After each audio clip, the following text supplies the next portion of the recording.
Welcome to another edition of Insomnia Maniacs Tarot with your host, Tropical Empress in Spirit. How are y'all beautiful people doing today, tonight, wherever y'all are at in the world? Hopefully y'all have had a wonderful, lovely day, for a Tuesday at least. And yes, I did get some rest, y'all. Yesterday I did. Probably more rest than I probably needed until this morning when I woke up and I only slept a few hours and then woke up and was awake for several hours and then had to go lay back down. So I know y'all are probably curious, did I leave my house? Nope, that was my initial plan.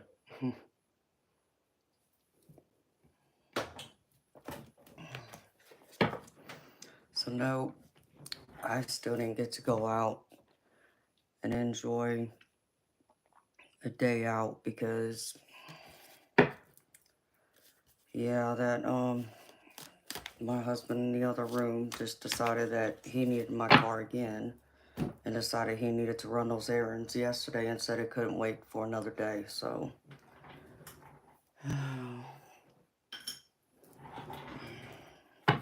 So, wasn't too happy about that. I turned the light.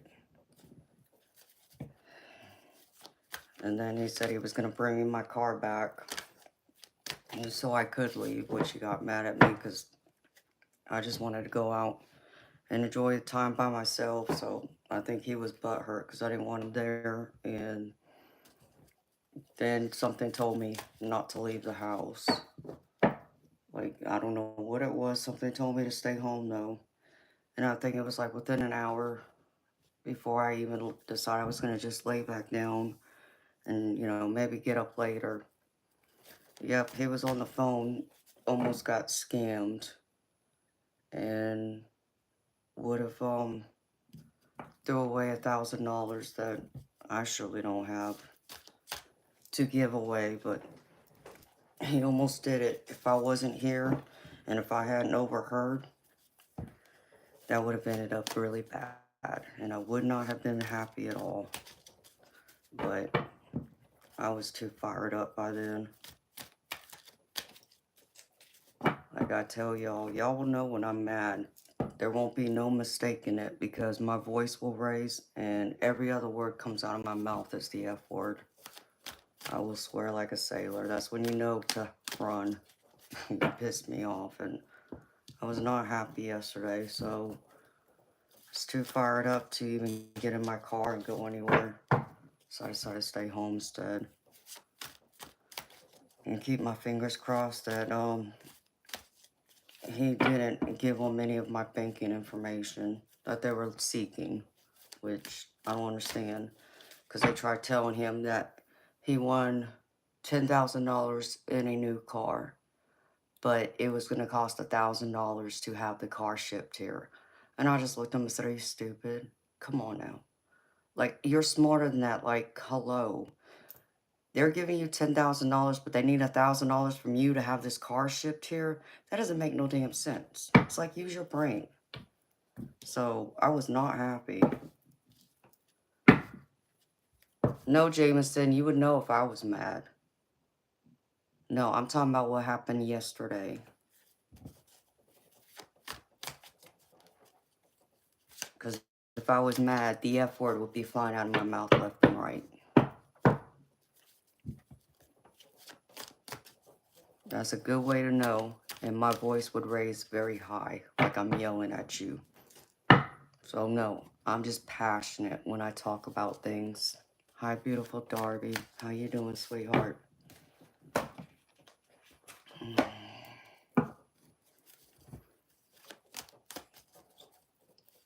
Nope, you would never see me on here if I'm mad. Because I don't read cards when I'm mad.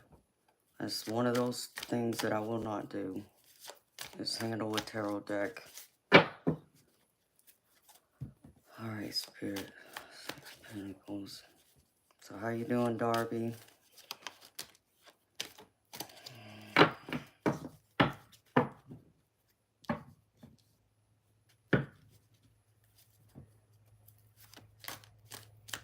Oh, well, that's good, beautiful. You want to come clean my house now?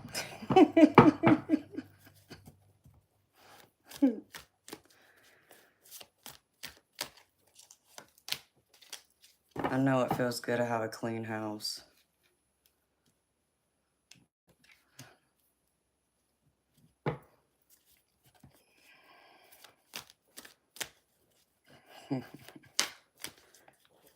Hey, that's a toddler for you, beautiful.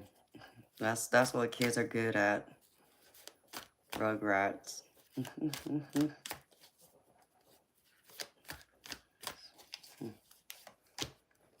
At least most of the mess she should be making is just toys being scattered everywhere. Unless she gets into something else.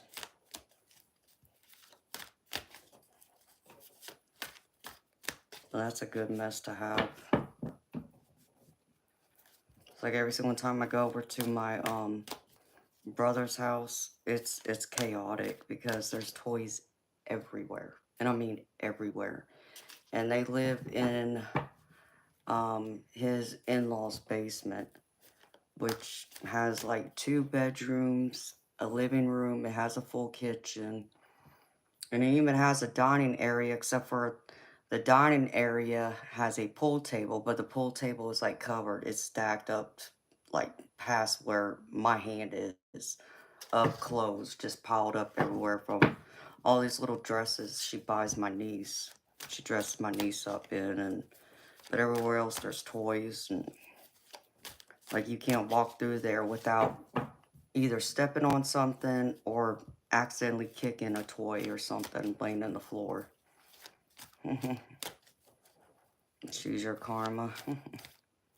Hi, Christopher. How you doing, baby?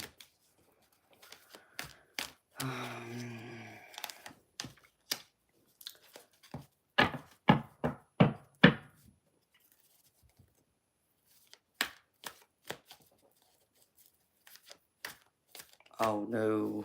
Oh, no. Oh, no. Yeah, that would have been a joy cleanup.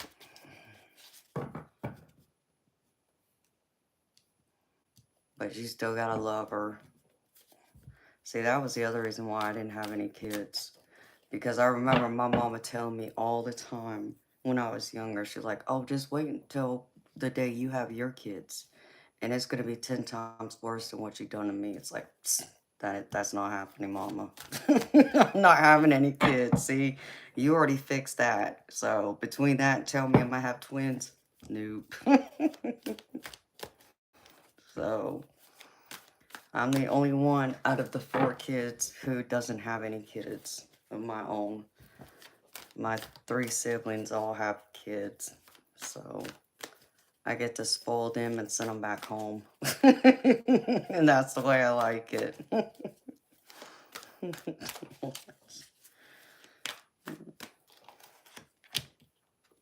And my little niece, she's my princess, and she knows it too. She got my brother wrapped around her finger, but she has me wrapped around her finger too. So she pretty much gets anything and everything she wants. To the point that my brother even had to sit there and tell me a couple times. He's like, stop spoiling my kids. Stop spoiling my kids. Stop giving them everything. And it's like, but that's what I'm supposed to do. I'm the auntie. You know, he's like, quit spoiling my daughter.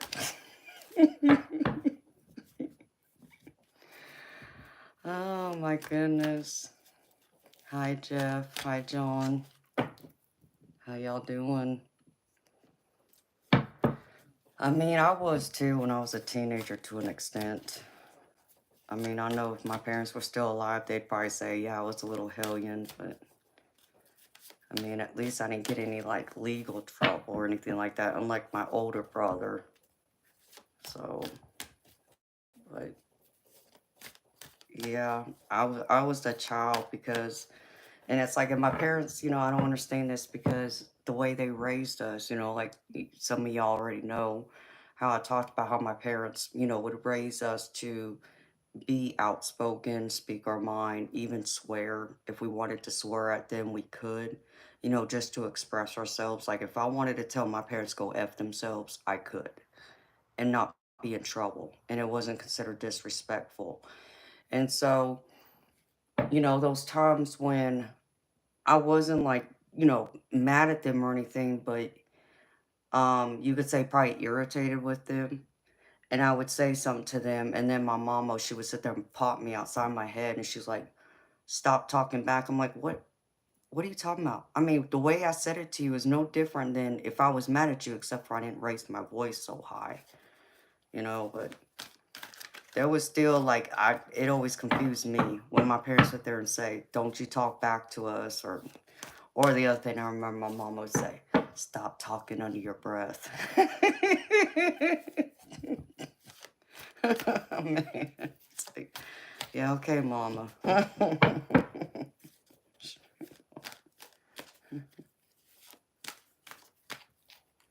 I mean, at least my parents knew that I was responsible, which I was, and I wasn't out there, doing drugs, and I mean, to the point that I was able to buy my own car, and it'd be a brand new car that I paid for, that I was never late on. I made all the payments. I never asked them for money. And then when I turned 18, I got a few credit cards to build my credit, and I was responsible. Like, I didn't, go through and like run up the credit cards and then only make the minimum payment. I started it then to where whatever I charged on my credit cards, I paid it off at the end of the month. So it didn't carry over. So at least, I had that kind of sense. But, some just, I don't know.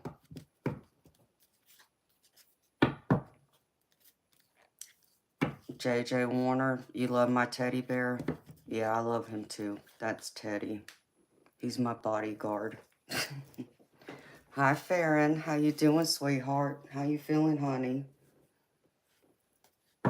I missed y'all last night.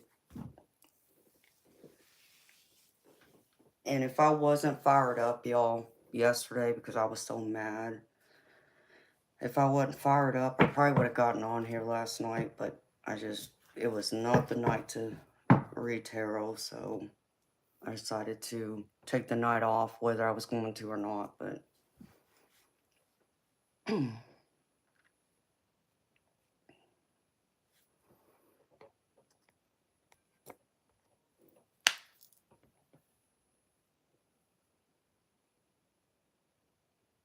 oh wow, Darby, now that's crazy. Oh, Farron, I'm so happy to hear that, sweetheart, because I've been praying for you left and right, honey. So I'm so happy to hear that you're feeling much better. And you're right, God is great. Hi, put your name here. How you doing, beautiful soul? Yeah, Darby, that's the one thing I can be thankful for. Even though my parents struggled and had already ruined their credit, they didn't do that to me or my siblings. So I was thankful for that. But of course, because of my age and because I was only working, well, I mean, I guess I was working full time by then. Um, when I bought my first car, it had to be financed because it was a brand new car and I didn't have, all the cash to pay for it, but I put a down payment on it and but I still needed a co-signer. And so my stepfather co-signed on it for me and it was like 18% interest rate because of his credit being, so bad. But then, I was told I probably would have, paid that anyways because of me being like one of those first time buyers. But at least I got my, car and paid for it and did everything I was supposed to do.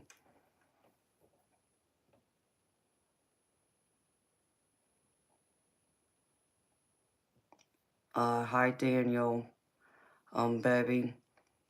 I only do paid readings. So if you want a tarot reading to answer the question about your job, it's $20 US for me to do a reading, sweetheart.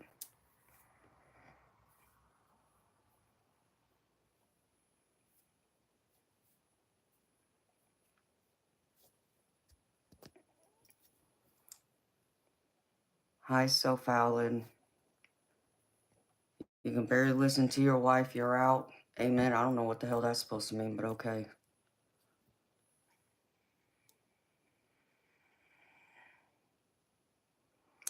Farron, you know what, honey? Like, I care about y'all, and I don't want to see anybody be sick, not doing well. That hurts my heart. If there was ever anything that would keep me up at night, and keep me from having a good night's sleep, it's worrying about everyone else being okay. So,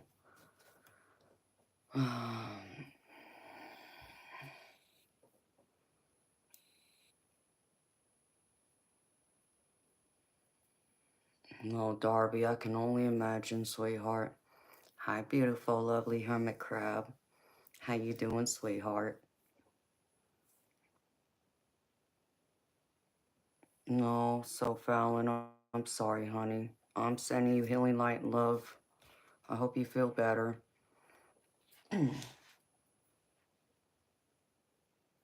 Nilakshi, if I didn't say your name right, I apologize.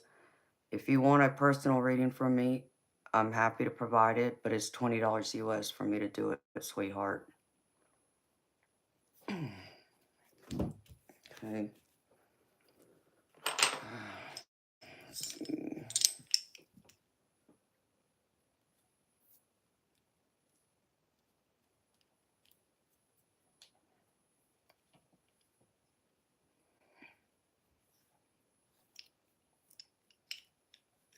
Absolutely. I will pray for you, sweetheart. I'll put you on my prayer list, honey.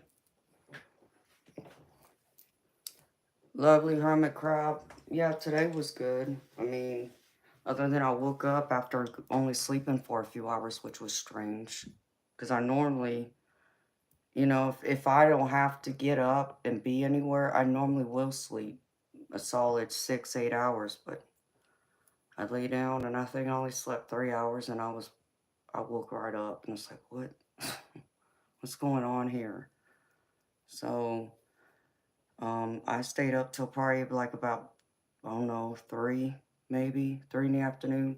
And even my husband, he walks in, he's like, because he had just woken up and I had walked in the bedroom to grab something. He was like, wait, let me guess. You didn't go to sleep last night again. You stayed up all night. I said, no, I did lay down. I said, but for some weird reason, I woke up only after sleeping for a few hours. So something tells me that he probably woke me up moving around because he don't know how to be quiet when he gets up out of bed to go use the restroom or anything else. But other than that, yeah, I was good. I got some more rest. I didn't get my steak like I had intended because that's a whole nother story from yesterday.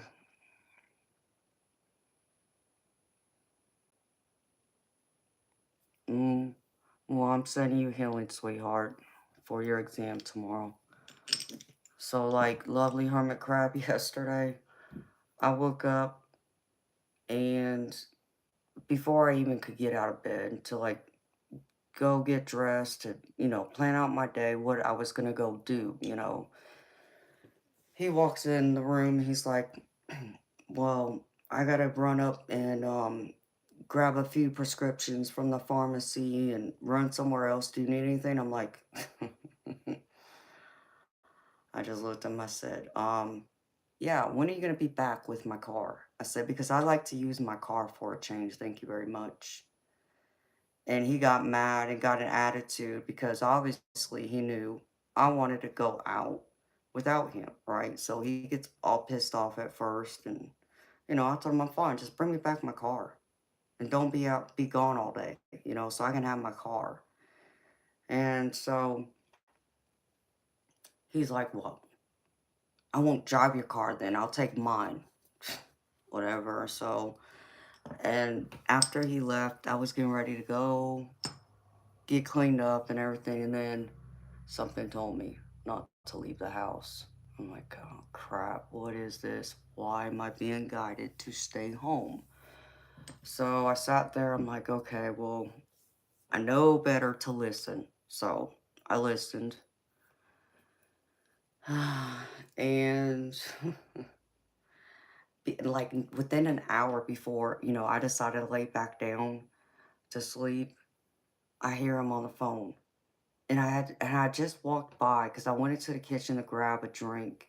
And he had two of my credit cards laying on the couch. I'm like, the fuck is going on?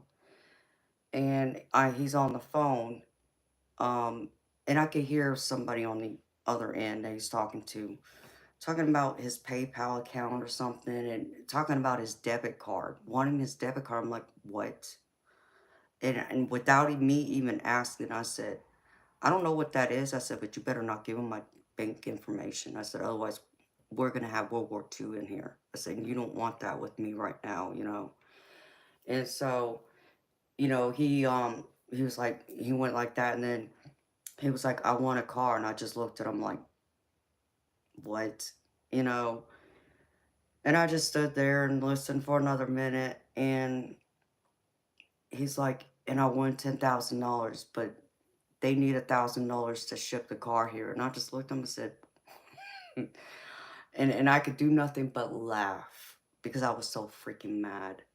And I was like, "Are you fucking crazy?" I said, "Do you not realize?" I said, "You won $10,000, but they need $1,000 to ship the car here." I said, "Tell me what kind of sense does that make?" I said, "That's BS. That's a scam." I said, "You better not give them any of my information to any of my banking accounts, or we're gonna have it out." Oh, I was so heated because he stayed on the phone with them, was still talking to them like he was gonna give them the credit card, number instead of the debit card. I'm like, oh, no, you don't. Oh, I was so mad. I was breathing fire. I was that mad, and I was cussing up a storm. I raised my voice at him. I cussed him left and right. Every other word, that's when you know I'm mad, because I raised my voice and I cuss like a sailor to the point like every other word that comes out of my mouth is the F word. And that's exactly what I did. And then I even told that scammer, because the guy on the phone said something about, you don't have to be disrespectful to me. I said, I can talk to you any effing way I want to. I said, because I know this is BS. I know it's a scam. Because I even overheard the guy asking my husband, where was I? Why are you so worried about me? If he honestly won something, why are you worried about where I'm at?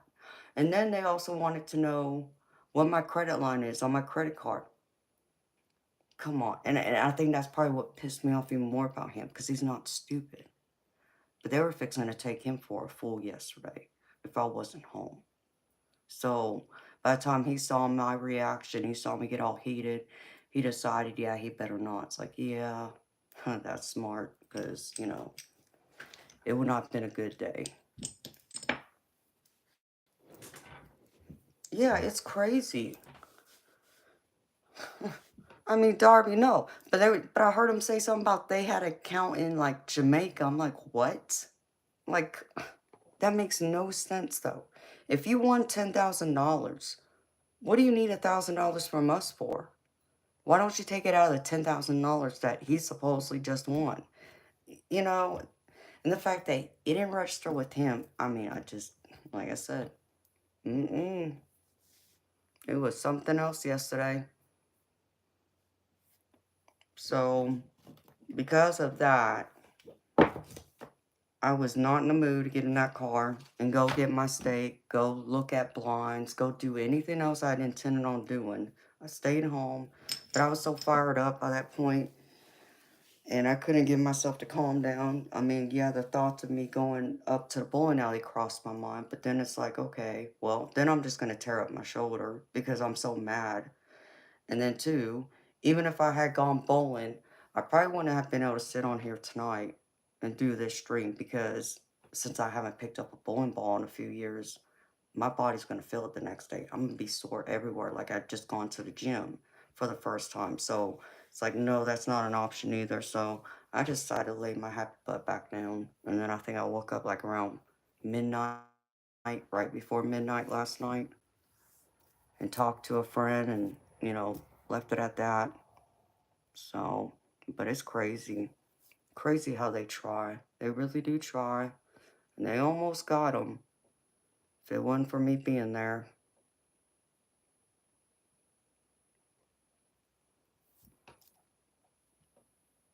Michael, I mean, that's crazy, but it doesn't surprise me because I think they're over here calling me left and right. I just don't answer the phone.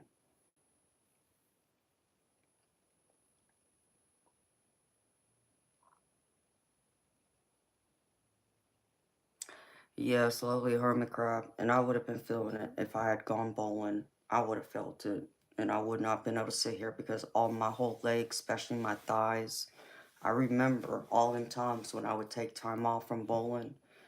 So my thighs, my calves, and my arms and my back, I wouldn't have been able to sit here. So, hi Christopher, hi Legion, how y'all doing? So, I knew that wasn't the day to go bowling.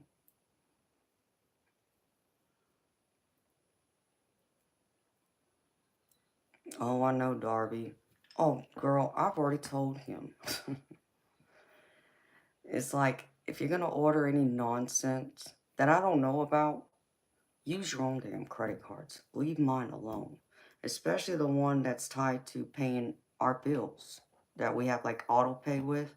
Otherwise, you're gonna screw all that up, and then I'm gonna have to sit here and try to fix it all over again. You know, having that credit card number canceled and reissued a new card number and that whole nonsense. You know, don't cause me more problems than what I need right now. You know, if you really love me and wanting to help me, which he's not, but you know, help my stress level. Don't create more problems for me that weren't there that I don't need. You know, so.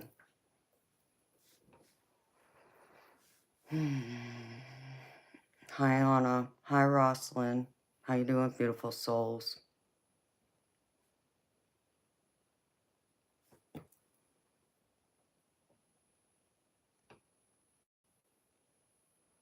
John Hip, I'm so sorry for your loss, baby. I'm sending love, healing, light, and comfort during your time of grieving right now. So, so yeah, yesterday was interesting. Very interesting. I'm just glad I listened to my, you know, guys, my intuition telling me to stay home. Because if I had come home and heard that, I would have blown a gasket.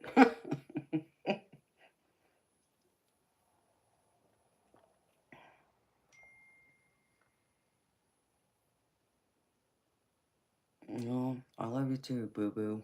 Thanks. You waited until I started streaming to send me that message.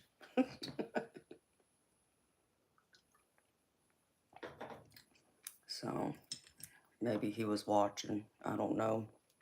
Sorry. I just got a message from my brother. So,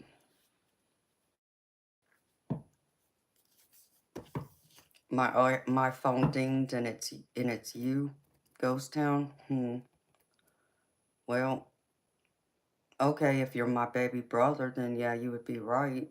But I know you're not my baby brother, so.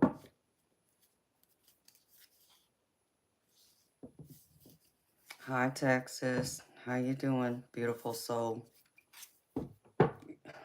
You're my baby. Is that right, Ghost Town?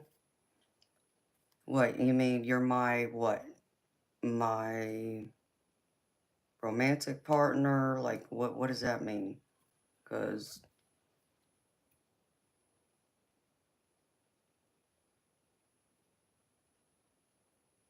oh, I'm sorry to hear that, Darby. Hey, Sean, how you doing, baby?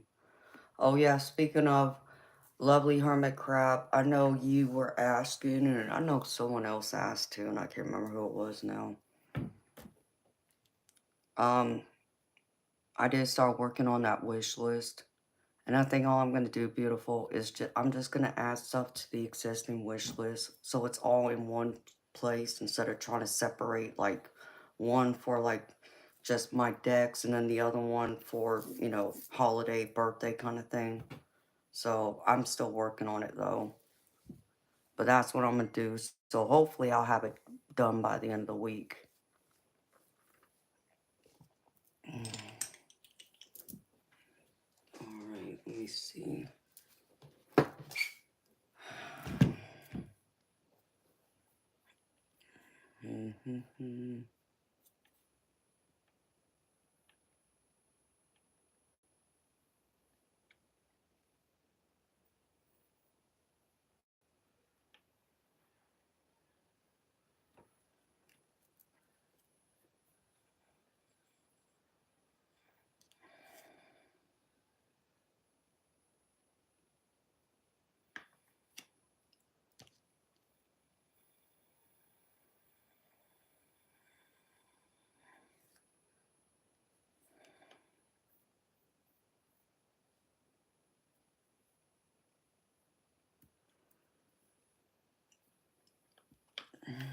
Mm-hmm.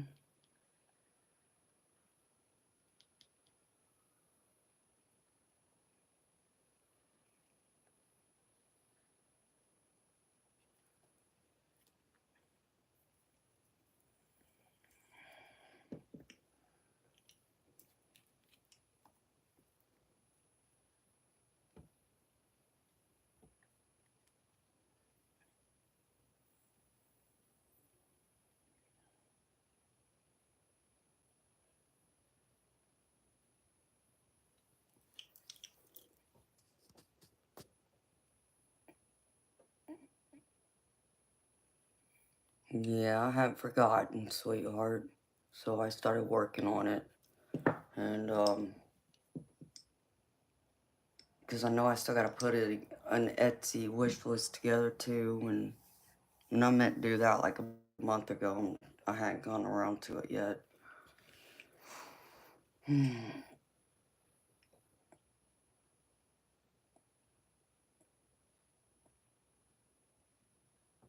Oh, yeah, Darby. Honey, I got a never ending wish list for Oracle decks, especially.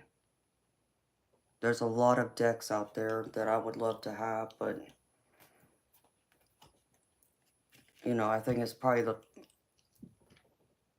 as far as priority, it's on the bottom of my list of all the things that I want or need. It would be at the bottom right now just because there's other things that I'd rather have or things that I need. So I put buying any more decks on the back burner until, you know, I have, some extra money.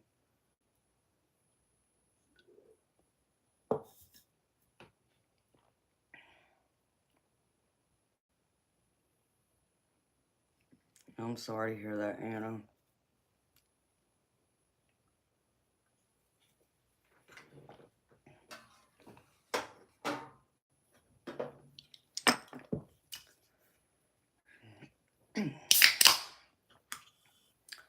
Anna, you gotta stop putting your expectations into your family members, especially when there's already a history that they're not gonna meet them. You know what I mean? It reminds me of something my parents used to tell me when I was growing up.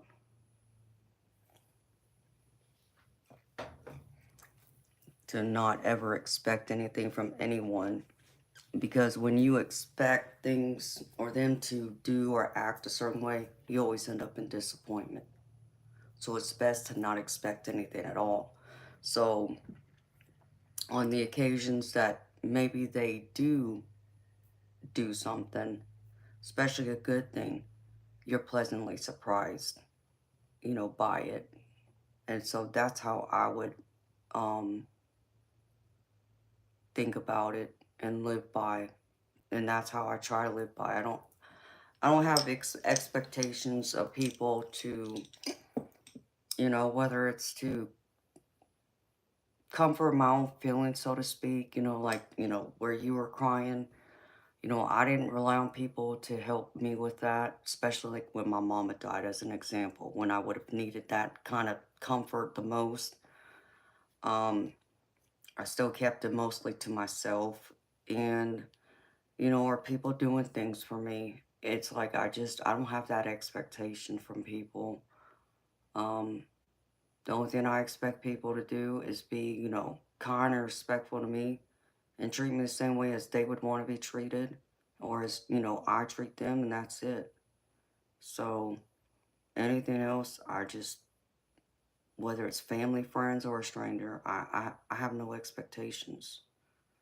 So because when I expect, I end up in disappointment. Like what my husband did on my 40th birthday would be a prime example of that. At the minimum, I expected him to be here. I expected him to spend the day with me over being with anyone else. And he chose to let me spend my birthday alone. So you see, and I think that was probably my wake up call again, like from the heavens, like from my parents saying, we raised you better, not to expect anything. So but you expected him to be there. But to me, that's a reasonable expectation to have. But again, if my parents were alive, they would tell me, well, shouldn't have expected him to do that. So,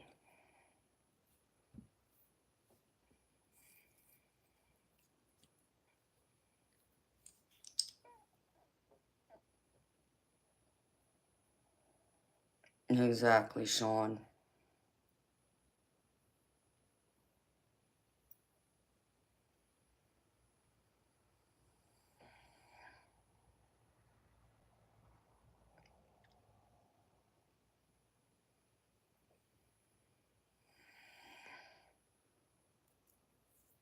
Are we invited for turkey, sweetheart? What turkey, Sean? Listen, I ain't cooking no turkey, baby. Um, if if I'm going anywhere for Thanksgiving, I'm going over to my brother's house, and they'll have the turkey and all that, because I don't eat turkey.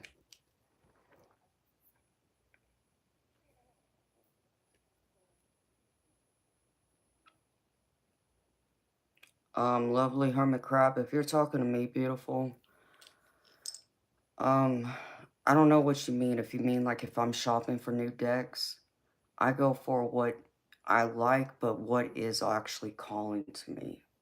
It's telling me to get.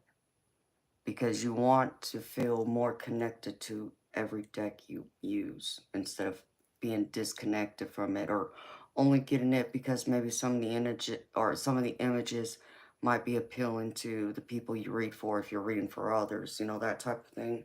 You really want to feel called to get in that deck. So the ones that I pick out, there's cards in them that I'm drawn to. So then that's what I pick them. But like when I'm pulling decks to do a reading, I pull what spirit tells me to pull, not just, what I, would like to or choose to. They tell me which ones to pull. Some I choose, but they normally tell me which ones.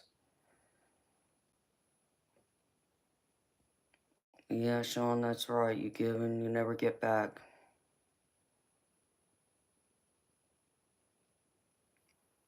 Shawnee Gothic. Baby, I didn't say I hate Italian food. I never said that. It's not my favorite. But no, I don't hate Italian food.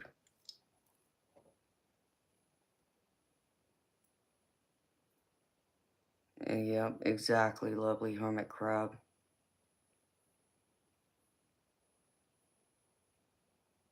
Troll man, yeah, I've heard that before.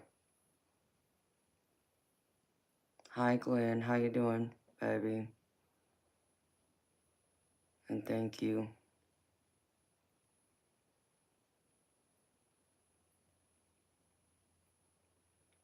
Oh, thank you, Darby. I agree with you, honey.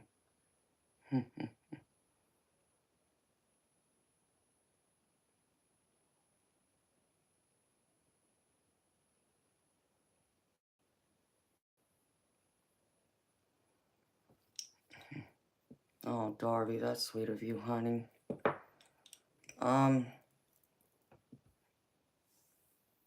there's a few decks on that Amazon wish list that I really want.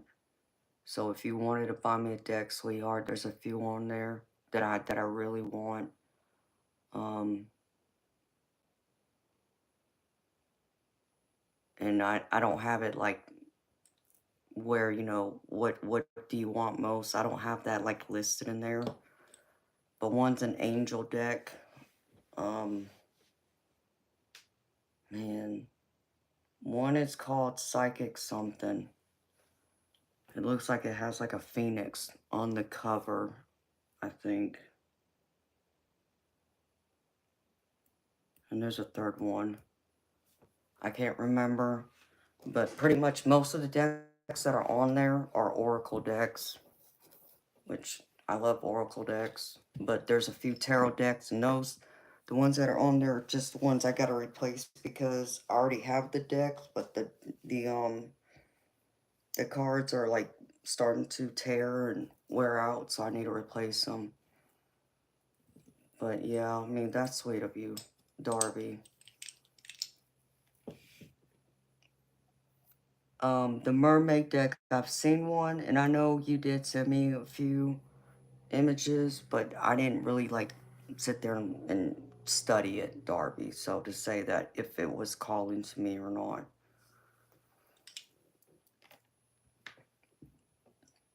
That's cool, Darby. Yeah, I need. See, I have one oracle deck, like that's a love oracle, but it's like the hidden feelings is what it's called.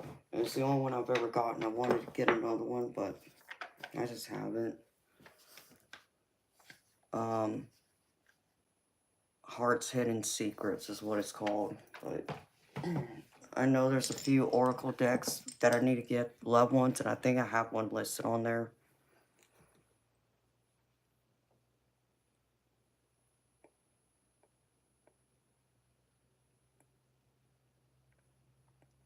Glenn Fantastic, if you're looking for a reading, baby, I can do you a reading, but it's $20 US for me to do it, honey. And I don't read on health, though, baby. Um, dang, that was loud. I don't read on health, legal, political, or third party. So, alright, beautiful people, I'm sorry. I'm trying to get to this general collective reading for y'all. So, beautiful people, this is a general collective reading. Okay, so this is for everyone who's here and anyone who comes in the future and wants to listen to this.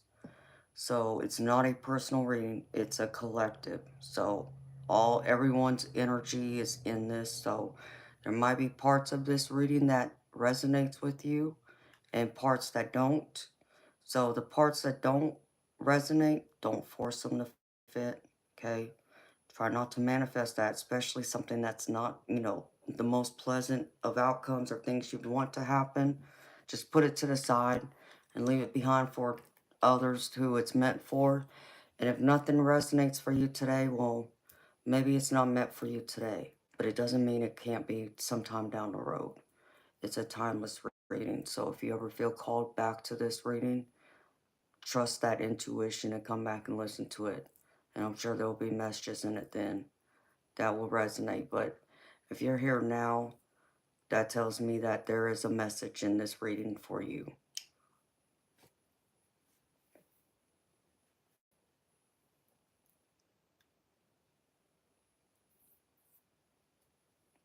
Yeah, do not spam up my chat.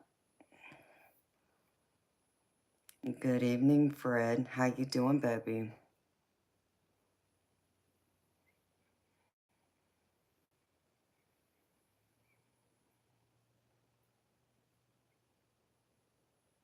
Okay, Glenn. Sounds good, baby. I stream just about every night, Glenn. I'm here because this is my job. This is how I pay my bills. So I might take one night a week off, which is normally a Monday, and that's it. Fred, I'm gravy, baby. I'm always gravy. I got some biscuits and sausage going my gravy, baby. I'm glad you're doing good, too. Hello, Thug. Yeah, let's please keep the chat and the energy positive. We want to keep all that negative energy out. Because that negative energy draws in negative attention that we don't want in here. Alright, beautiful people. So again, this is a general collective reading. Take what resonates and leave the rest. And if something doesn't fit, don't force it to fit, y'all. Alright, so messages from Spirit. First one is practice moderation. Always practice moderation, y'all. I mean, this can apply to any part of your life. You can, maybe you're someone who drinks too much soda, for an example, and you're diabetic and you shouldn't be drinking soda, but you're drinking a lot more of it than you should be. And, just because you're diabetic doesn't mean you can't have sugar. It's just you got to do it in moderation, as an example, right? Or maybe you're one who um, smokes cigarettes, and, that's a bad addiction to have. And maybe you're trying to quit, or, you're smoking a lot more than you should be. Apply it to y'all how way it fits. be mindful. You know, everything's okay to have as long as you do it in moderation. Don't overdo it. The next one is take responsibility for your actions. And this is something that we all need to do. We all need to be accountable for our actions, what we do and what we don't do, the mistakes we make. You know, as long as we take accountability for them and we don't go around blaming others, you know, saying it's their fault, you know, and we own our part in it and whatever mistakes we make, you know, it's okay to make a mistake, just don't do it again. All you can do is learn from it. The spirit wants you to focus on taking responsibility for your actions because I even get the pause card with this. So this tells me this is something deep that they're wanting you to take a look at. Like, you know, I feel like for someone in particular, there is something you have done in, you know, the recent time that you did something that maybe you shouldn't have done. And now you're just kind of like, oh crap, you know, yeah, I need to fess up. I did do this and I didn't mean to. I feel like that's what Spirit's saying. You need to really dive deep and recognize your actions and take accountability for them and sit with them and, you know, ask yourself those deep-seated questions of why did you do it? So I feel like that's why that pause card is there. And the next one is give without expectation. And this is kind of crazy because we were just sitting there talking about how, you know, we shouldn't expect from people, you know, because when we do, when we have expectations, we end up in disappointment. So it's kind of crazy that this card's here. You know, we're supposed to give without the expectation of receiving anything in return. You know, we're supposed to be generous, you know, when we're able to, you know, and this doesn't have to be material possessions or money. This can be just being, you know, generous with your time. Give your time freely without expecting them to, you know, be able to give you all their time, you know, whenever you feel, you know, you're entitled to it or whatnot. You know, use this as it resonates with you because I feel like spirit, you know, with it is life force, and I feel like spirit is saying you have all of this to give to people. You know, you have a lot of passion, energy, a lot of things to offer. So offer that to them freely, you know, without any strings attached to it. And I feel like if you do that and if you practice that, you will be rewarded in the long run for it. Hi Dee, hi Tim, how y'all doing? All right, and now from the tarot, y'all. The first card I get is Six of Pentacles, and this is all about, you know, abundance, and, you know, again, we're talking about, you know, give without expectation. This is like one of those cards. It's an even, you know, give and take, you know, of whether that's time, money, material possessions. Apply this how it fits, how it resonates. That's what really this card, you know, says that, you know, you have resources or the time and energy to give to someone who needs it right now. And, you know, whether you're getting it back or not, you know, it's beside the point. Spirit's wanting to say that you have it and to, you know, continue offering your, you know, whatever it is you're able to give without the sense of feeling like, you know, um, you should be getting something in return. And I'm not saying allow people to, you know, run all over you and disrespect you and take advantage of you. That's not what I'm saying.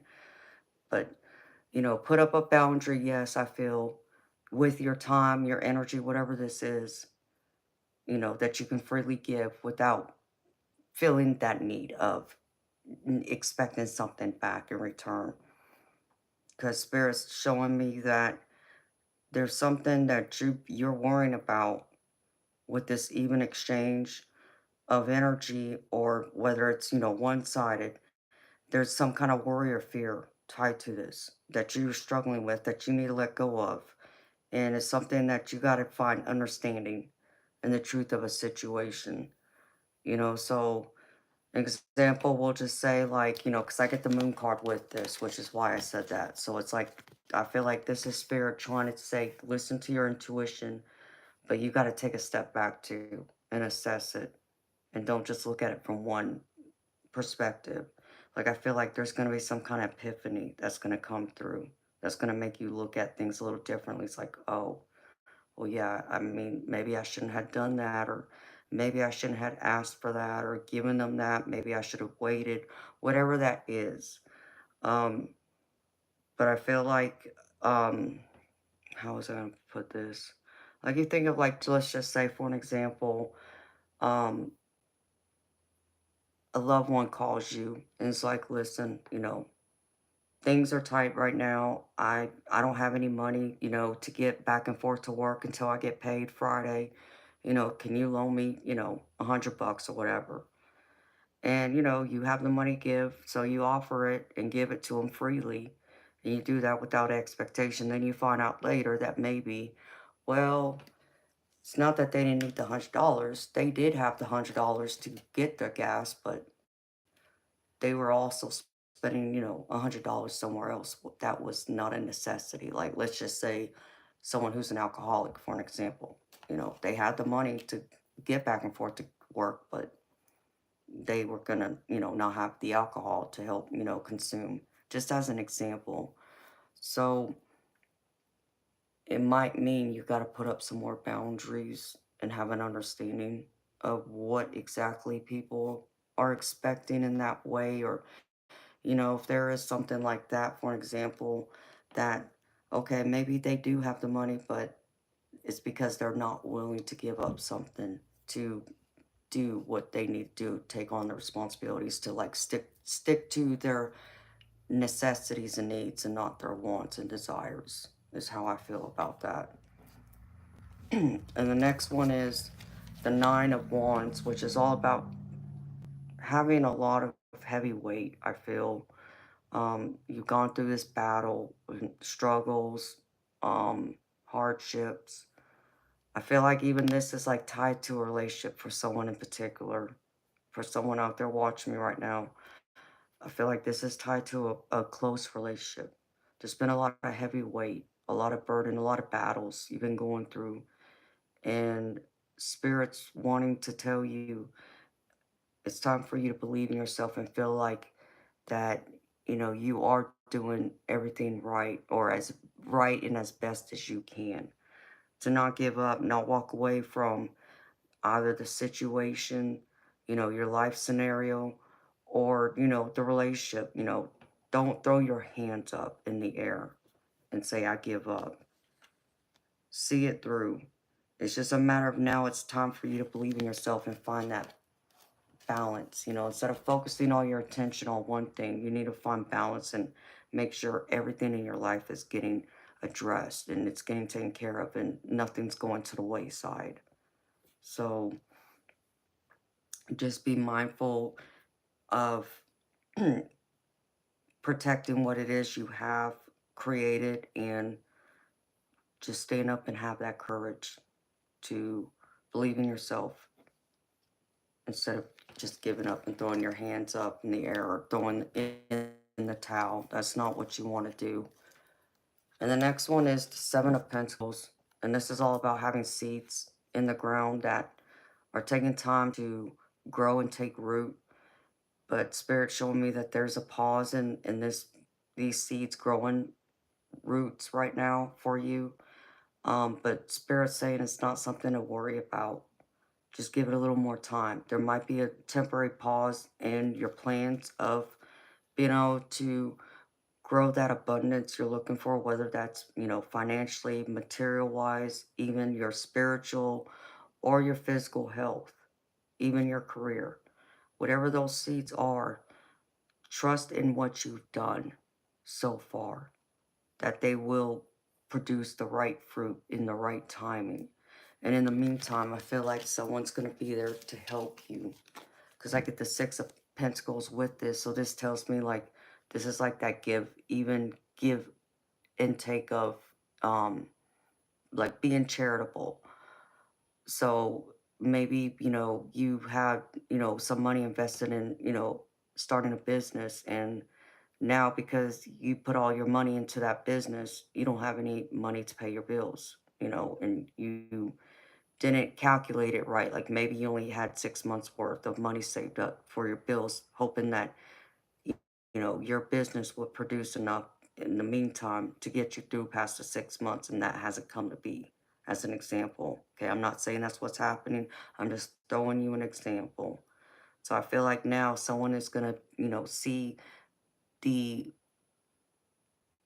um time you've invested in trying to produce that abundance, and they'll be willing to step in and help you, with whatever it is they can.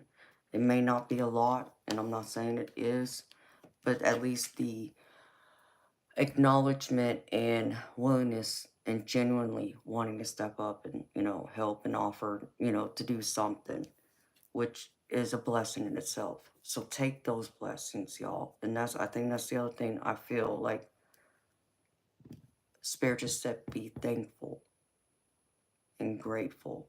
So I feel like there is, someone out there, maybe more than one, who you may feel like, people aren't doing enough for you to help you along with something. And I feel like Spirit's wanting you to know, be thankful for what you have received. Instead of, feeling like you're in lack of or you're not getting enough, be more thankful for what little you have gotten because it's better than nothing, right? And at least the little bit that you've been offered or helped with goes a long way just to know that someone is in your corner and they care about you and are willing to go out of the way to try and do something like that. Because I know me, that's something I have to remind myself of a lot. To remind myself it's not always about the big things, it's also the littlest things that go a long way, that, help, um, like, the fire under my feet, so to speak, to feel like, okay, I can still do this, or I'm going to be okay, or just, the gesture of someone, um, caring about, my feelings, want to put a smile on my face, offer a helping hand, whatever. So I even have to make sure I practice being thankful and grateful, even for the littlest things, the littlest gestures from people. Um, does that mean I don't get annoyed and frustrated with myself in the process when I forget? Or does that mean I'm perfect and I remember it every time? No, of course I'm not perfect. None of us are. But when you take a step back and look at what it is that you've been given and the gift of someone wanting to offer their help or do something nice for you, take that moment and spend that time in it and give them that time and acknowledge, their good deed and truly be thankful and appreciative of it.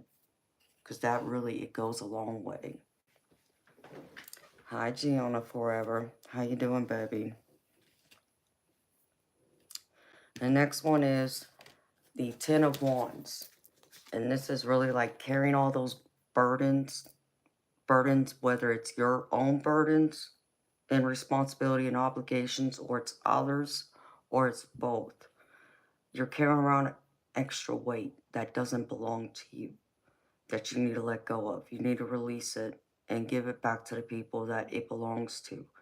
But this is also showing me that there needs to be a change of structure in how you're approaching things, how you're managing. Spirit just said a structure in how you spend your time.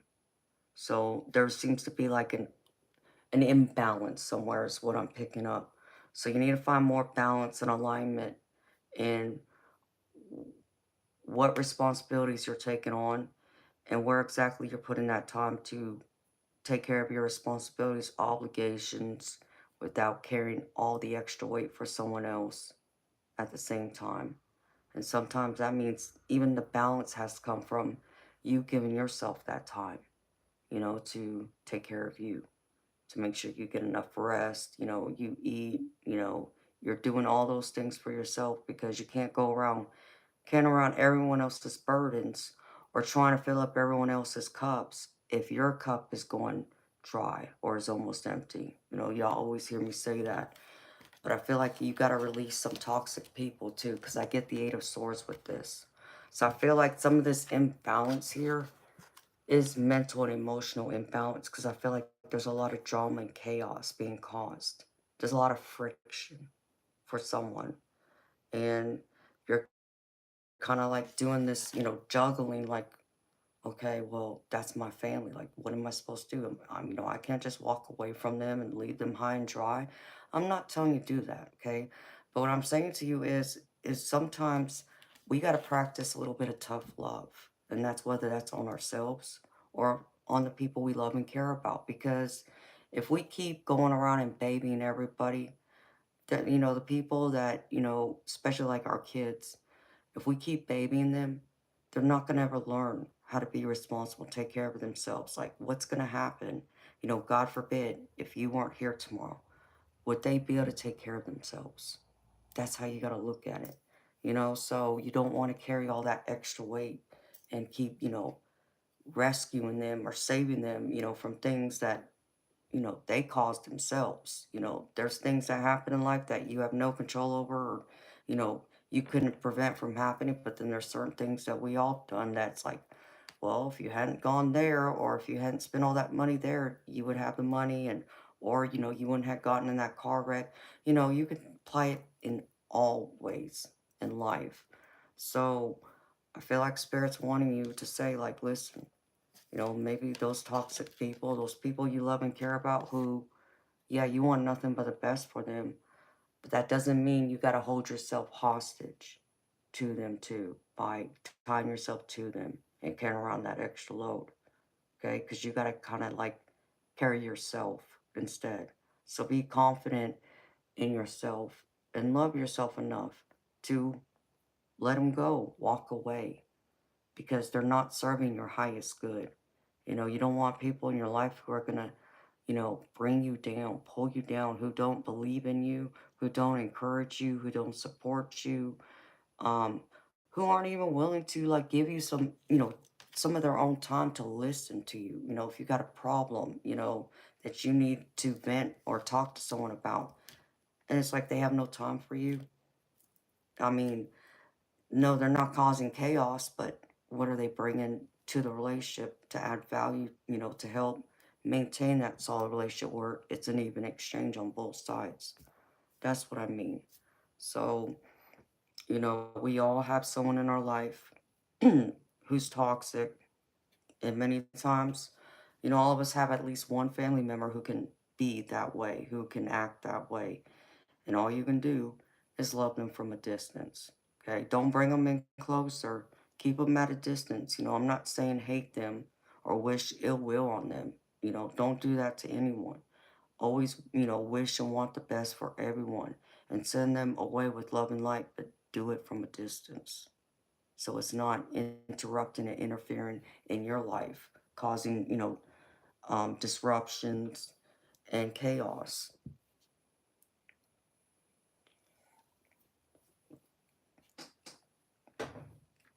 All right. And the last one is I get the Prince of Pentacles. And this is all about having kindness to others, but also um, this card tells me that you need to be cautious with the decision you're supposed to make. Be cautious about a decision or action you're fixing to take, because it might not be the easiest for you, and it might come with you having to have either some forgiveness or not be so judgmental.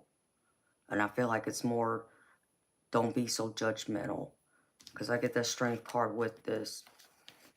And no, this is not the judgment card, but the strength card tells me that it's going to take you having to have some inner strength to not automatically just judge them and automatically feel like, whoa, because you did it this way, that's why it turned out this way, instead of, you know, being quiet and listening to the other person, what they're saying to you, how, it played out, through their eyes, don't be so harsh is what I heard. And I know sometimes, like when we're trying to practice, tough love, we can be harsh. Like, I know I could be hard on myself, especially. Um, but are there times when I could be a little, hard on the people I love around me? Yes, I've done that. You know, and I used to say to myself, well, of course, I would excuse it in the context of I'm being hard on you because I know you're capable of so much more. I believe in you more. I know you have more potential. I know you have the intelligence, the skill set, the gifts, the talents, and so on. List can go on. But you're not living up to it. And what, I had to, point out in myself, it's like, no, I'm expecting them to live up to my expectations of what I see in them instead of, encouraging them to live up to their own expectations, their own potential, their wants, desires, and dreams. So even I had to reassess and reevaluate that in myself just, like over a decade ago. Um, and it wasn't easy. And there were times that I remember I would want to, say a little more to the people I loved and care about, when they were having a problem or, they didn't, think everything through. They weren't, cautious or meticulous with their actions or their game plan. So things went the other way. And as much as I would want to step up and say something to them and, that, be like a little more of the tough love or be more blunt, I had to back off and really come back to the table with more of a compassionate, forgiving heart. So I had to practice that. And that's what I feel like this strength card is saying. So you got to practice more compassion with others. With yourself, yes, but I feel like that forgiveness and compassion, you need to start practicing more to forgive others. And that's going to take a lot of inner strength to not want to, like, strike at someone, especially when they may have done you wrong, for an example. Just let it go, forgive them. Being angry and holding on to that, even if they don't, whether you expect them to apologize or not, or you feel like they don't care, maybe you're right. Maybe they don't care. But you know what? You know that. So why do you keep holding them in a different um, regard as you expect them to one day wake up and show care and love and concern? They're not going to. So it's time for you to find that peace and that inner strength to accept that and let them be and forgive them for that, though. Don't have that harsh judgment. You already understand the type person they are. Let it go. Because that doesn't, you know, it's not a matter of, letting them off the hook. It's, letting yourself off the hook of holding that extra weight and, having stressful days and nights, not sleeping well because you're too busy worrying about them. Like, why couldn't they have done this or why couldn't they have acted out that way? Well, I mean, if they've been doing it for years, for an example, why do you expect them to do anything different? Because the best prediction of future behavior is past behavior. And so that's what you base it on. Okay, so what has the recent past behavior told you? Now base your expectations of them today based on that recent past behavior until they start doing things differently, and they might surprise you one day and do something different. That would be great. But until then, use their past behavior as, what you can expect from them and just have compassion and forgive them. You can't change them. Nobody can change others. You can't control other people. The only people you can control is yourself. And that's what you got to remember, beautiful people. And that will save you a lot of heartache, too. I know it's not easy, but it's still something that we all must practice and learn. Because I know there's people in my own life I can say that about, but I just let it go. And I try not to allow it to take over my mind, worrying about it or thinking about it.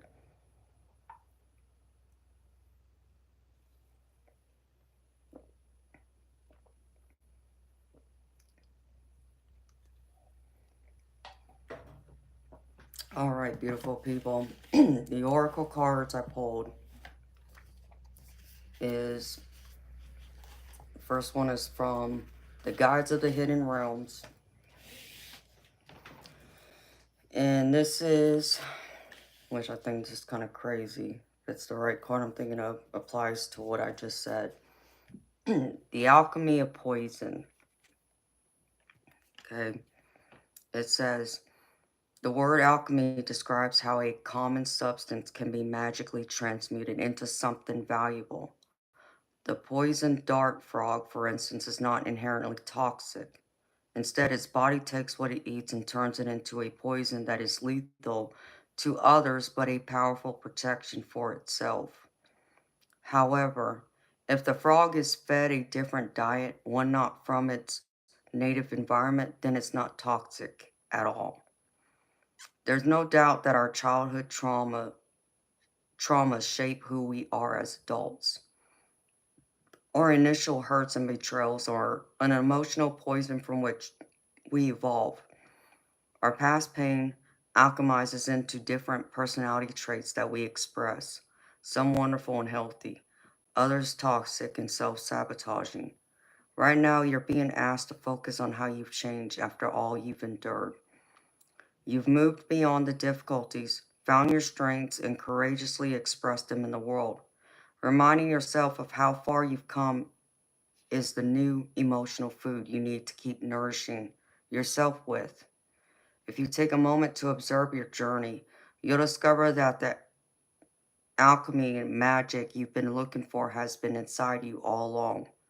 Step forward, knowing you have the strength and hard-won wisdom to meet any challenge and succeed.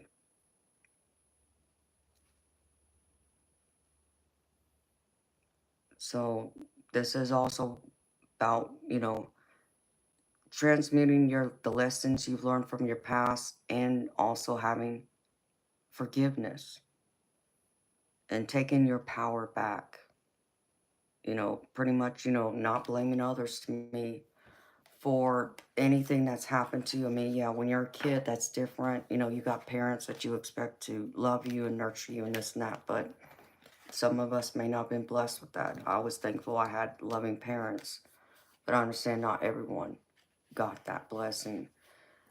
But now that we're adults, we only can control what we do. We can't control our parents or anyone else.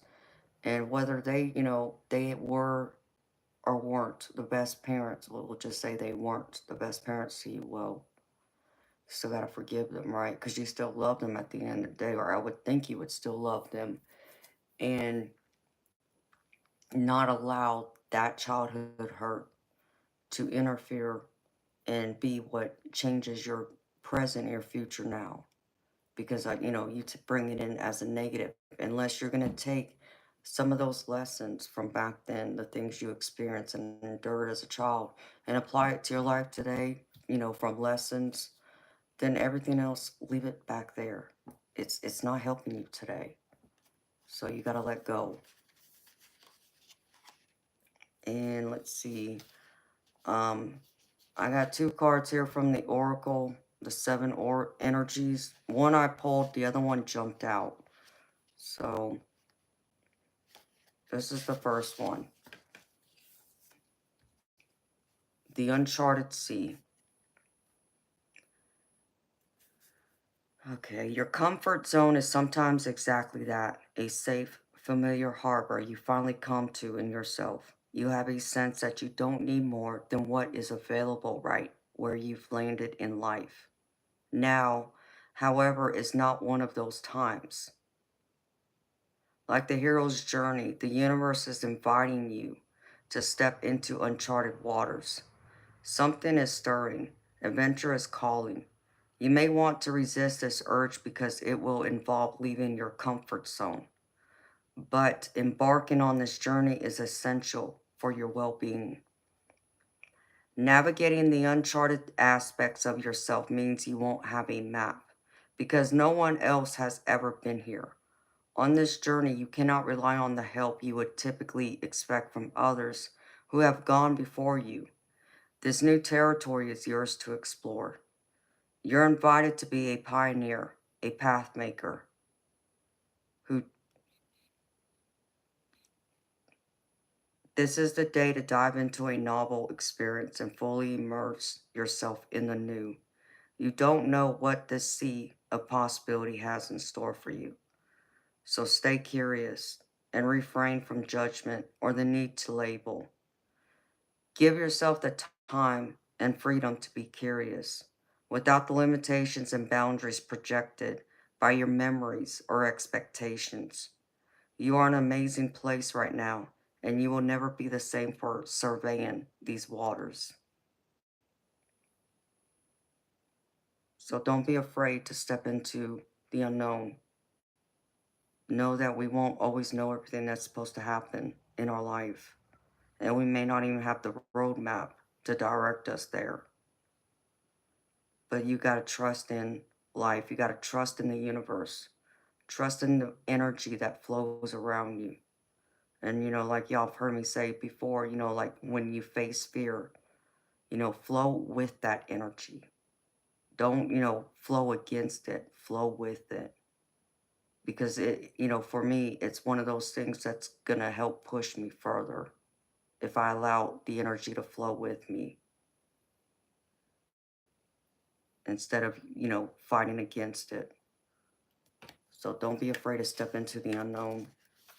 There's a lot out there to still explore and learn. And then the other one is Call of the Muse.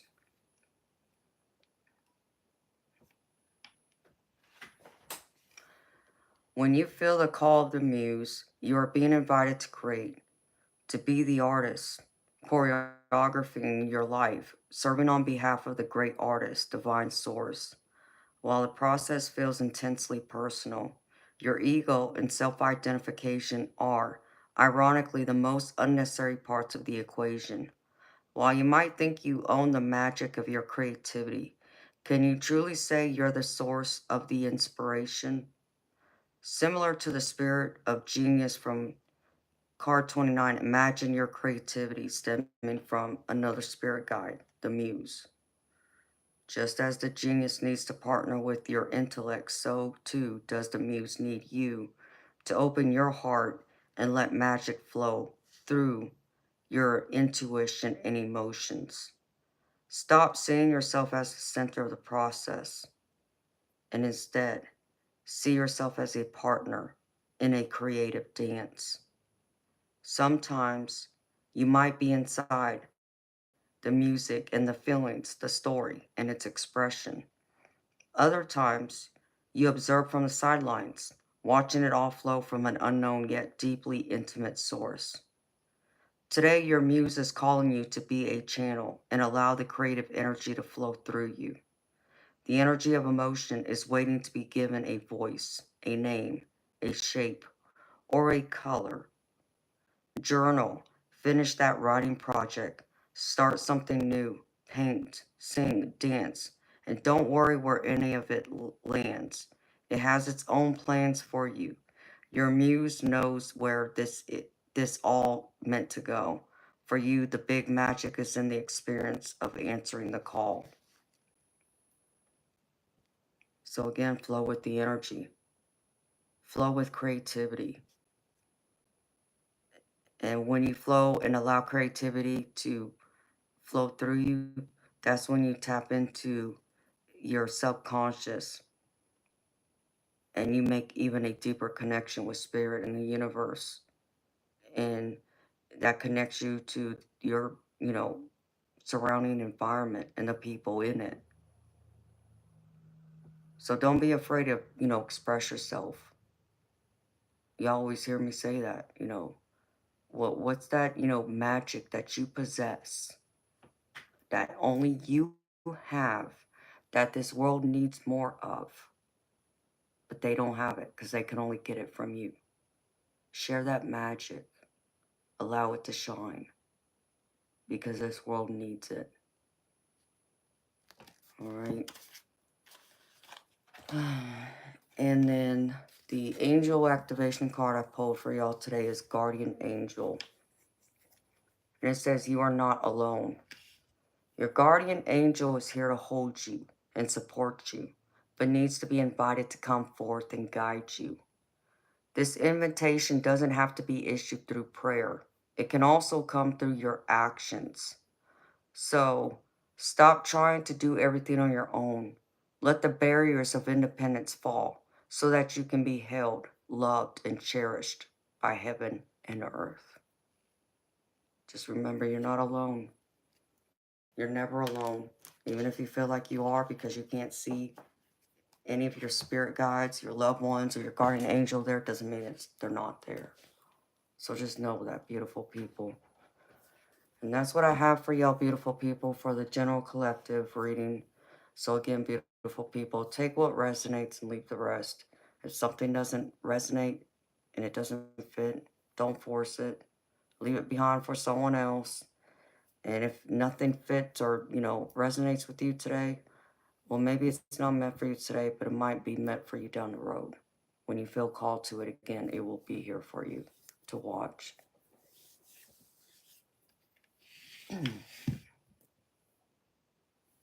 Hello, Kiss My Grits.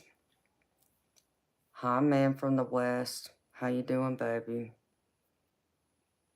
Hi, David. How you doing, baby?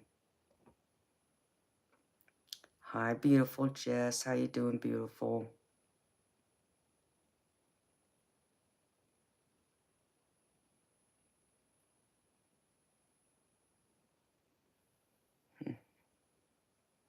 Oh, I'm happy to hear that, eternal light.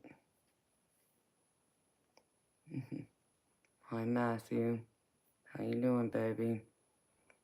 Hi, Christine. How you doing, beautiful? Welcome. Hi, V. Welcome, beautiful soul. How you doing?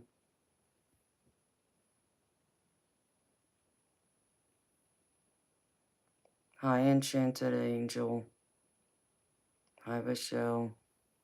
How y'all doing, beautiful people? And if I missed anyone else, I'm sorry. But hi, beautiful people. Happy to see y'all.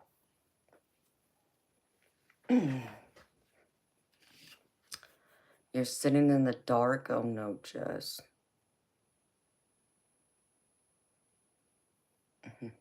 You're welcome, Anna.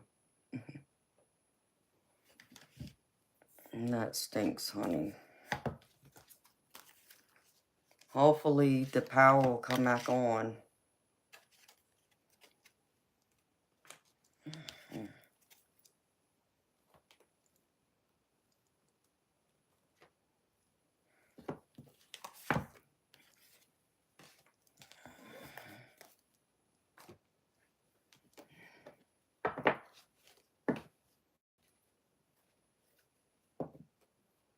Am I excited about Christmas? I mean, I guess I'm as excited as anybody else would be. I think Santa's bringing me a bag of coal, though. So...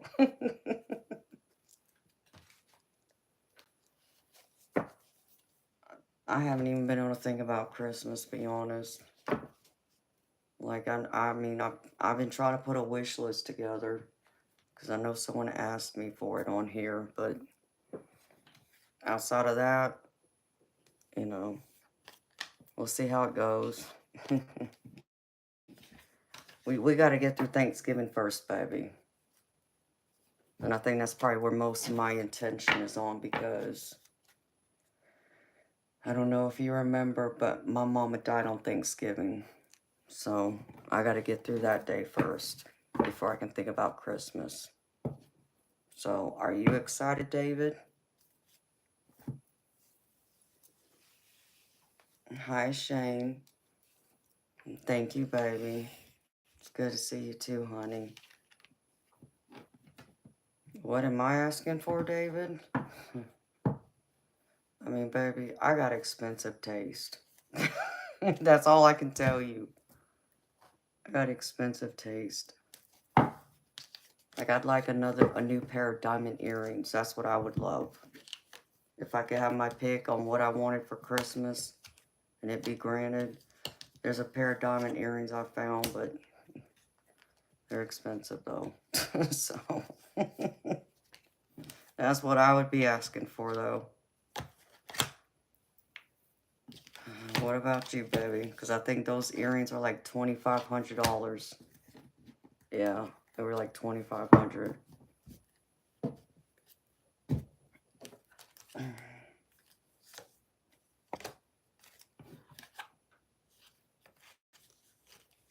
And that was just one thing I saw that I managed to put on my wish list, but I hadn't looked at anything else.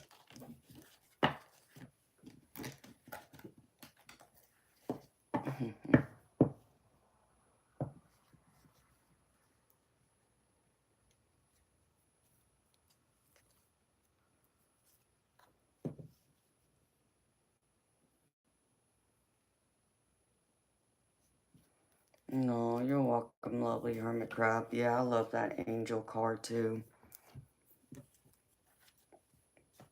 It always speaks to me. So what about you, David? Are you excited about Christmas? I'm assuming you must be, since you asked and brought it up, baby. Hi, Jeffrey. I'm good, baby. How you doing?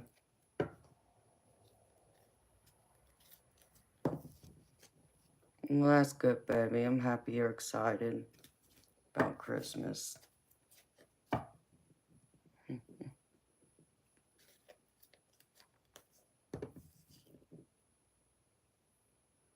Hi, Rekka Rex. I manifested you, honey, because I thought about you the other day. And I hate to hear it didn't work out, honey. Well, I'm sure a new job will be on its way to you. I have no doubt about that.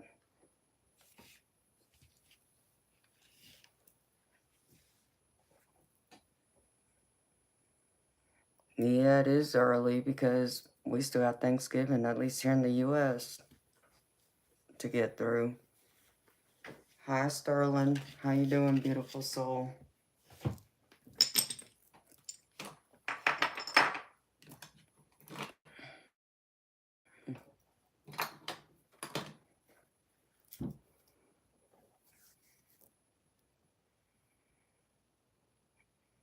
Well, I'm happy you're fine, Jeffrey.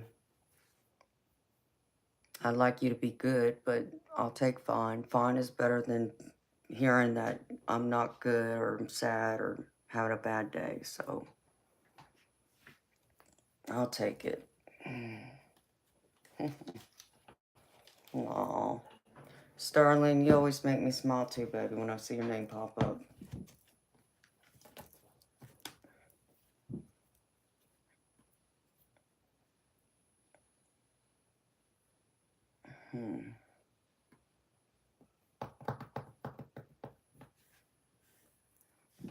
So I'm happy I make you smile, baby, because you make me smile too.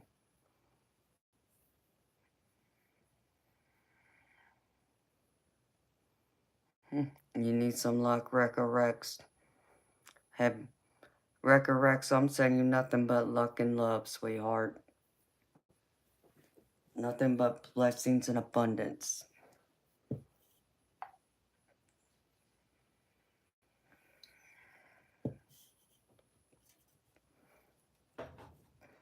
Well, I'm happy you're doing good, honey.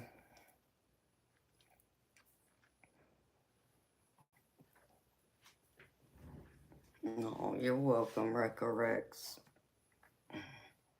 I still feel like something's gonna come. Something's gonna pop up. It may not happen till after the first of the year, possibly, but I feel like something's coming in for you.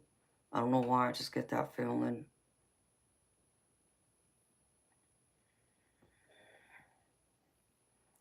Hi, Paul. You have 2 energy drinks every day? Oh, baby, I got more than that.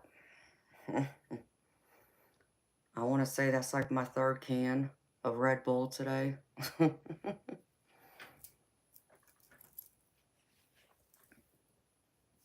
Okay, Darby.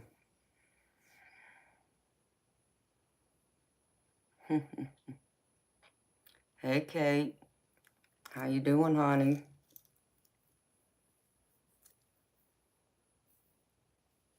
Hi, Tony. How you doing, baby? It's good seeing you.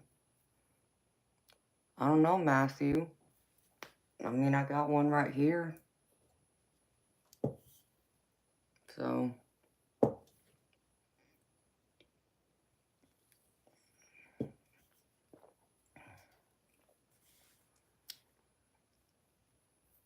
that's right.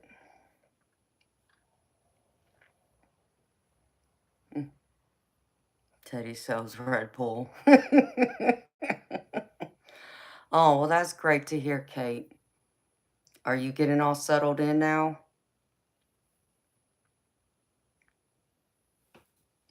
I'm happy you found a job here. That's great to hear.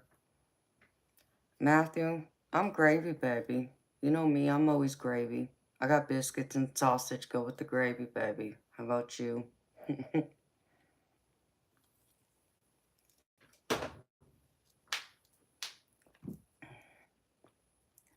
And of course, y'all talking about energy drinks and Red Bull. And Red Bull's going through my body.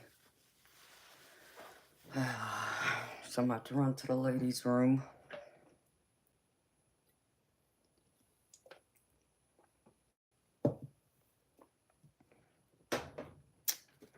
I'll be back, y'all. I'm running to the ladies' room.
My cat is such a butthead.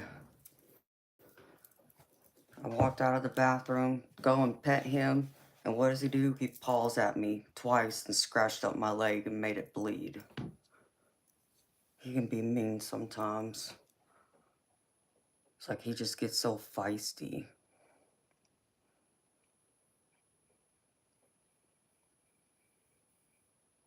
Hello, Lisa.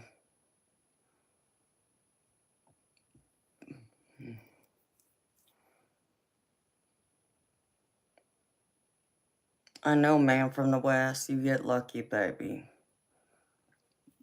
I do miss California for that, for the weather.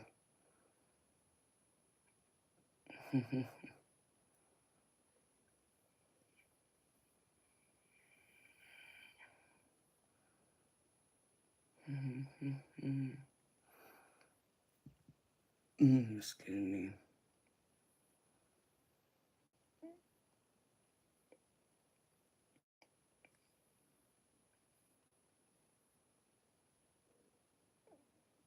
No. Good night, lovely hermit crab. I'm sure you're already gone, beautiful, but see you tomorrow, honey. How you doing, Lisa? Welcome, beautiful soul.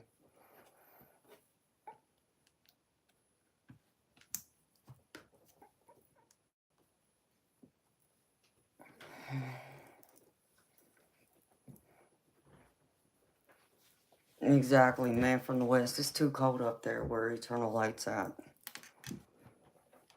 Way too cold. Why did I go here? I have no bloody idea. Let's see. Let's fix and do something.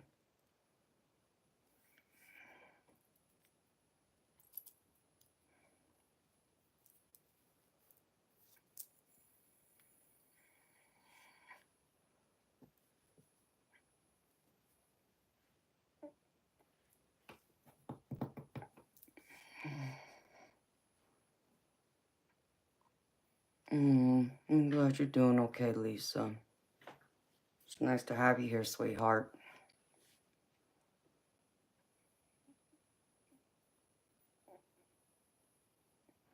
Why shouldn't you talk about Eternal Light?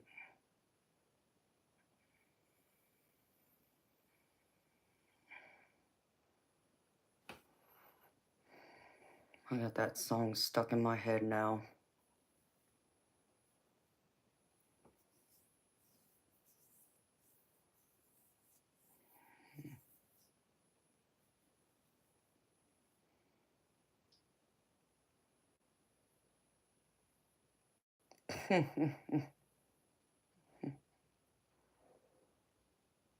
It's blistering cold up there.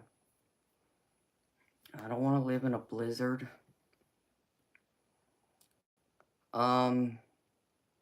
Is that song by Bad Company called There's Something About You?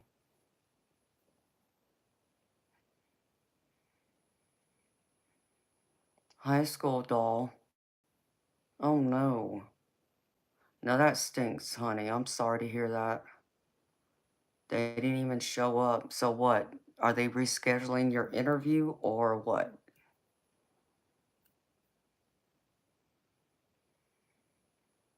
You saw something interesting about who, Paul?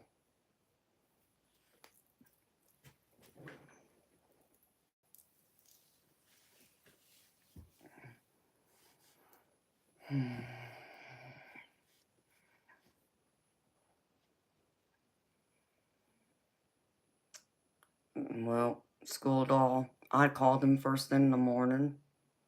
I mean, you need to contact them and let them know that you really want that job and show them that you're truly interested in it. That's what I would do.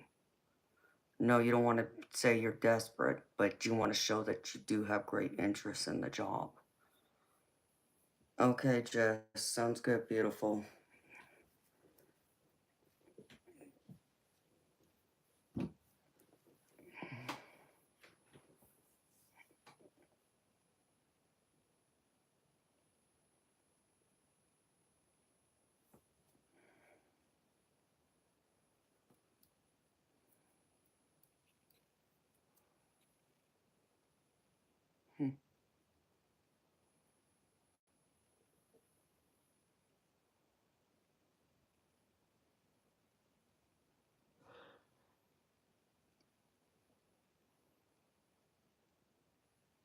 Is that right, Paul? Yeah, okay.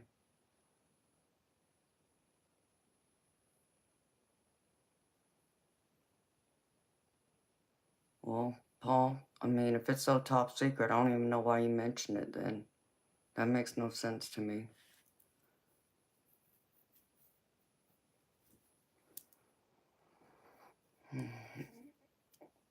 Skull doll, where did you apply for a job? A job at?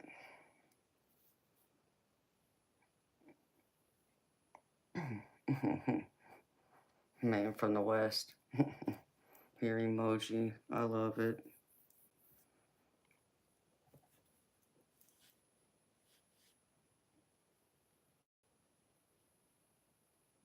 Be fruitful and multiply. Okay.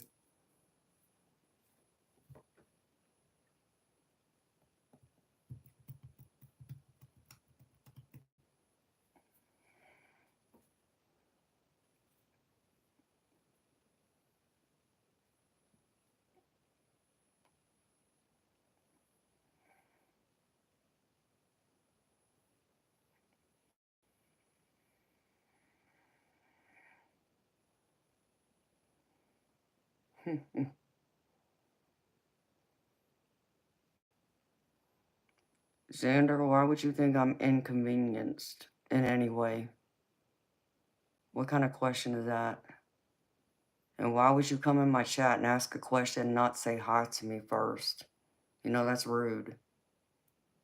I don't know where you live, but I live in the United States. And here, we address each other. We address a stranger by saying hi, hello, how you doing? That kind of thing, you know. We're very polite and courteous to each other.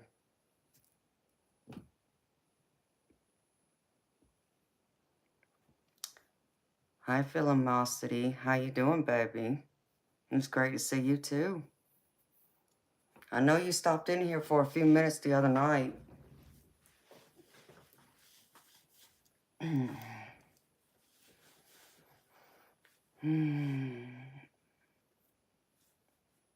Hi, Dragon Balls. I'm gravy, baby.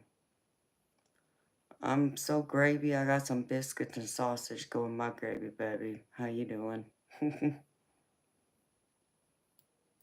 Thank you, Anna. I mean, I just don't understand.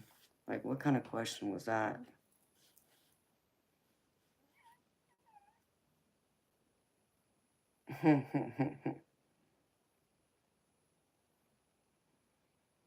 Oh, well, thank you, Dragon Balls.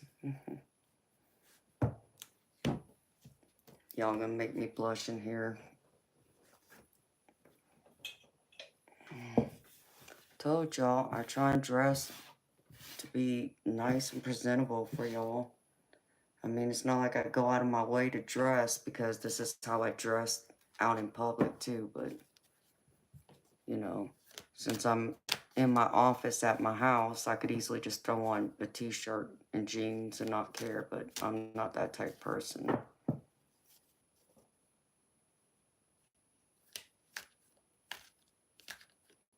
Oh no. Jeez.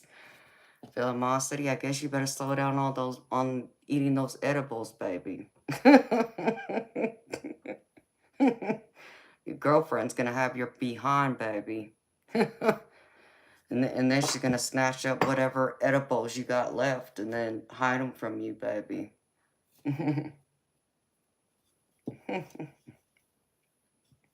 Thank you, Dragon Balls. Yeah, I do like this top. I have it in another color. I could have sworn I wore that one already, but maybe I haven't. But yeah. Thank you. I do like my blouses and my tops I wear. Thank you, David.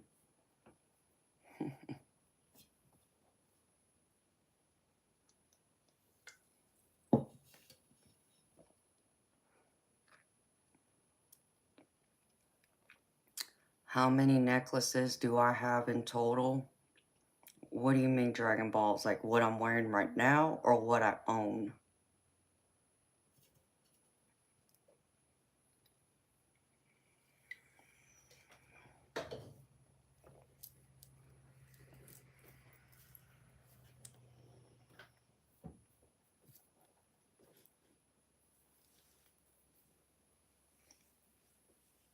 What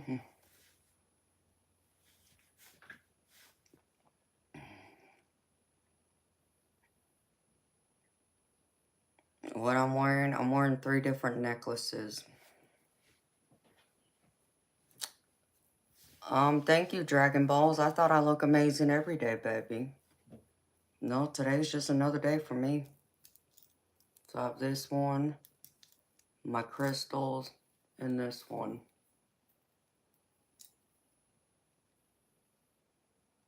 So that's 3.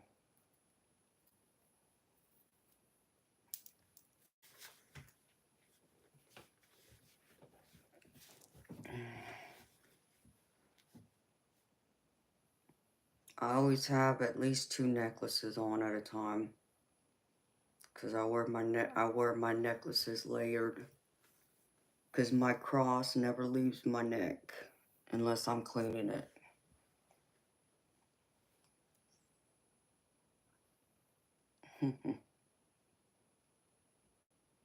And then I wear another necklace. I pick whatever calls to me.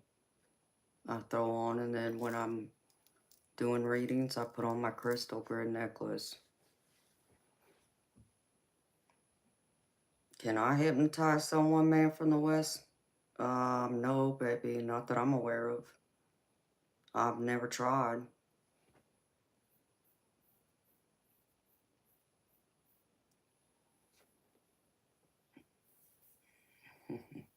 Thank you, Eternal Light.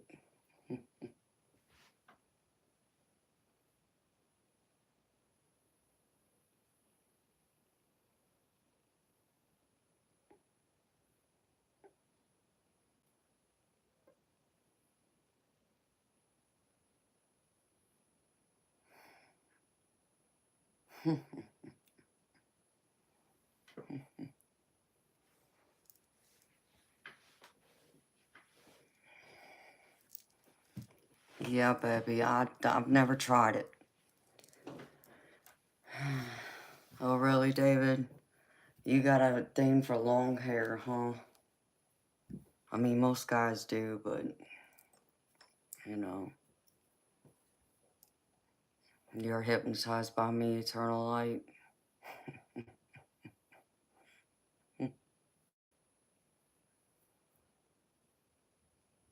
Well, thank you, Paul. At least I got some senses to go with my looks, right?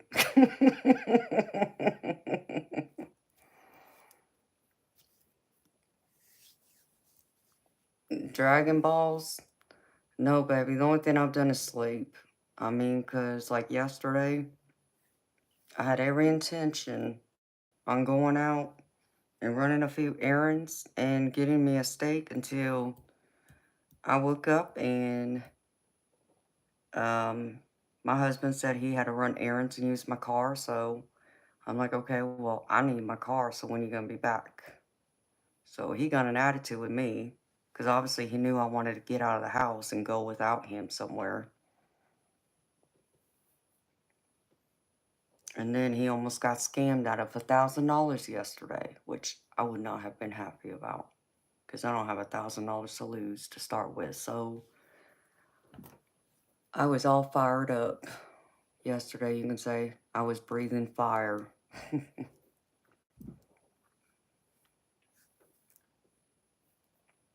Hi, Spirit Brothers. I'm gravy, baby. I'm always gravy. I got biscuits and sausage. Go in my gravy, baby. How you doing? Dragon Balls, yes, on paper I am.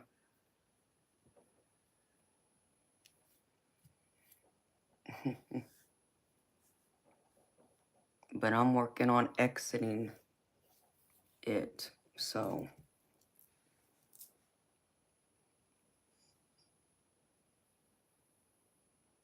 because I don't live like I'm married, that's why. Because even though he lives here, we don't act married. And I'm not in love with him anymore. And I've already told him that. So, that's why.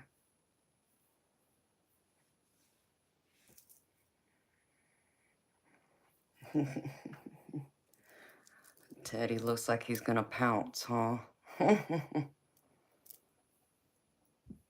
Yep, that's what Teddy's saying. Teddy's saying you better back off. I'm gonna pounce on y'all. You better be nice to her. I need a loving Englishman. Hey, I just need a loving gentleman. Like, my expectations are just high, I guess. My standards and my expectations are high. As the way my parents raised me to be.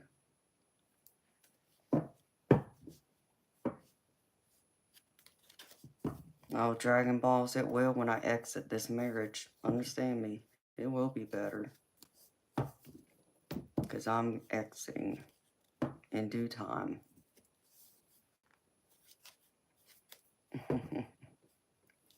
I mean, Spirit Brothers, you might be right though, baby. Who knows? Because, I don't know. I have high expectations. I expect a lot.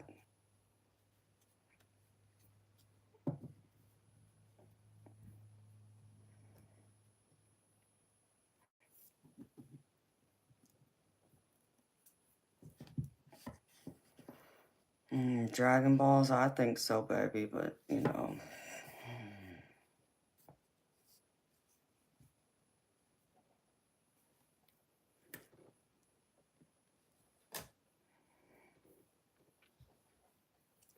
No, well, thank you, Dragon Balls.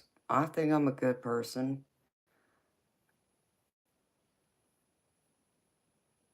Paul, what about unconditional love?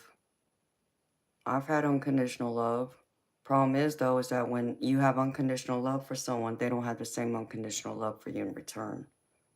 So that's an imbalance, and that will never survive in any kind of relationship because it's more one-sided love.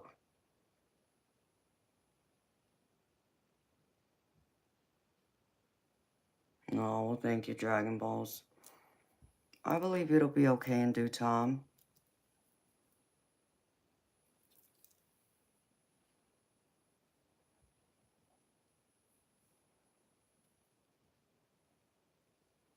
You know, I feel like the universe has something else in mind for me.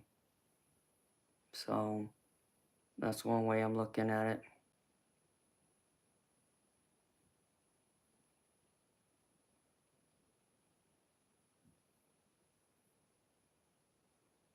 it. Spirit Brothers, well, yeah, we like an accent. You're right. I have a southern accent, but I do like an accent. It is sexy. Dragon Balls, that's not dumb, baby. You got hella love for me. Well, I got hella love for you too, baby. Hi, Allie. How you doing, beautiful soul?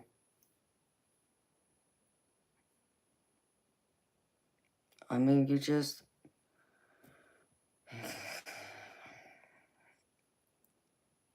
You know, my parents raised me. Don't make a promise you can't keep. And when people break their promises with me, it cuts deep. And so when he broke his promises, so it cut deep. And there are just some things that you just can't glue the pieces of your heart back together for. There's just no way around it. Especially when they don't put in the effort to try and make things work. Or do their part as they said they would do something, and then they don't do any of it. I can't work with that.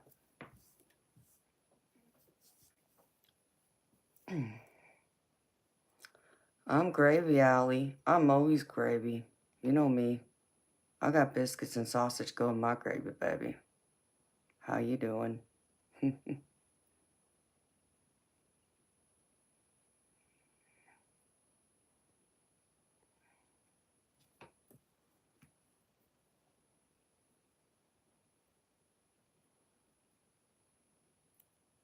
Yes, Lisa. Loyalty is everything.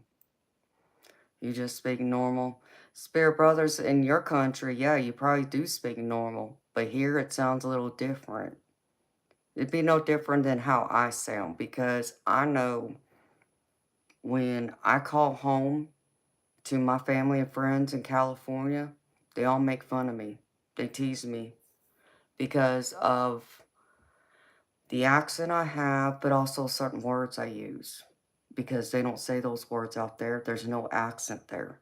So you can hear it in my voice, and it's a lot different. So out in California, there isn't an accent. So you go out there with an accent, to keep it classy, you're not going to have a problem finding a mate. And I'll just leave it like that. So yeah, I do have an accent.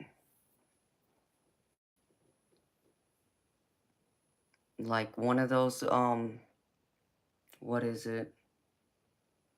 Like, an example that would be like how people say, the right way to say, like, I'm getting ready to go to the store. Well, here in Georgia, in the South, we say fixin'. So fixin', like, instead of me saying getting, I'll say I'm fixin'. I'm fixin' to go to the store, as an example.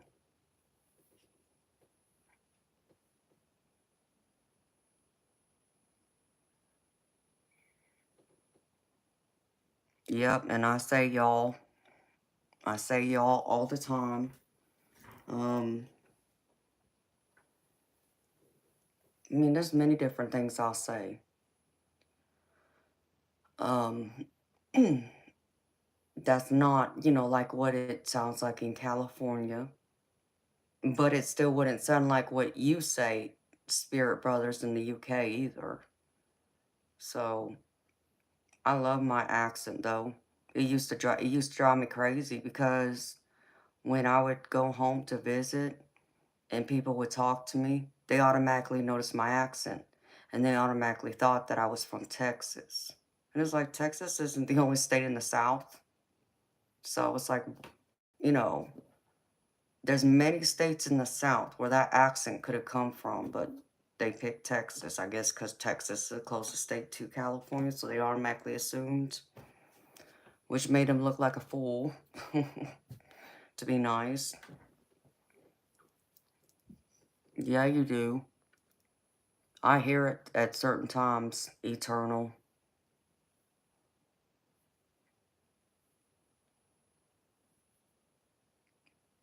See, spirit. And saying mate, that makes me think of like Australia, because I know they say that down there.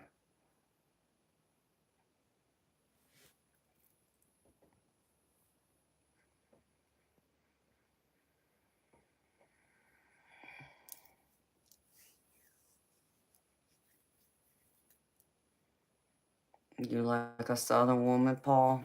Okay, baby. What what is it about a southern woman that you like so much? I'm just curious.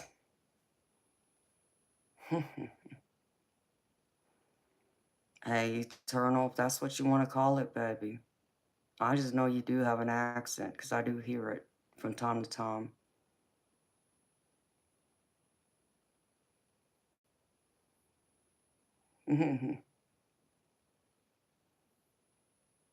Yes, it is, Lisa. Lisa, since you say it's our southern slang, what state you live in, beautiful? Just curious.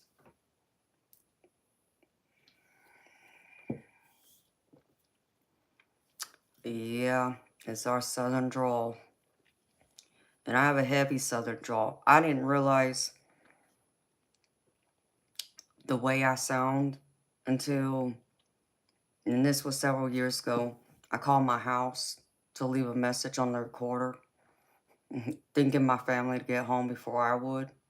And when I got home, obviously nobody was home, so I played the recorder. I was listening to all the messages, and I heard the message I left, and I laughed. I could not believe I sounded the way I sounded on that recorder. It's like, you gotta be kidding me. That's not me. But it was. It was me. North Carolina? Okay, Lisa. Yeah. You're just right. You're pretty much like my next door neighbor, beautiful. Because I'm in Georgia.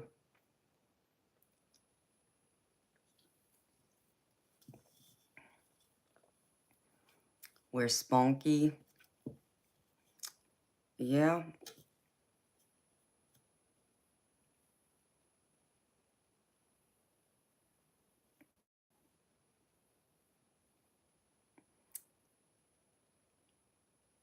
Thank you for the heart emojis. And hi to my beautiful lurkers in the background. What does that mean, Spirit? What is hello, mate? You are paying. What does that mean, baby?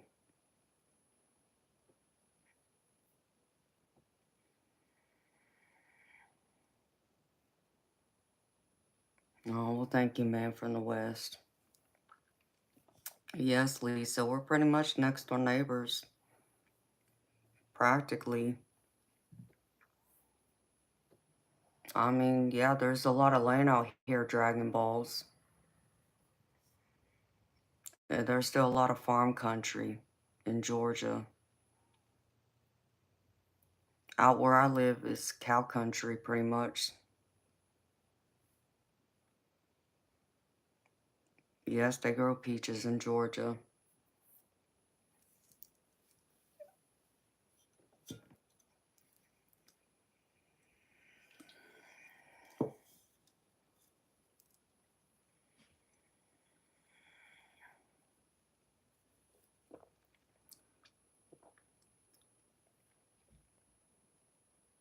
Okay, so it means beautiful. Okay.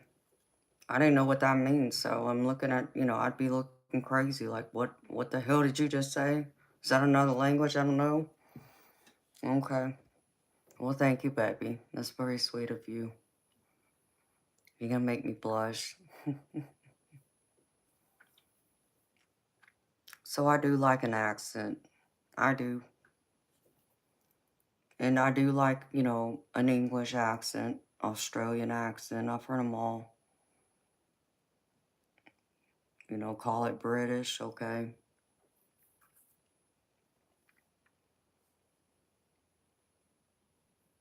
Looking on Urban Dictionary for it. Just like, I need to look this up. It's like, do they have a English slang dictionary for the UK?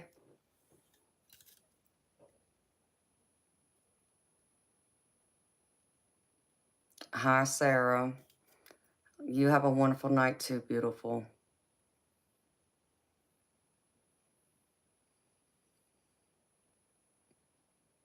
Oh, I said it the way you sound, Spirit Brothers. No, that's pretty funny. Hi, God's Ram. How you doing, beautiful soul?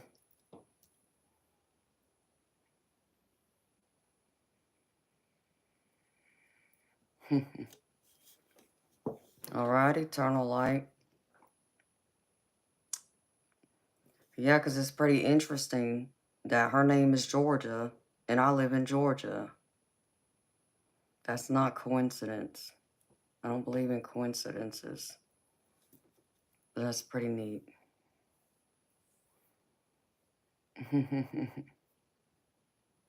Oh, Sarah. Well, thank you, beautiful. Thank you for telling me and saying hi to me, beautiful. I always love seeing you when you stop in, say hello to me. Just like, uh-huh. All right, Jack, Dragon Balls, you have a good night, baby. See you next time.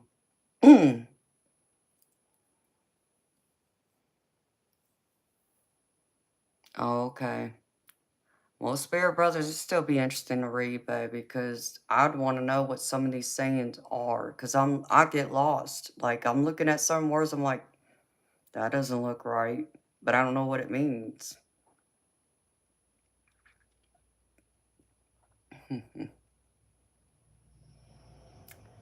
I love that eternal light.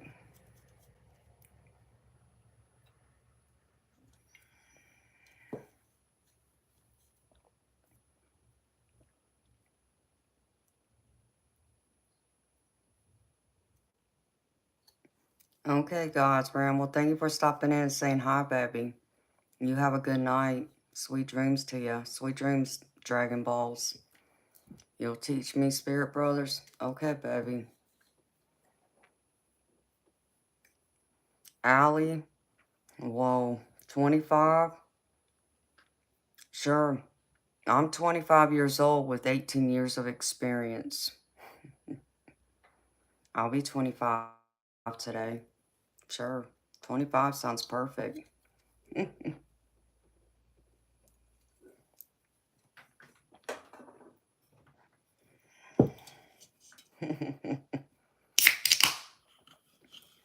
To be 25 again. Wow.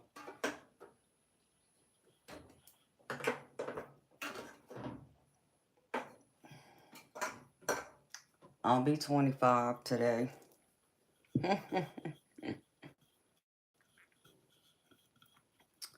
Allie, thank you for the compliment, but no. No, baby, I'm not 25. I wish. I feel 25, but I'm not 25 technically.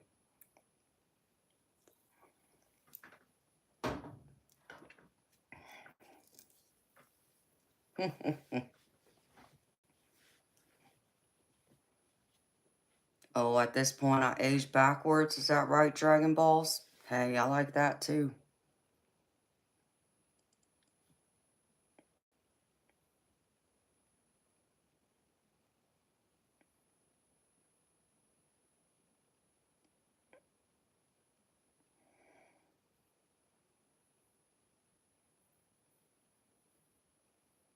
Okay, Spirit Brothers. That's interesting. I look younger each time you see me. Well, thank you, Dragon Balls.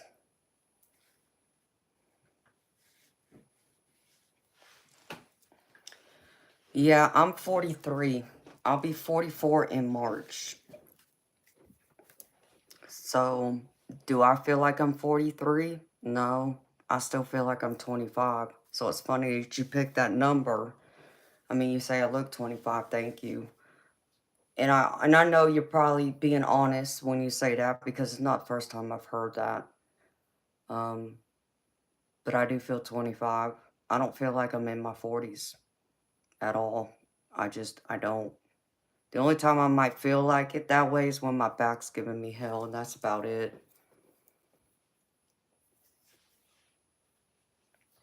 Oh, thank you, Allie. Hey, I try my best to look nice and take care of myself. I mean, I guess it helps because I don't wear makeup except for lipstick and lip liner, and that's it. So I don't know if that's helped it. I don't know. Oh, thank you, Sarah.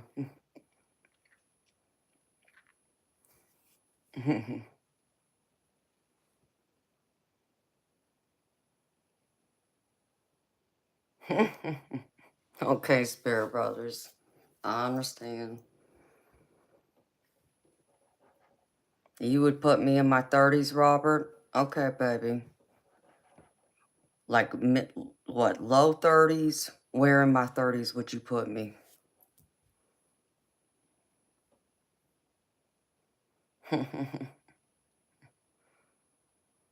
Love the heart emojis.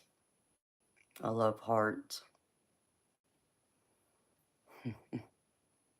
Eternal light. You're so funny, baby.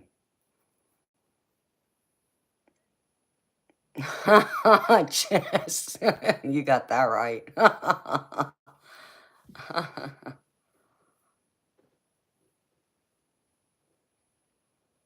Mid 30s.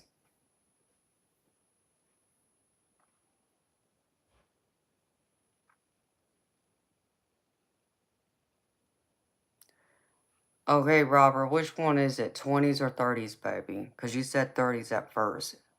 So I'm confused. You said high to mid 20s? Okay, so you changing it? Instead of being in my 30s, you think I'm in my 20s? Man from the West thinks mid 30s. Either way, if I look younger, I mean, that's gravy. If people think I'm younger, because most do. I mean, it's funny because, let's see, last time I went to a restaurant and ordered a drink was about 4 months ago, maybe, I want to say. I want to say it was about 4 or 5 months ago. Well, let's see, wait.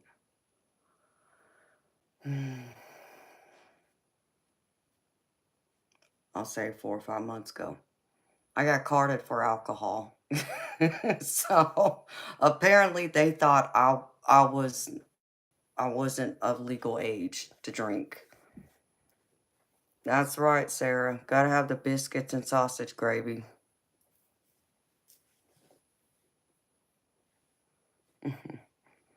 Well, I appreciate that, Spirit Brothers.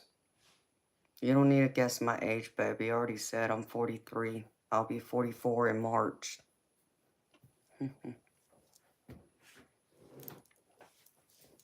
But Jess is funny. Jess said, y'all can butter me up all y'all want, but that ain't gonna get you a free reading.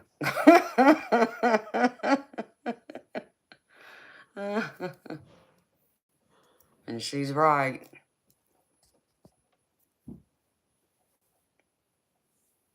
No, that's funny, Robert. I never had a fake ID. You're right, Jess. It's facts. I'm not one of those women you can easily impress by flattering me. Flattery don't get you far with me. It's nice to hear, but it don't go anywhere. Thank you, Sarah. That is so sweet of you to say, honey. You'll make me blush, girlfriend. Thank you. I think you're a beautiful soul too, honey.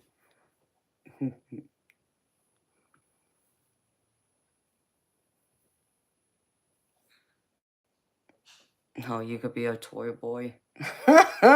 Okay.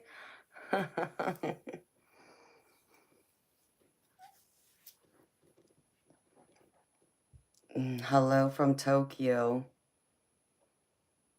So it's 2:18 in the afternoon for you? Oh, good night to you too, Allie. Sweet dreams to you too, baby. See you next time. Oh, thank you, Sarah. Thank you so much, honey. Robert, what's my ethnicity?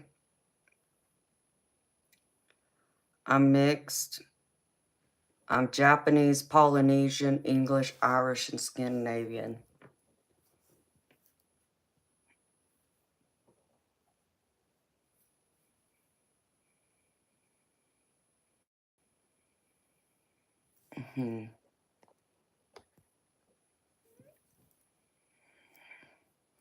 Good morning, Roger. How you doing, baby?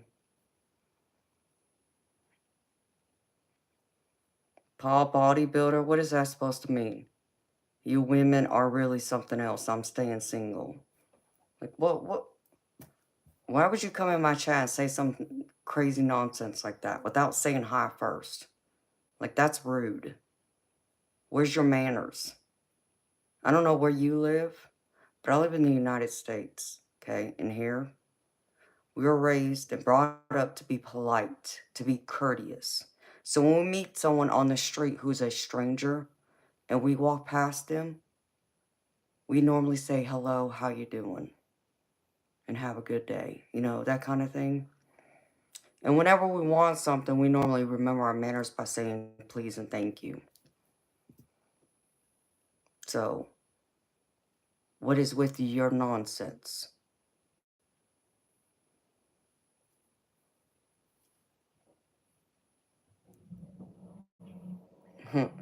Yep, here comes that tail fin. Knock you outside your head. Oh, Spirit Brothers, you always make me laugh, baby. Hi, Renee. How you doing, beautiful soul? Welcome. Oh, thank you, Sarah.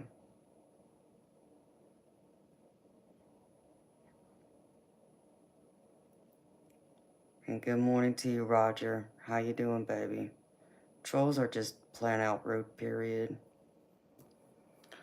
I'm gravy, Roger. I'm always gravy. I got some biscuits and sausage going in my gravy, baby. I'm happy you're gravy, too. Yep.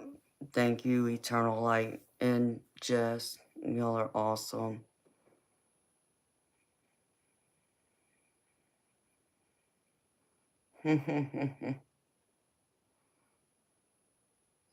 For real.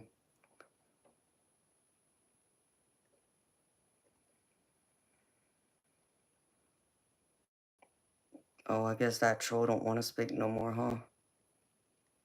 Apparently I just handed him his behind.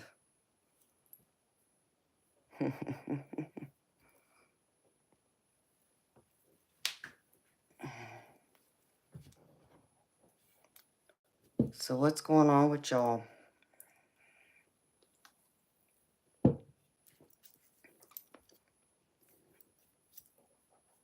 It's almost 12:30. Let's see. I don't know. If there ain't nothing going on by 2 o'clock, I think I'm gonna shut it down. I shouldn't be on here wasting my energy like that.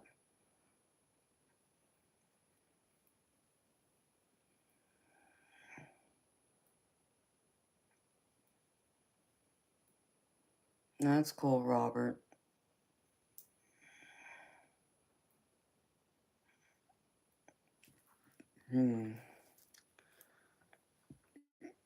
Well, do you eternal light? Like what temperature you got the house set at?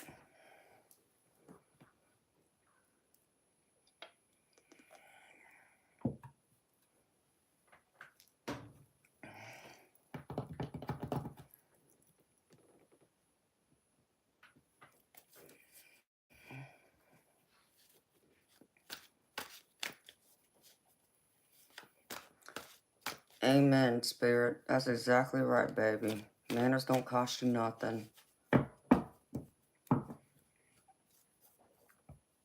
Anything below 68 is cold for you, Robert.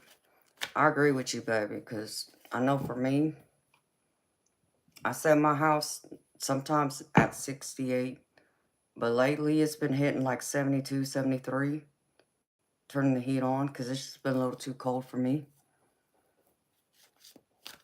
But it's weird because the way they set up the whole heating and cooling system in this house, it made no sense the way they did it.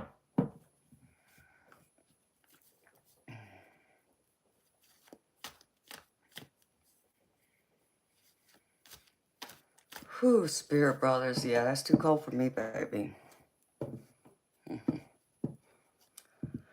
Hi, Timothy. Thank you, baby. That's very sweet of you.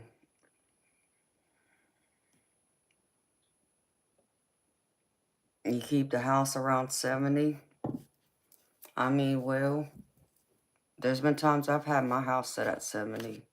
And yeah, there's times it could be pretty cold. It just depends. I think during the daytime, it's not as bad because, you know, normally the sun's out. But at night, when that sun goes down, you can really feel it. I'd be turning it on 72, 73 eternal light.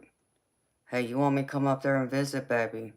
I'll be running up your heating bill, just to let you know. Hi, Lorena. How you doing, beautiful? And thank you. It's very sweet of you.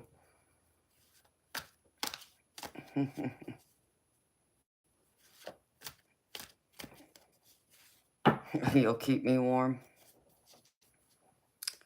Man from the west, yes, it does snow here, but it's like where I'm at, you know, unless you're in the mountains, it rarely snows. Like, it might snow once a year, and 9 times out of 10, it doesn't stick. There isn't precipitation for it to stick to the ground. But in the mountains, it snows there, but I'm not in the mountains, so.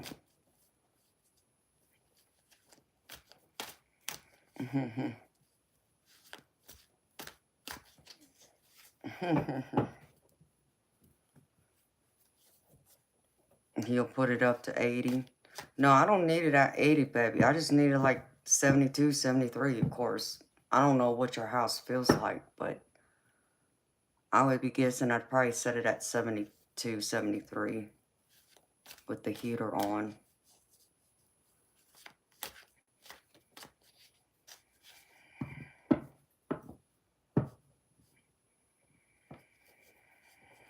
Yeah, man from the West. That's exactly it.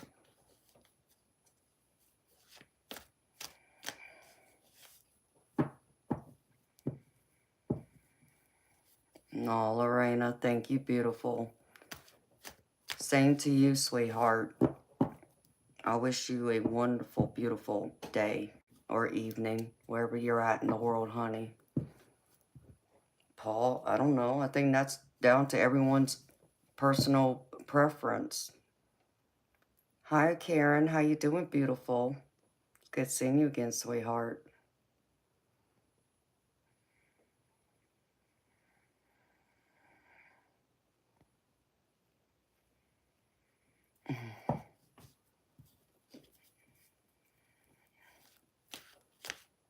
Okay.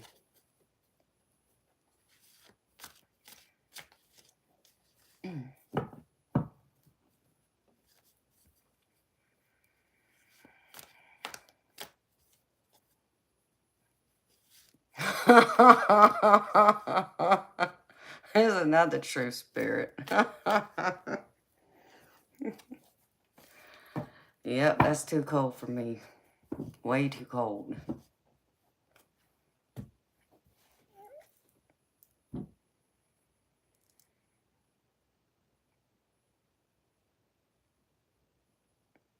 Oh, well, that's great, Paul. Now, at least y'all haven't had any of those hurricanes hit you, because I love the beach. I'm a mermaid, and I'm part Polynesian, so I need to be, like, somewhere tropical, but I surely am not going to live on the beach, because I'll be sitting there doing nothing but stressing out, worrying about whether my house is going to be there next year or not.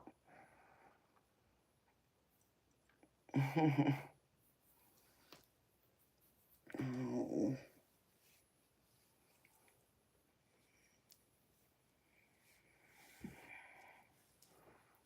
California in the house. You're a fish out of water.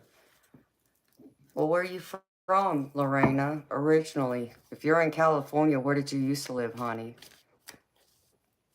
Hi, Kru. How you doing, beautiful soul? Welcome. Dumb. Leather skinned. You don't look leather skinned, Eternal Light. Lorena, I was born in California, so you love the sea, Karen? I do too.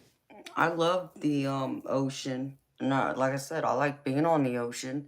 I just don't know if I'd want my house on the ocean, because, like, on the beach, like, with all these storms hitting, like Florida and the Carolinas, and I know Texas got hit a couple times, and then Louisiana several years ago. It's like, yeah, I don't know about that. Yes, Paul, I'm part Polynesian.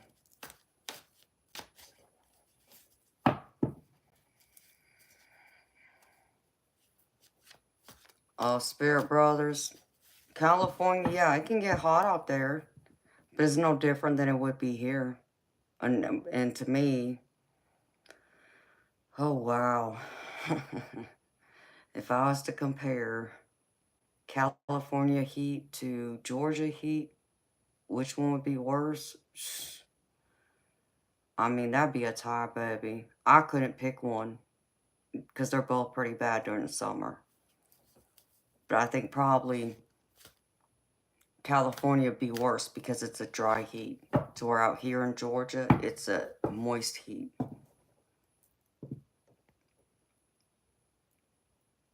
Kru, yes, I do read cards.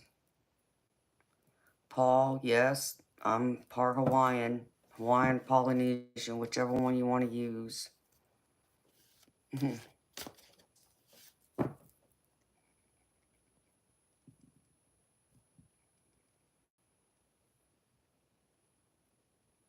Hi, Indigo. How are you doing, baby? I'm gravy. You know me, I'm always gravy. Hi, Mitch. How you doing, baby?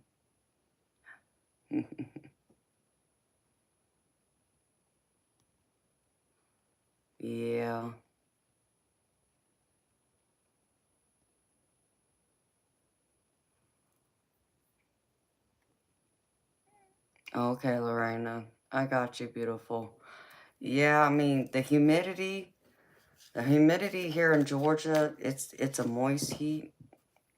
But like California, as you know, it's like a dry heat. And it's like, both of them are bad no matter what. Well, thank you, Keiru. You're very sweet, baby. I'm exotic looking man from the West. Because I am exotic, baby. My heritage says how exotic I am. For being mixed.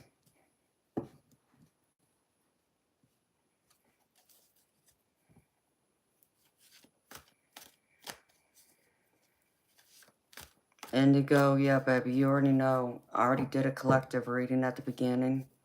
If you want to go and check that out, you're more than welcome to, baby.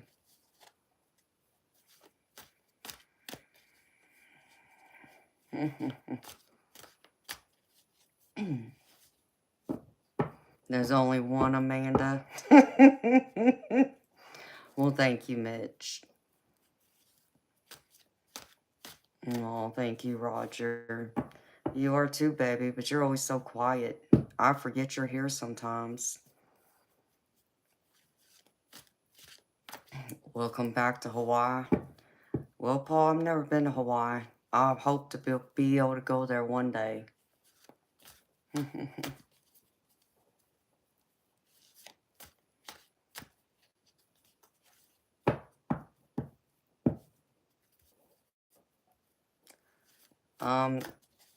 I don't know, Indigo. I mean, everybody has PayPal, because I know Eternal Light's in Canada, and he pays me through PayPal. But there's another person in Canada that uses the other app, which is Buy Me a Coffee.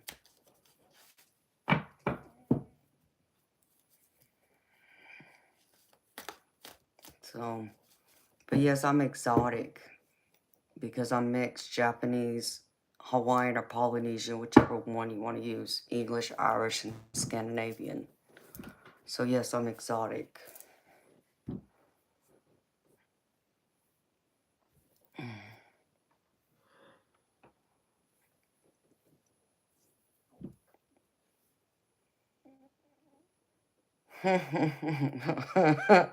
That's funny, Mitch. Maybe we should come up with that app. Instead of buy me coffee, buy me a Red Bull.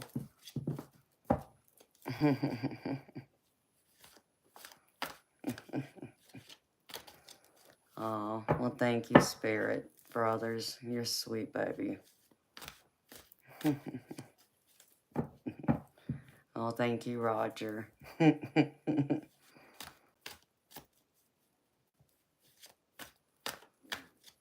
Okay, Indigo. You know, I still try and be humble, y'all, so that's just me. So y'all make me blush when y'all say how beautiful and all that I am. Oh, wow, Mitch. So you're going to be an uncle again.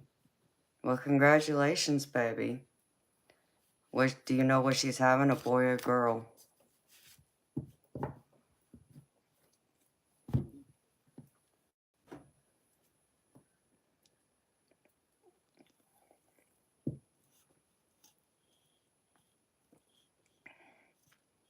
Aww.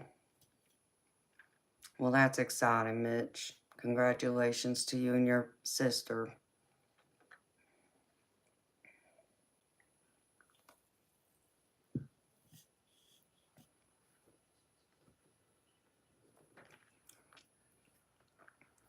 Robert, I agree. Snow is nice as long as it stays on the grass, because when it gets on the road, I can't drive.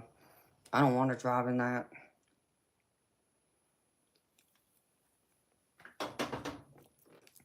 I would need a chauffeur if I lived in a place where it snowed, because I'm not driving in that craziness. Nope. Won't do it.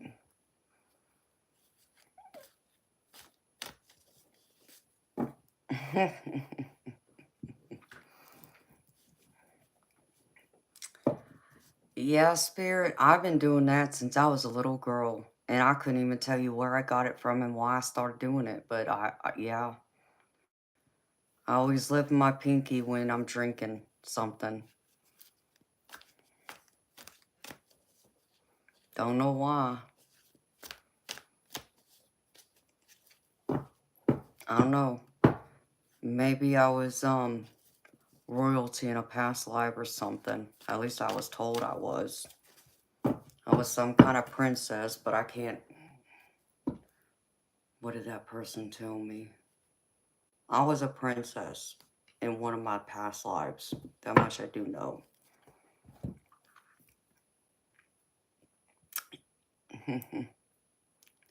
Well, yeah, I'm part English, Mitch.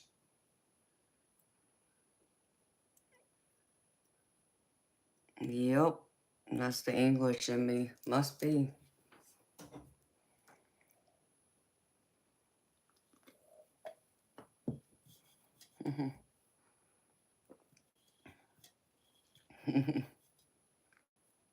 That's why I'm y'all's Empress. Yeah, Roger.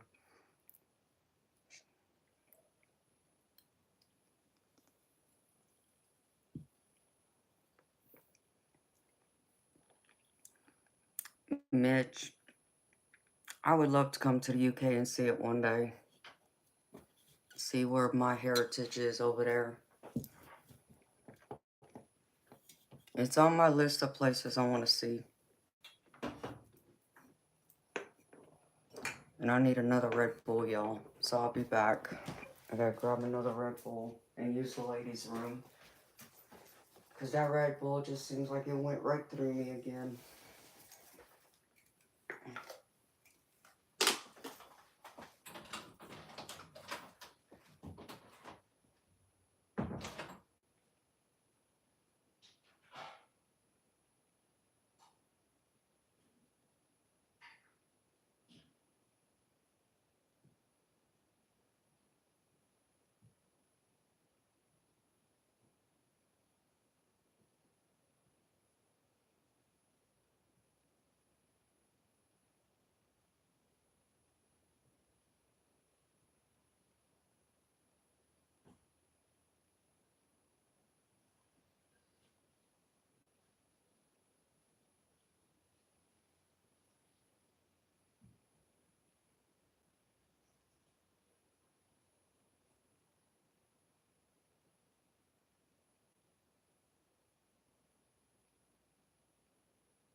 Oh my goodness.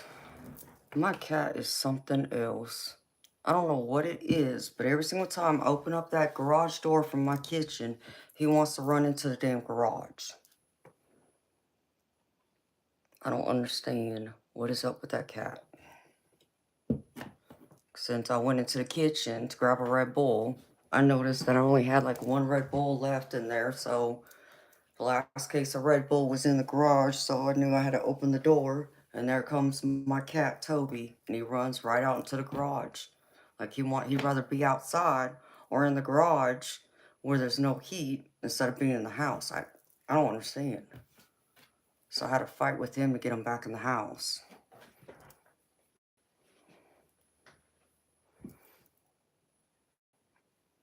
No, I'm sorry to hear that, Spirit.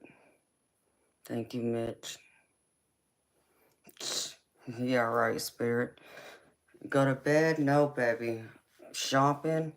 I ain't got no money, baby, to go shopping. That sounds nice, though.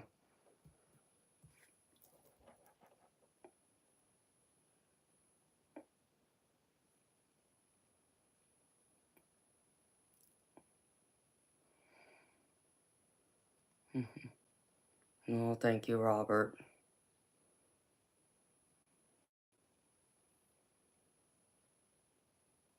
Charles, I'm right here.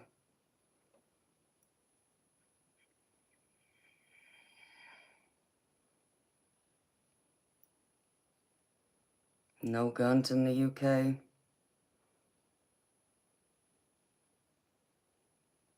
See, that's what I like about my state.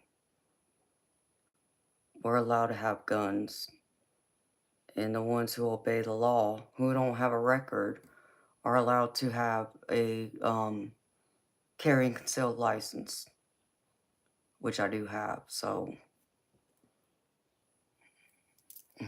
hi Charles, how you doing, baby?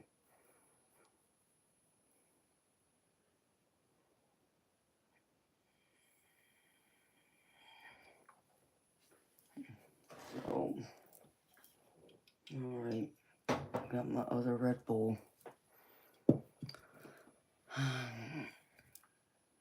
Spirit, what part of the UK you live at, baby?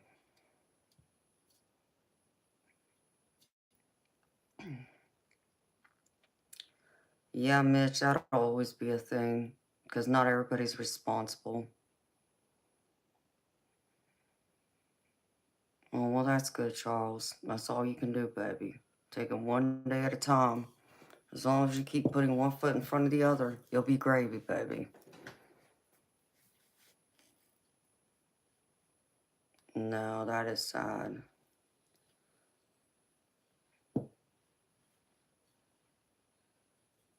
I mean, but you know what, Spirit? Crime is so bad everywhere. Because it's bad here. I mean, my big city in my state is Atlanta. And it's bad out there. And there are certain areas that even a lot of people I know who grew up in like the bad areas won't even go because it's gotten that bad. And, but like where I live at now, I don't hear of anything, which is nice. I don't get, I don't even see or hear, sirens going off rarely. I mean, I could probably count on both hands how many times I've heard sirens going off, whether that was cops or it was like the ambulance or fire truck. So,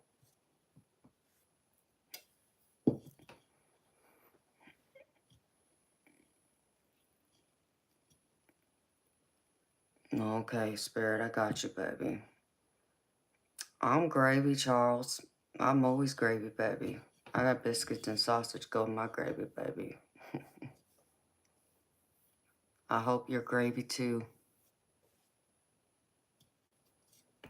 Yeah, not here, thankfully.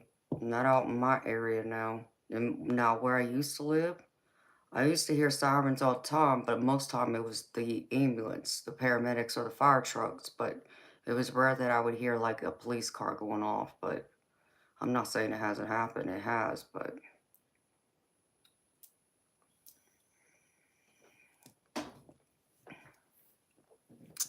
Um, I actually almost got into a fight with my old neighbor in my old house because he, I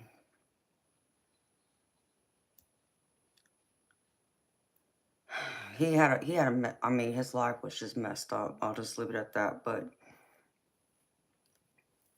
he was gay, and he had his, boyfriend living there, but his boyfriend was from Vietnam, and he ended up marrying his boyfriend's sister to get them here. And she lives there, but she knows that they're together, but he goes through and he picks at her all the time. Just, I mean, he's literally trying to piss her off and get her all riled up and upset. And I don't know what happened, but one day I remember I was outside. I was in my yard. I think I was like messing with my rose garden. And I heard them cross street in the garage going at it. And I saw him like shove her. So I went back in my house and I grabbed my gun and I walked across the street and told him, I said, you better not ever touch her again. And then I told her to come to my house and, where she could be safe. And I was going to call the cops, but then she told me not to because if she did, then her brother, which is his lover or boyfriend, would come home and be very angry and God knows do what. And it's like, so, I mean, that situation's all messed up, is all I'm going to say. I try to help her. And my actual next door neighbor who lived on one side of me tried helping her too. And, would call the cops and, you know, but she wouldn't do anything. She wouldn't like tell the police what really happened. And I also know that there were times when, which I didn't even know, but I would look outside my window because I had a two-story house, and the gay neighbor had lived in a one-story house, and it just happened to be on the other side of the street, but it was at an angle. But I could still see like in his garage if I just peeked out my window, was looking in my yard or something. And he was sitting outside one day in the garage, just wearing a towel, like he had just gone out of the shower or something. And I couldn't see it, but my neighbor that lived right next to me said he was out there naked one night, and it was just letting it all hang out. And I think it happened a second or third time, and he called the police to report him, and the police wouldn't do nothing because they had no proof that he was out there sitting out there naked. So I mean, all these kids that live in that neighborhood could walk by and see this guy naked. It's like no. So I try not to get involved until I see some nonsense like that, and then I don't play because I'm not afraid. And I wasn't afraid of him, he knew that. So it's just crazy how they act sometimes.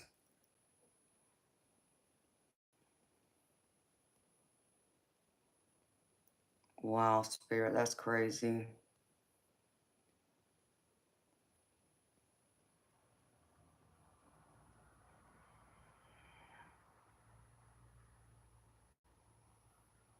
Oh, I hate to hear that, Charles.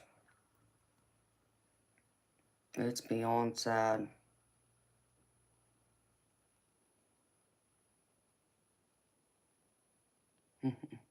Hi, DJ Air. How you doing, baby?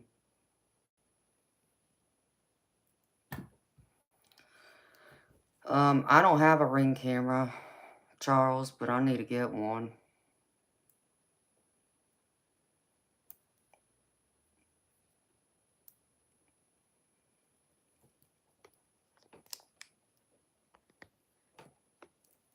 So I need to get cameras here actually. But I just, I felt bad for that girl. I mean, because she was treated horribly. And, and like I said, that guy, he would pick on her left and right just to try and get her riled up because he got enjoyment out of seeing her upset. And that just irked me even more. But I wouldn't say nothing until I saw him pushing her. And then even my next door neighbor said he saw it one night him and his wife saw them in the garage, and he actually did hit her, and he witnessed it. But again, police got called, and she wouldn't tell the cops what happened. So he got away with it, and he knew he could get away with it because the other thing he would do, because the girl couldn't speak, she spoke very little English. So it was hard to understand her most times, but I would try and, make sense of what she would tell me. And she would just try and tell me that, no, don't call the authorities because her brother would be very upset. And I didn't want to know what else would happen. But um, the guy would go through and tell her and threaten her that, if you tell them, you're going to go back to your country. And then um, he like scared her to death to where she never wanted to leave the house. So like the only time she would leave the house is to go to work, and then she comes straight home because she was fearful that guys would attack her, assault her, more or less. That's what he did to her. So it wasn't just the physical; it was the mental and emotional abuse, and I wasn't having it. So I almost knocked him into next year, though. I can promise you that it was close one night. Hi, Cheryl. I'm Gravy. Beautiful. How you doing, honey?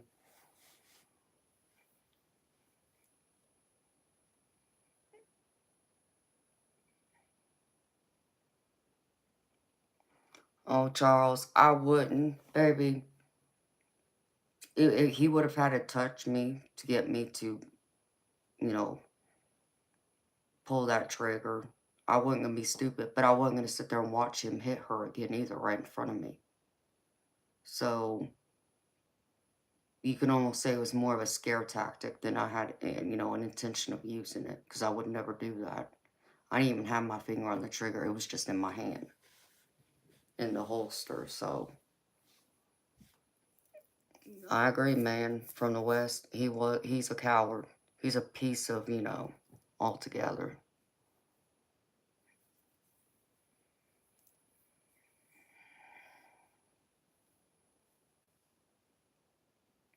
Yeah, I had to look at it getting a taser. Because I also got a pocket knife.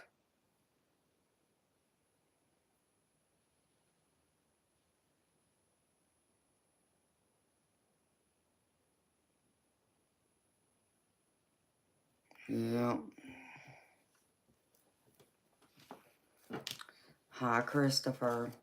I hope you're doing well, baby. I'm happy you popped back in to say hello, baby. I always enjoy seeing ya. Charles, man, I almost whooped his butt. Like I said, you don't want to mess with me. I don't think he knew I had a gun, though, either, so. But what's crazy is what I did notice is after that incident that day, they weren't out there in the garage nearly as much arguing or anything like that. So did he back off and leave her alone? I highly doubt it. I just think he was able to keep her inside the house instead of her running outside in the garage for the whole neighborhood on the street to hear what was going on in that house. But oh, I didn't like it at all. Not at all. And he knew he couldn't, bully me at all. So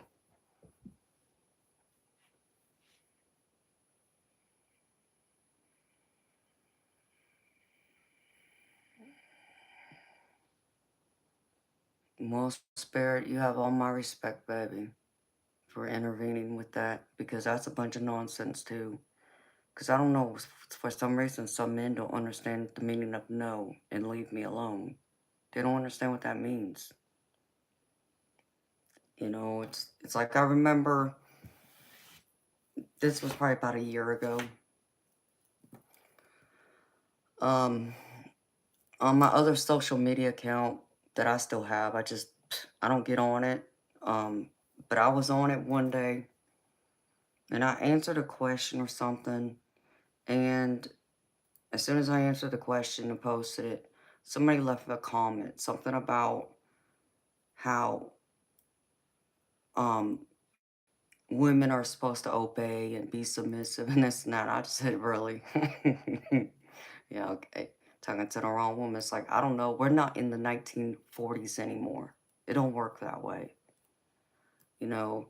And pretty much, in so many words, told me that because I was out late at night shooting pool, as I do semi-professionally, playing in tournaments or playing in like little money matches with, people.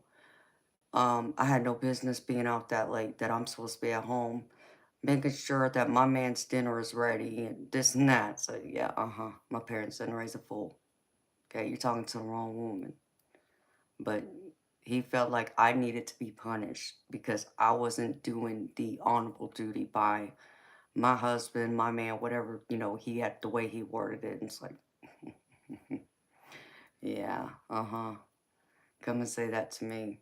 I don't understand why people think that way. Like, we're not your slaves. We're not your property. We're not your sexual objects. None of that. And so I told him, I said, let me tell you something. I said, I already have two daddies. I'm not looking for a third one, thank you very much. I'm grown. I can do what the hell I want when I want. You may not like it, but that's the exact same reason why you'll never get a woman like me either.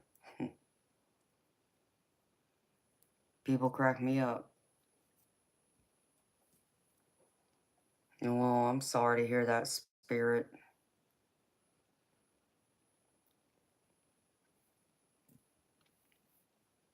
But you did the right thing, baby.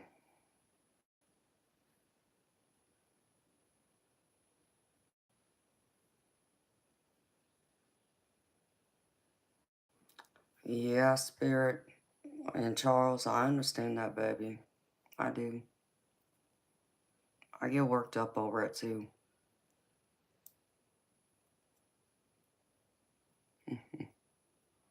No, thank you, Mitch.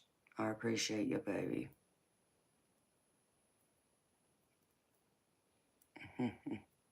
Thank you, man from the West.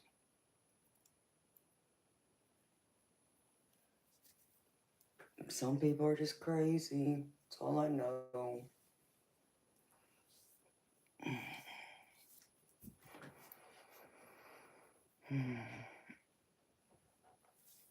But crime is getting bad everywhere. I'm just hoping that, well, I think because I'm still like out in like country, like cow country, where there's several acres of land, where you can tell it's, farmland. I can only hope that because of that still being, you know, um, it looks like majority of the land in my area, in my city, then maybe the crime will still clear of my area for, many more years until they start building more. Then yeah, I know that all that will come with it. But for right now, it's still pretty quiet.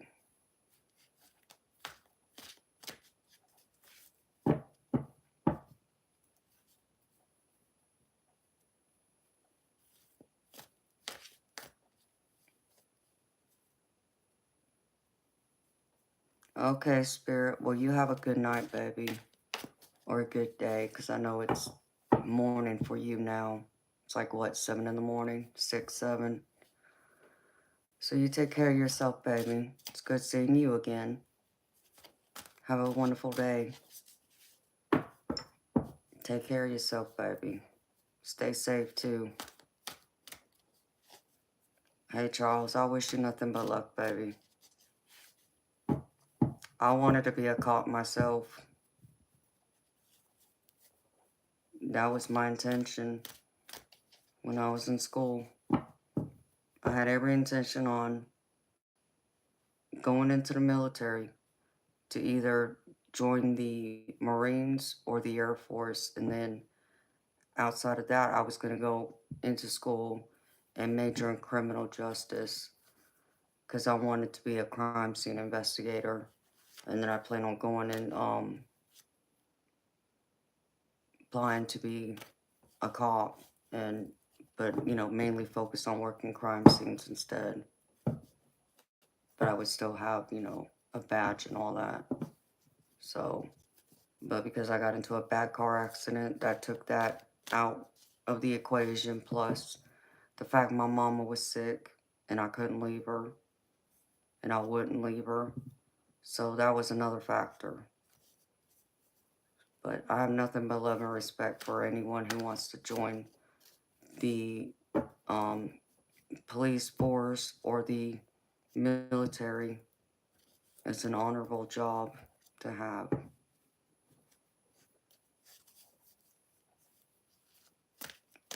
I know you'll do well, Charles. Have faith, baby.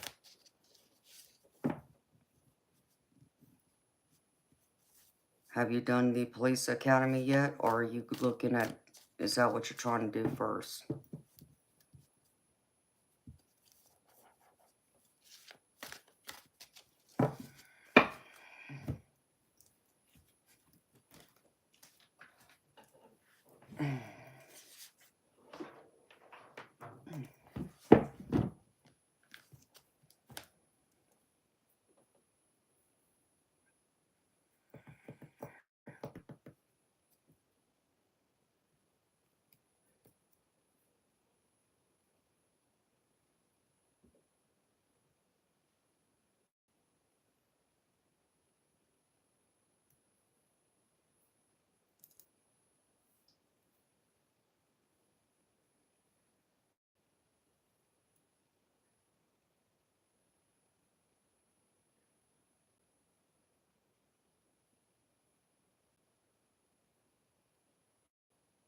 Oh, Charles, don't feel bad for me, baby. I'm okay.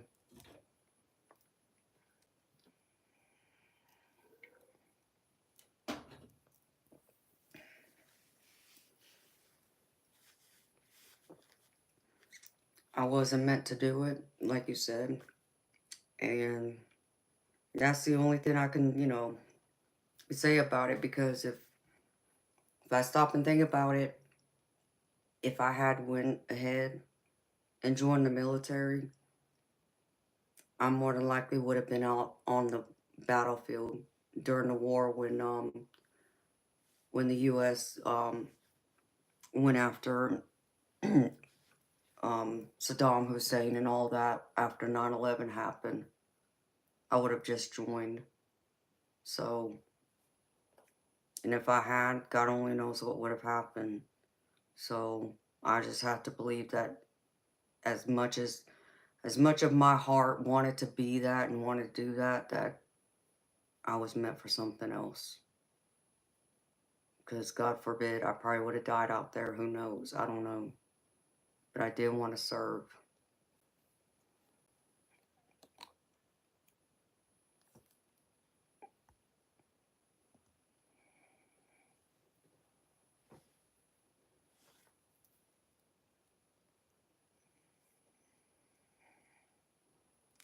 Well, Charles, I wish you nothing but luck and the best, baby.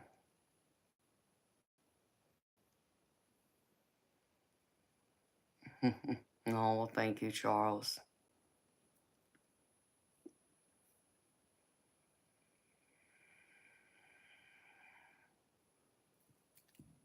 Oh, that's cool, Chris.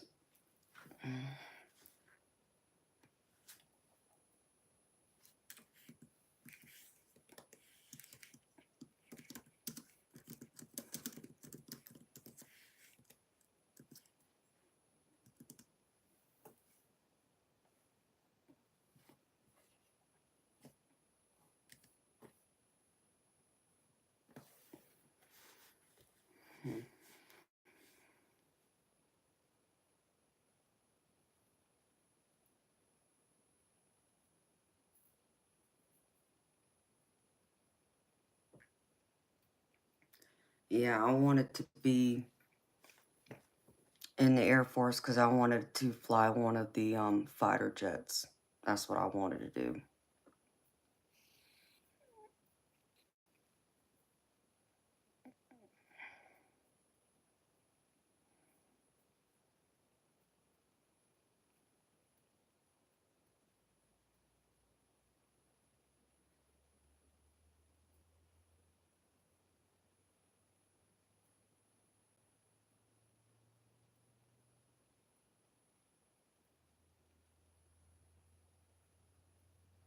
Oh, Charles, I'm sorry to hear that, baby.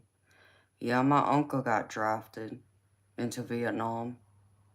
But I don't know if you know this about my family, Charles. Um, because I'm part Japanese, my grandparents were put in the um, concentration camp back during World War II here in the United States when Pearl Harbor got hit. President FDR had issued an executive order that all people of Japanese descent, and it didn't matter whether they were American born citizens or not, had to be put in these internment camps and held there. And I heard they went through a lot of hell. And both my grandparents were American born citizens. My grandfather was born in Hawaii, my grandmother was born in California. And so my father was born in the concentration camp back then. And what I always thought was honorable is after going through all that, where the government took everything away from my family, and I mean everything, their home, their money, their personal belongings, the government seized it all. And despite all that, my family forgave the government for what they did, so much so that my own father had signed up for the army when he was out of high school. Of course, I didn't know he had served until after he died.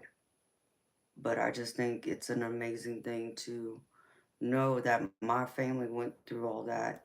And despite everything they faced and the torment and the hell they were put through, they still managed to come out of that place humbled, and they forgave them, and they were still able to make a good life for themselves. And they worked hard. So, um, I don't believe my dad saw the battlefield, but I know my uncle, his brother, did go to Vietnam. He got drafted. In fact, the story is that my uncle had heard that they were coming for him to draft him, and my uncle had told my grandparents that if he was going to be forced to serve, then he was going to decide which branch he was going into. So he decided to join the Navy. So I think it was like 2 or 3 weeks later, they came knocking on the door, on my grandparents' door, asking for my uncle. And my grandparents told him he's already gone. He signed up for the Navy. So, so yeah.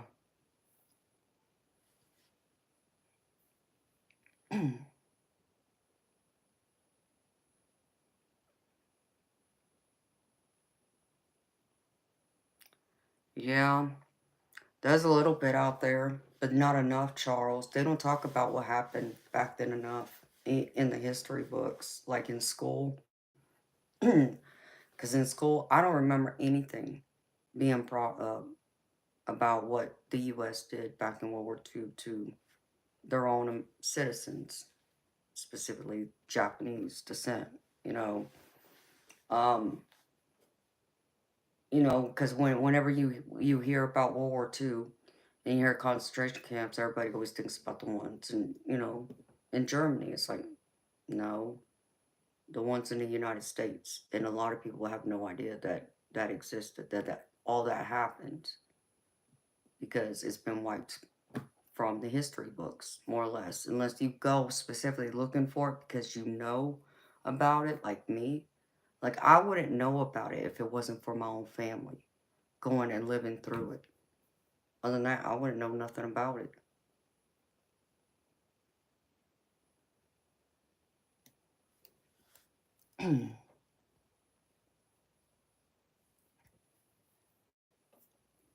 Yeah.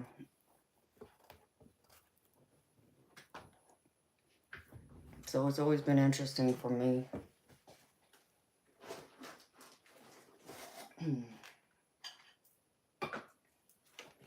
But I give a lot of credit and praise to my family, to both my grandparents and my dad. Because I don't know if I would have Well, I mean, I'm sure I would have forgiven the government, but I don't know. It's doing a weird time that I think it probably would have taken me a long time. And I definitely probably wouldn't have signed up for the military back then. But I found it interesting that I wanted to join the military even before I found out that my dad and my uncle served. It was just a deep desire within me to do it.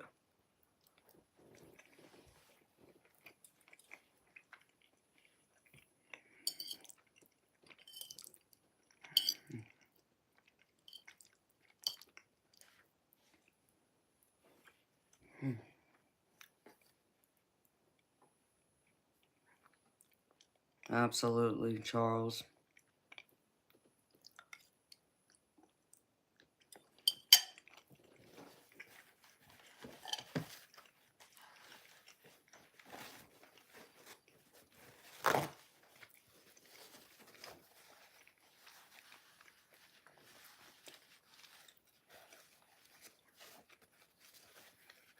I agree, Chris.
Charles, do you just want to be like a patrol officer, or are you looking to like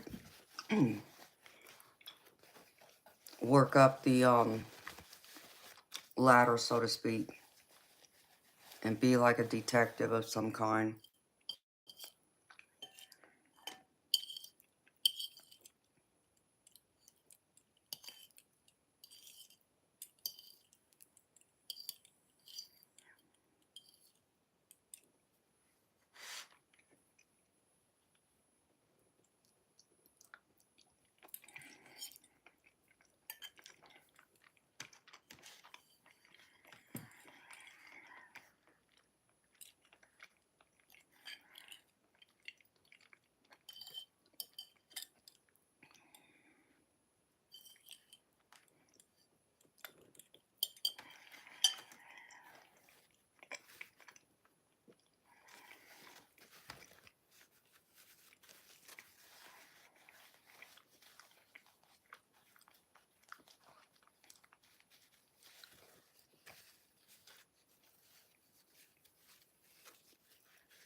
Okay.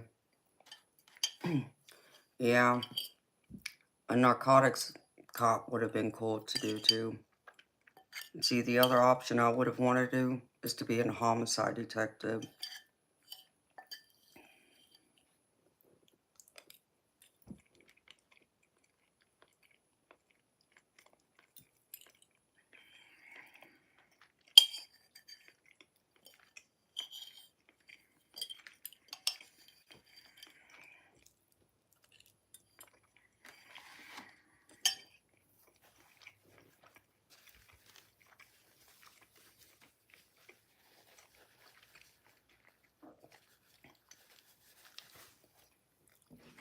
Cash, you're right too, honey. I agree with that.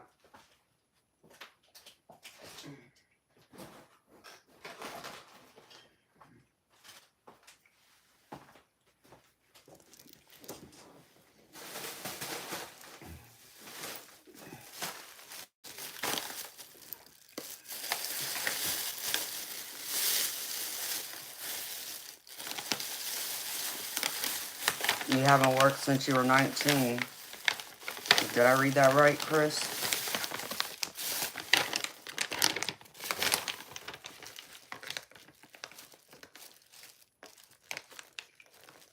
Hi, Diane. Oh, okay, I got you.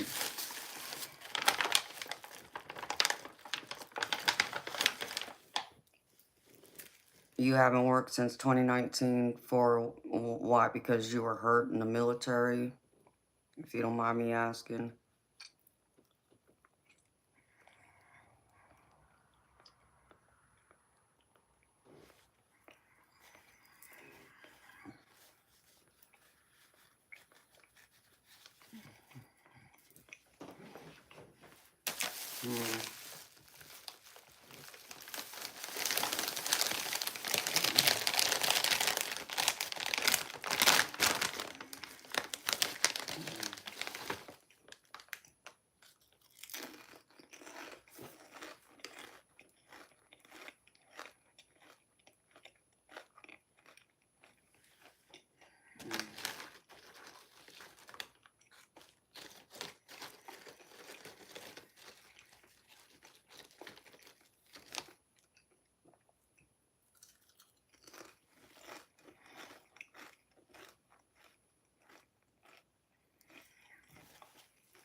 Yeah, Charles.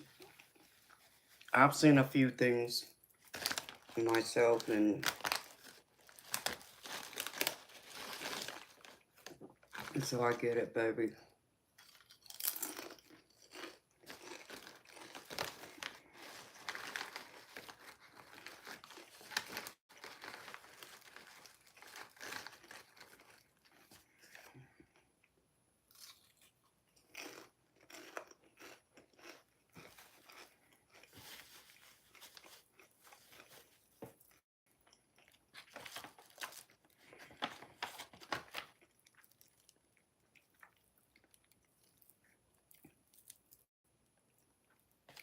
I still have nothing but love and respect for you, baby, that you want to do that, especially with the way police officers are being treated nowadays.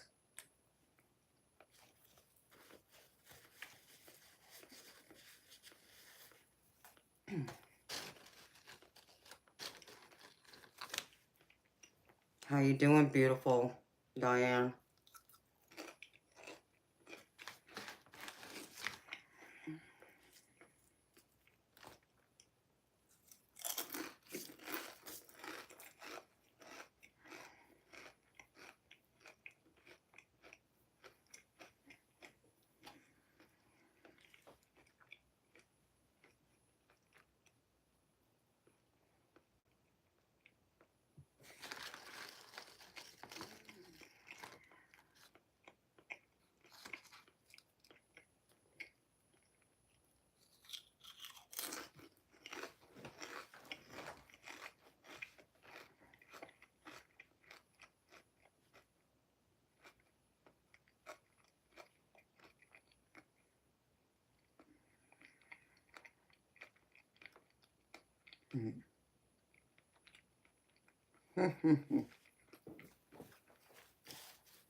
Chris, no, it doesn't glow on a full moon. The scapegoat? Oh, hey, baby. I wish it was some biscuits. I love some biscuits and gravy right now.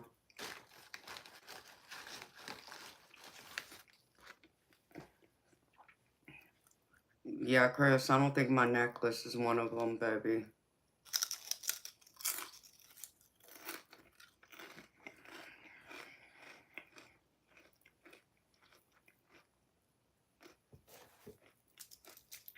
This is a crystal grid necklace. But like my other jewelry, it's all diamonds.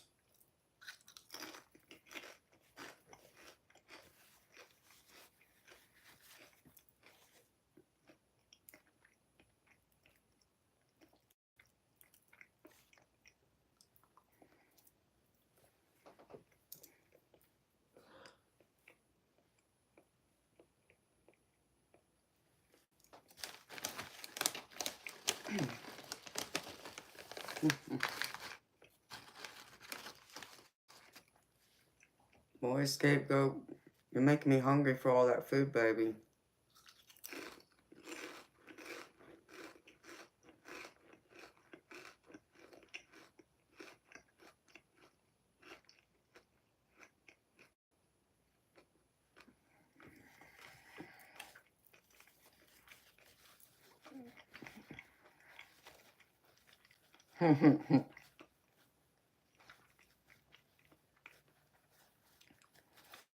Yes, Chris, you're correct, baby. Some of them do. And there might be a couple of mine that do, but I've never really paid much attention to it. Um, I've been around like a specific light that will make some of my diamonds glow, but I couldn't tell you which ones and all that good stuff. Who's rich, Charles?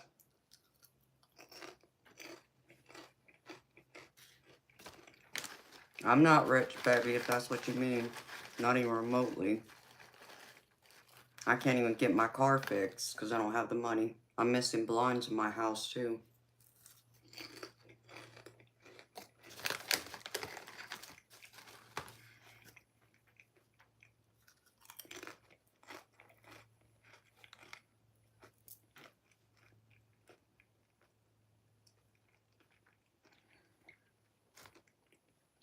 I agree, Chris. It is. It's pretty the way it does light up.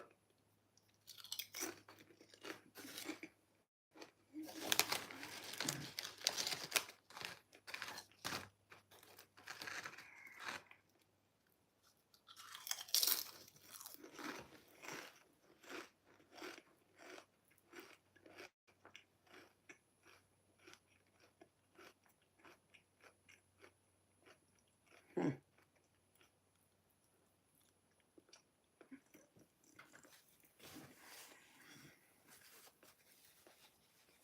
Huh.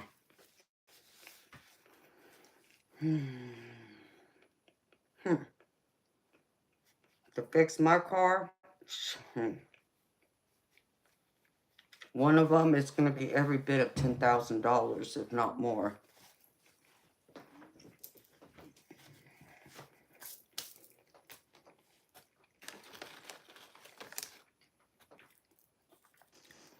The other one is about 1,000.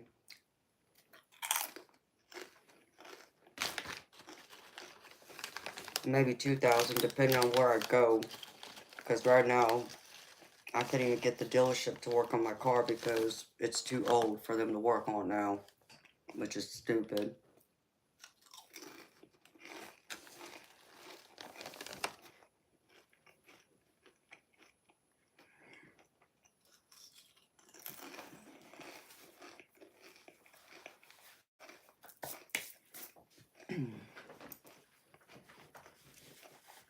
Because I think the AC's going out in my other car too, so I would say it's probably closer to 2,500 to fix that one.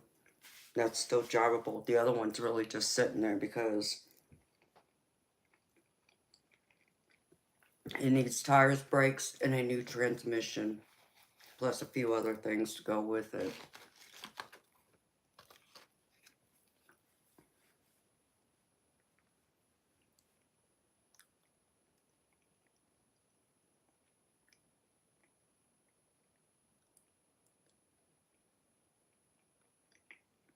Oh, Chris, I'm in Georgia, baby.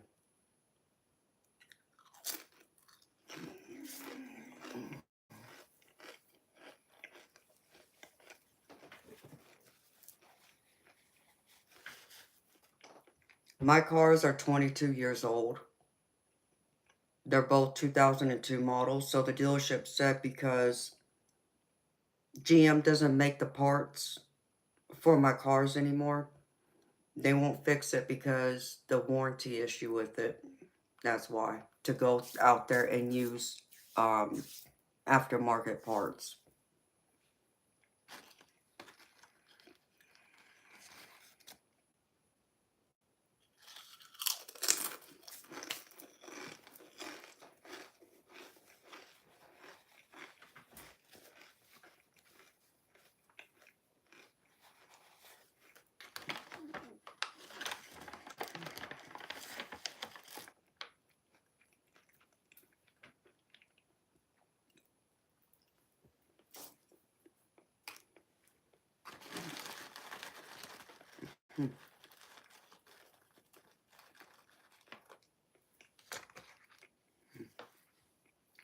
Charles, we're at in Georgia.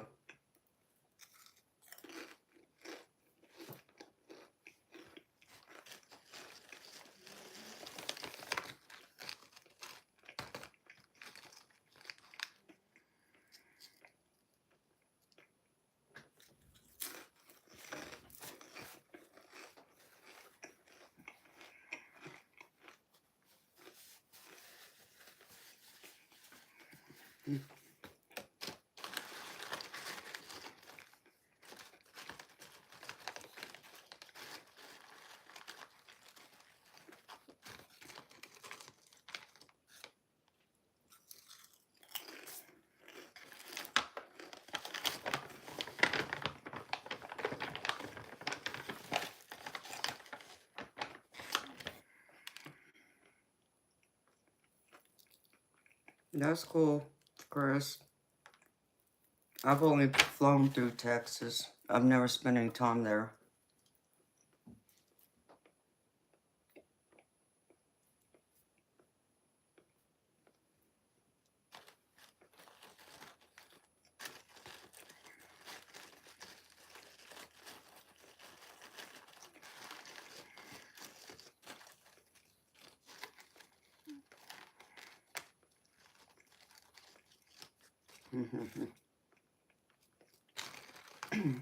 No, thank you. Yeah, because I need to find someone who can fix it because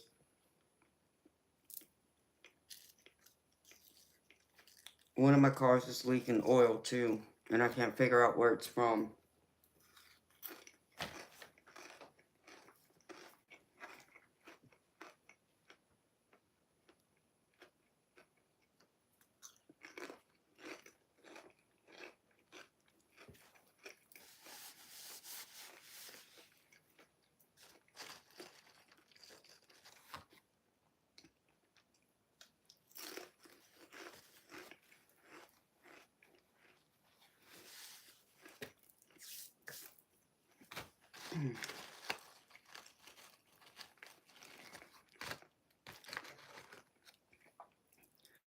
Which I would think GM would want to fix my cars because they're not making them anymore.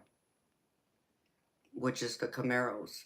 They stopped making them this past year, I think it was.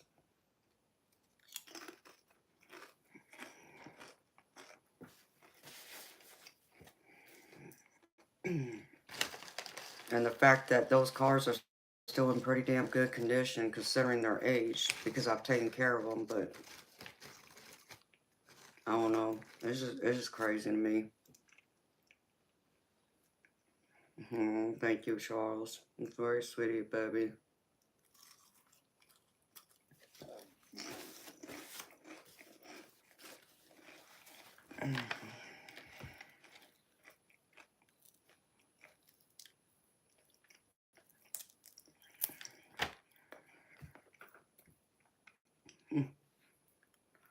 Yes, Chris, I need a lot of help, baby.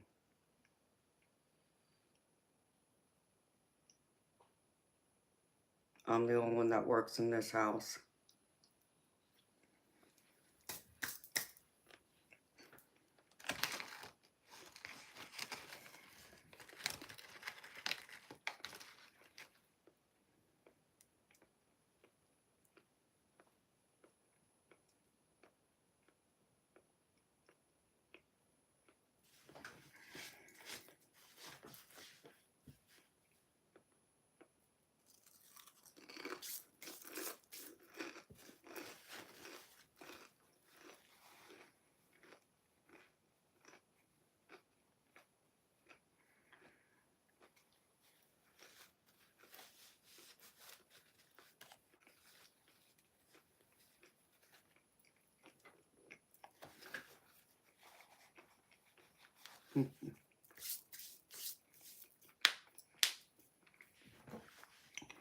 Chris, what part of California do you live at, baby?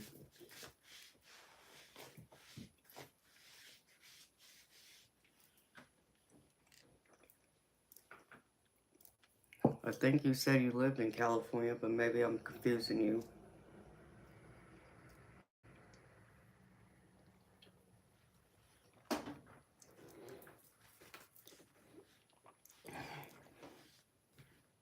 Okay. Yeah, I know Long Beach. My dad lived in Long Beach and worked there. He actually worked on the harbor too. He did real estate and he worked on the harbor with the all the fishing boats that left the dock and went out for like deep sea fishing.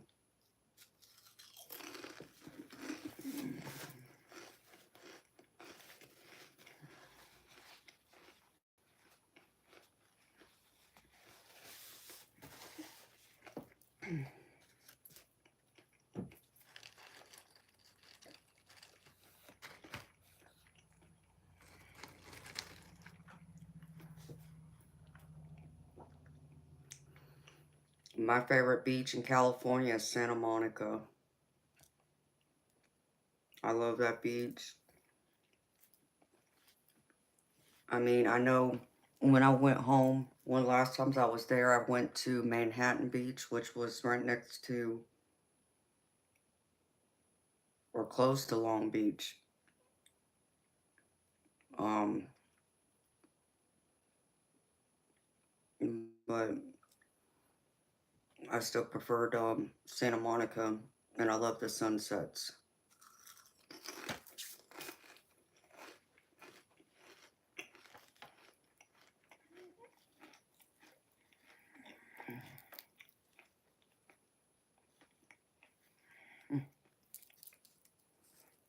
You're gonna fly me down to Texas, Charles? Oh, really? Okay, baby.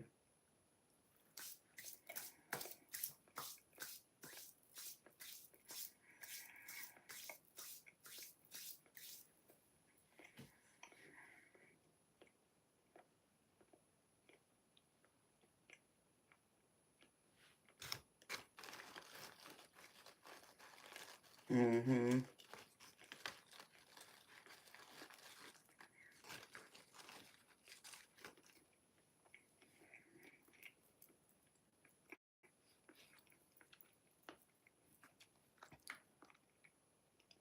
Hi, Eddie. I'm gravy, baby. How you doing? You know me, I'm always gravy. I got biscuits and sausage. Go with my gravy, baby. Mitch, I'm sorry you couldn't sleep last night, baby. Um, Charles, I mean, what, come down there for a vacation and meet you? Is that why you're gonna fly me to Texas?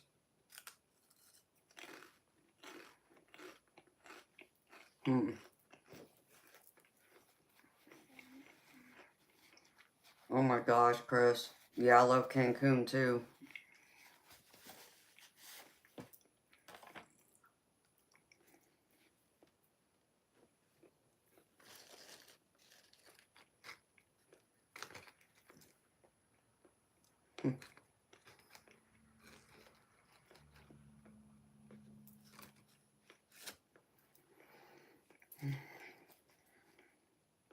I had a guy out here, when was it?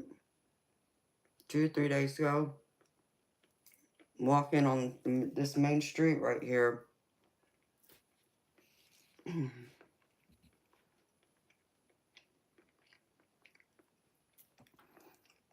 And I mean, I don't know if he was homeless or not, but he was carrying a couple of big bags. And he had walked up into my side of the street where my neighborhood is and walked into one of the houses they're still building. That's, like a couple houses down from me. And then I had went out on the side of the house or something to look for something. And he had just like walked away. Like he was looking into this window right here because I have no blinds. I know that's what he was doing. because I startled him. And when I say I startled him, I startled him. Because when I came around the corner, he was sitting there looking in the window. He just like switched real quick. It's like, this is when I'm supposed to have my gun on me, but it was in the house.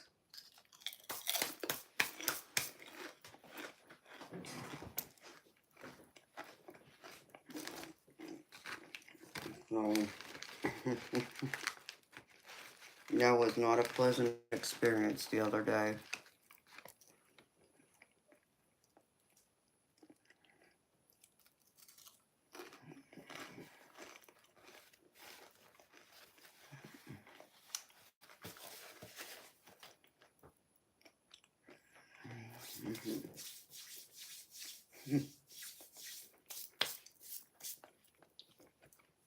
JPA, I'd consider it, but I would need to talk to that person first and get my comfort level. But I would much rather, if they want to really meet me, they need to come to me and not the other way around. That's how I feel about it.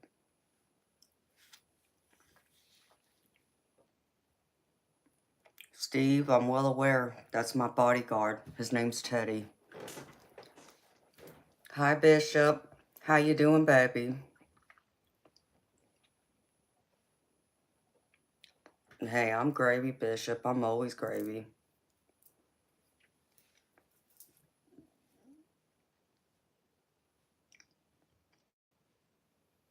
I'm in Georgia.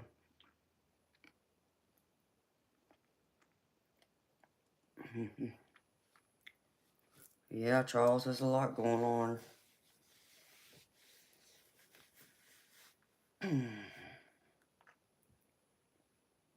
Bishop, I was looking at blinds between yesterday and today. I was looking at them online.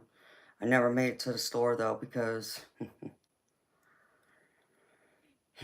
somebody else ended up needing to use my car. So I never got to get out yesterday like I had initially planned to get out. I'm going to run a few errands, and one of them was to go look in Home Depot or Lowe's to look at blinds and also get me a steak and this and that. So I feel like that person did it on purpose. If you want to know the honest God truth, to keep me from being able to leave my house. So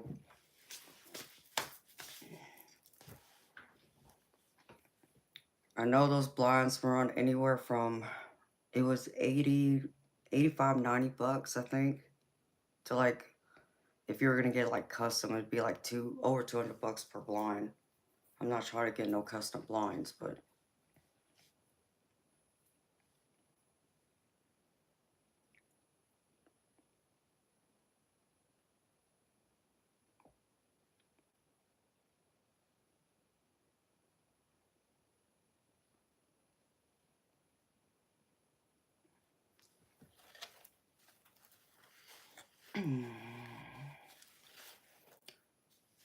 I mean, Chris, that's a creative idea, but I need something that keeps the sun out, because if you realize, baby, I'm streaming during the night.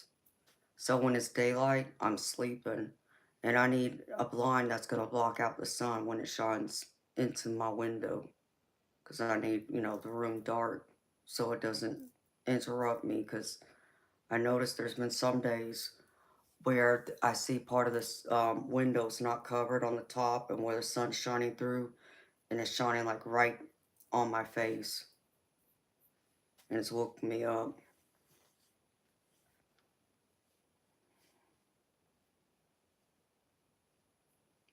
The bear just moved.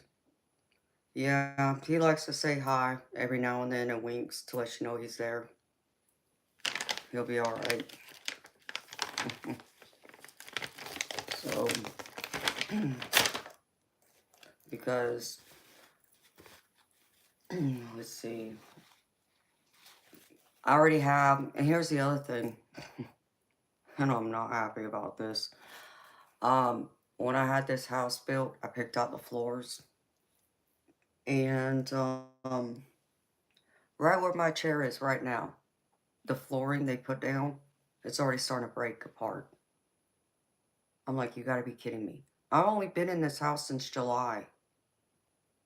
And yeah, most of the time I'm in here, sitting, at this desk streaming or recording a video or doing a private reading for someone, whatever, you know.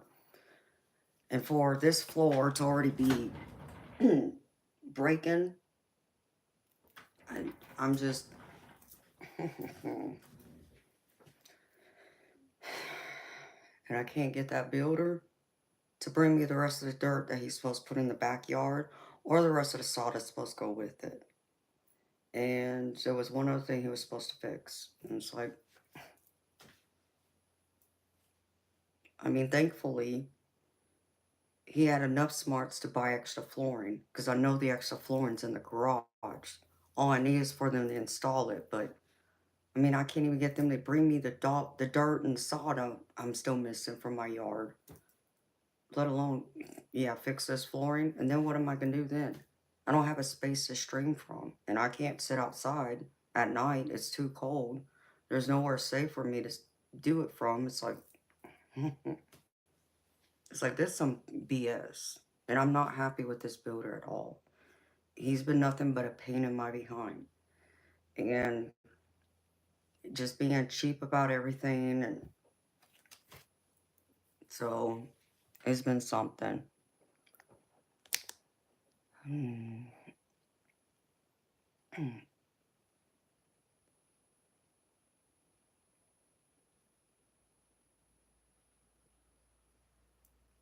So it's been something else.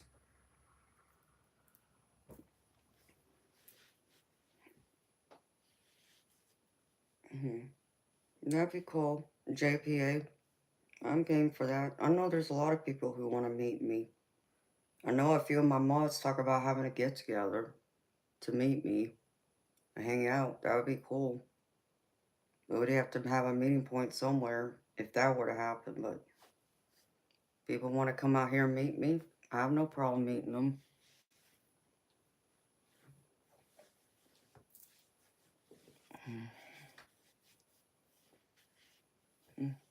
Okay, Chris. Sounds good, baby. And they passed the kid line. Bishop. I hear you, baby.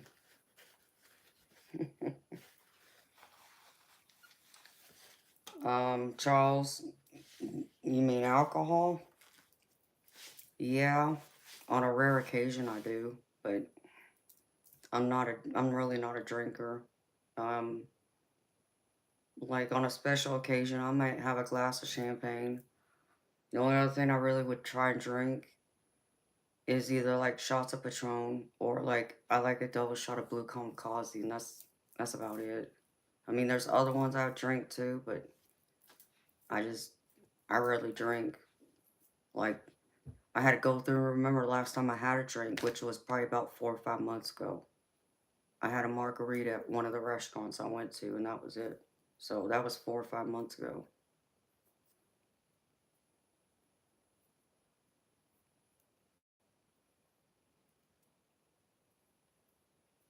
So,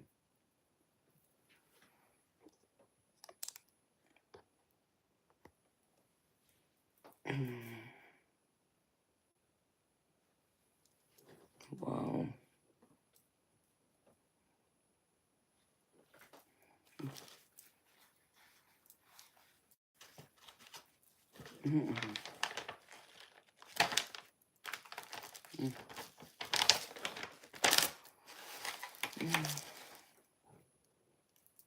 sure, Charles. Let me know, baby.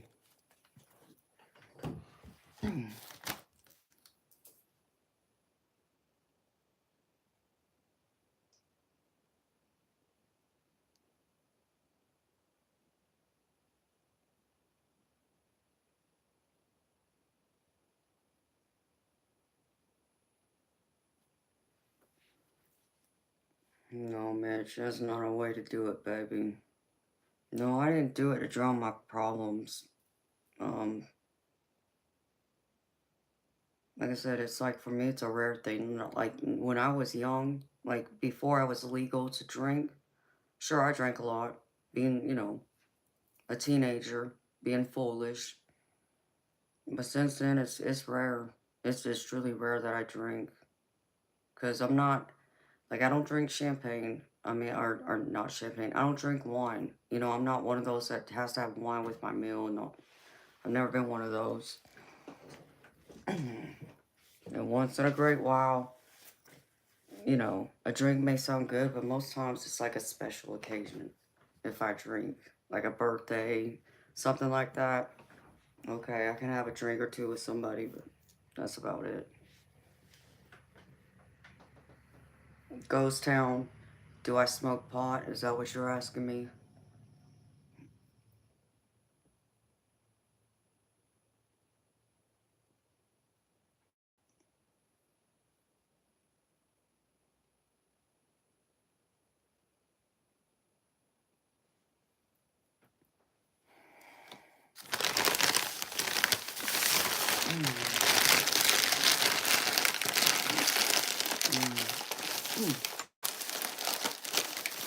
Oh, I agree, Mitch. You miss some of those great moments in life by being intoxicated like that.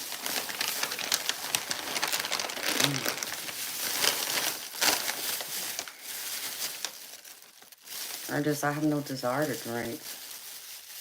Just not me. Or some people, you know, drink to, like you said, Mitch, drown out your problems. They drink for the feeling of it. Okay, that part of it I understand, but even though I'm petite, I seem to have a high tolerance for alcohol, though. So it would take a lot more to get me tipsy to where, like, I have to mix liquors together. I can't just drink, like, one liquor. I won't even get tipsy, let alone, you know, like, drunk. But, like, I remember, oh, it was about what? Oh, 8 years ago. I went to a restaurant and I had just put my dog to sleep. It was about a week after I put him to sleep. Went to the restaurant, sat there and ordered 2 shots of Patron, drank them, was fine, ordered 2 more, drank those, and the waiter comes back and looks at me, he was like, um, were all those for you? Yeah. Why? You're not driving, are you? No, they're driving. And he was worried about me, you know, drinking that much. You know, it was 4 shots. I'm like, seriously, dude? And so, the person I was with sat there and told him, he's like, listen, she'll walk out of here in her high heels that she walked in here with, and she'll be fine. You know, don't worry. You know, I got the keys, and I'm driving, so. And I ordered 2 more shots. I was still sober. Like, I mean, I was not tipsy for nothing. It was like a waste. So, now, if I had ordered a different drink, like let's just say if I had ordered, um, I don't know, let's just say like Crown and Coke maybe, and mixed that with it, maybe I would have been tipsy, but just drinking one liquor by itself, it doesn't do nothing. It's crazy.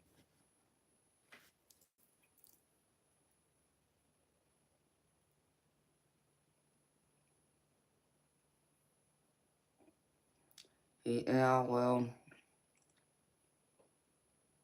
I mean, people are just crazy going out there and getting on the road too. You know, when they have no business driving like that. I mean, that's just crazy to me.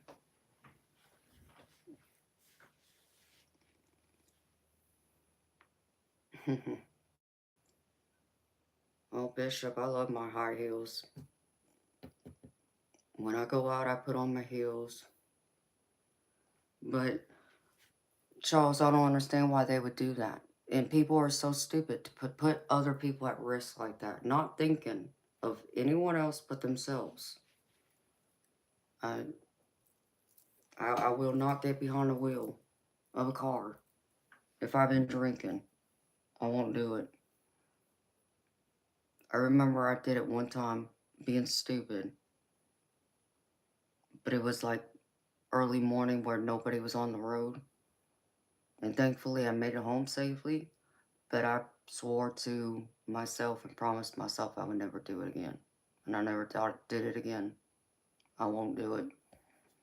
So,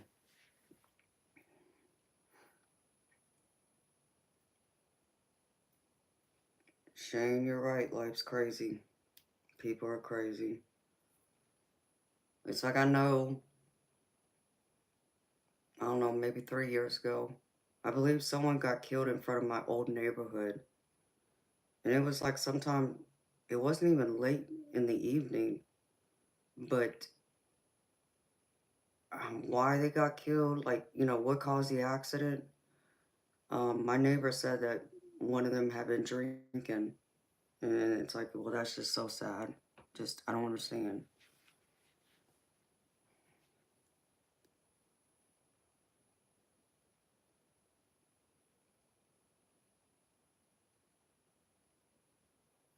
And that's good to see, Charles. And I used to see that. Um, but it would be like later in the evening when I would see that. They would have like checkpoints.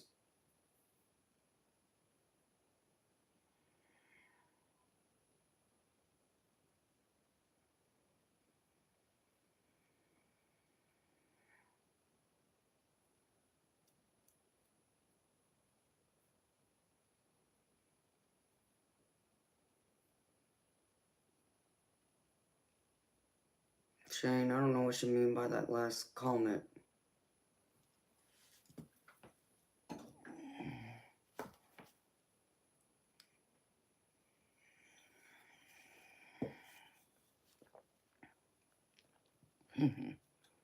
Hi, beautiful Judith. How you doing, sweetheart? It's good seeing you, girlfriend. How's the job search going?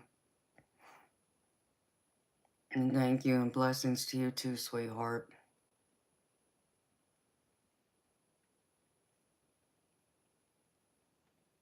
I mean, Charles, I agree. It's sad that they would catch that many drunk drivers because of it. It's like people just don't think. Mhm.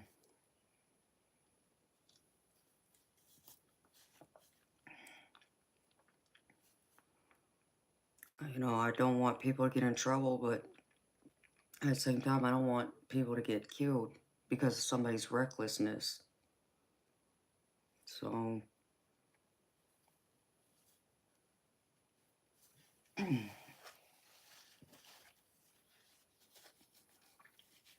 what's sad is I do know somebody right now who will go to the bar and get drunk and think they're fine and still get behind the wheel and drive home.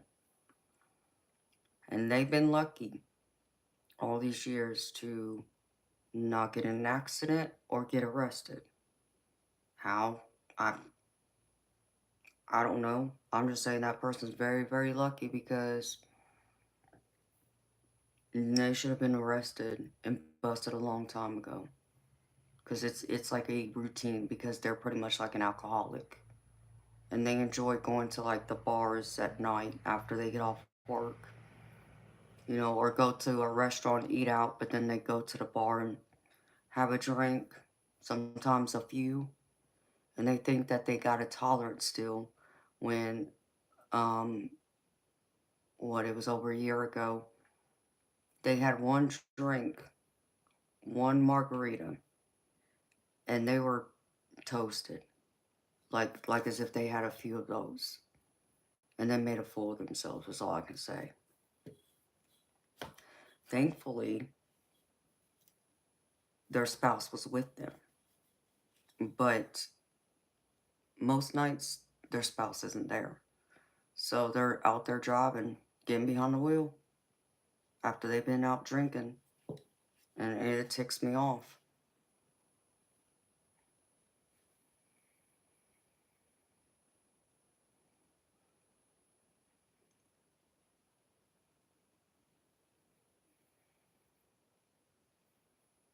Oh, Judith, I'm always good, honey. I do everything I can to stay halfway, good and positive as best I can. And same to you, honey. I'm praying for you, honey, that you get that job at ASAP. Yes, Mitch, you're right, baby. There is always always stupidity. Yeah, Chris, eventually it will.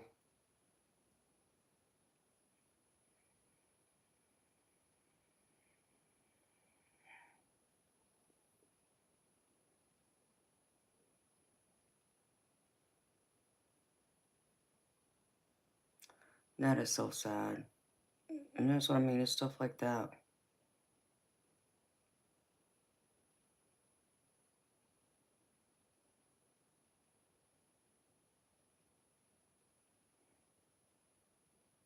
Hmm.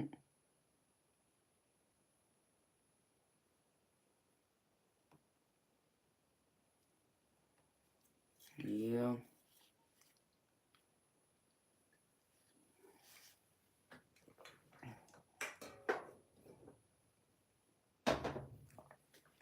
People just don't think.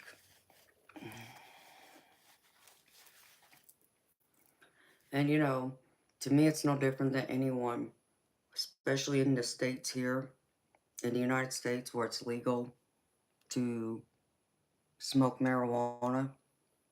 And they think the exact same thing. They're fine. They can, smoke a joint or a blunt and then get behind the wheel and not cause an accident or anything. But I know some of them have. And I don't understand it. Tonight, Judith, yeah, overall, they have. Other nights, you know how it gets in here. It gets pretty wild.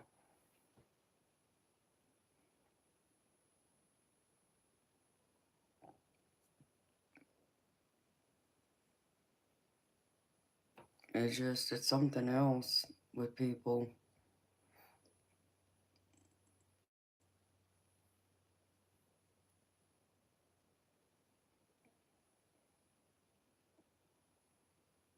Mm. Mm.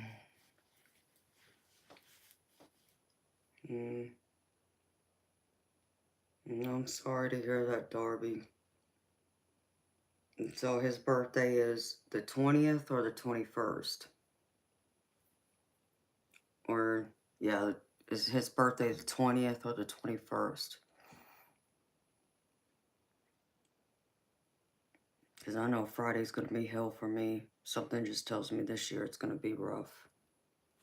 Don't know why, but something tells me that.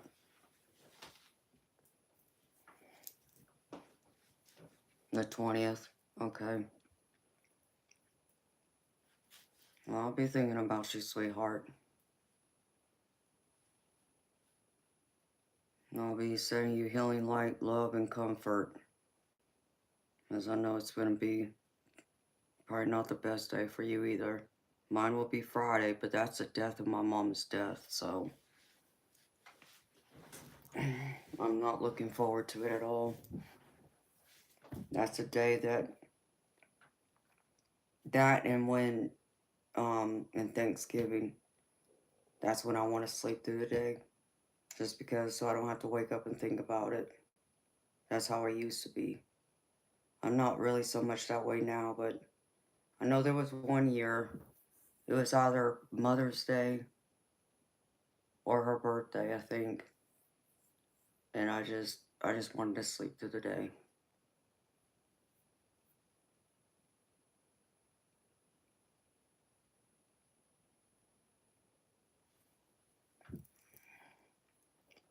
Steve, um, yeah, I'd be flattered, but see, here's the thing. Babies and puppies are cute. Women, they're in a league of their own.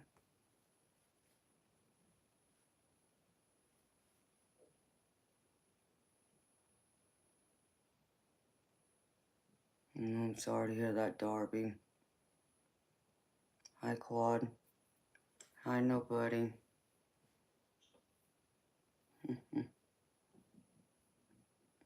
That's right, Darby. It's like it's time for y'all to get it right.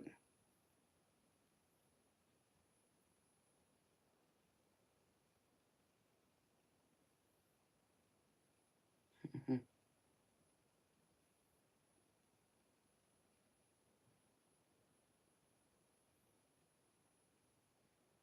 well, that's great to hear, Claude.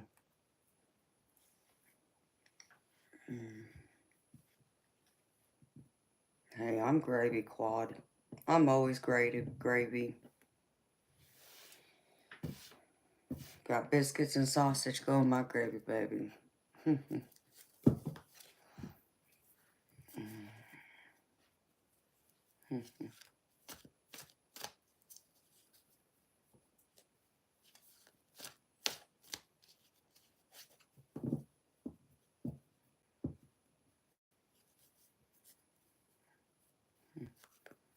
Oh, thank you, Mitch.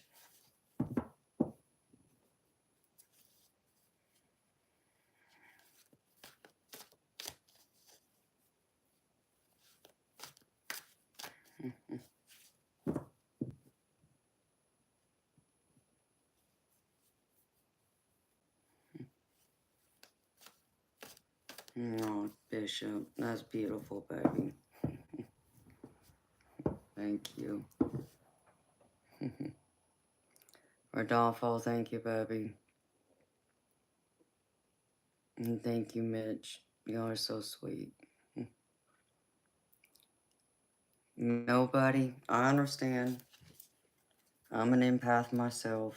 I get it.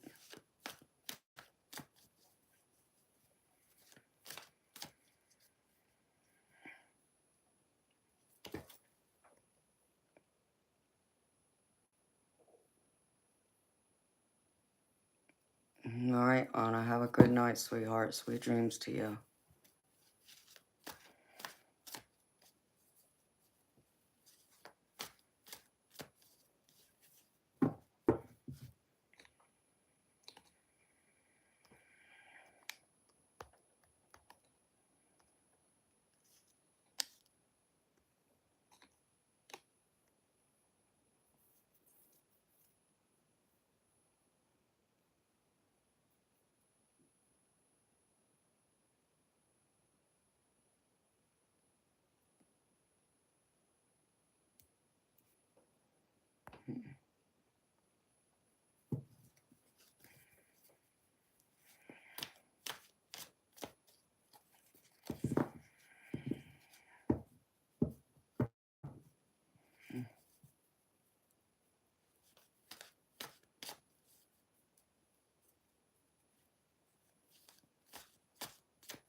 Oh, well, thank you, nobody. Yeah, my mods are great. I've been very blessed to have them.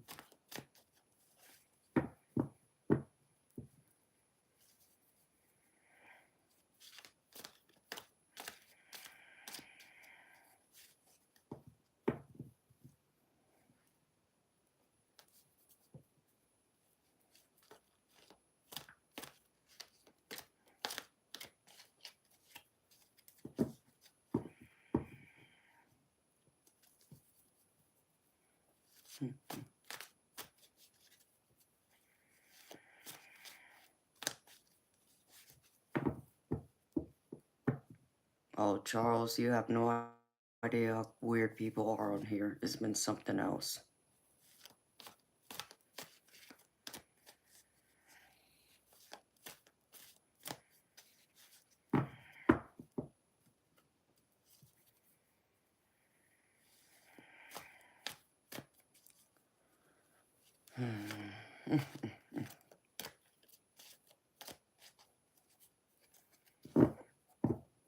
Betty, Berto, I only speak English, sweetheart. Yeah, Darby, we seem to attract some of the craziest ones out there. I agree. It's something else for real.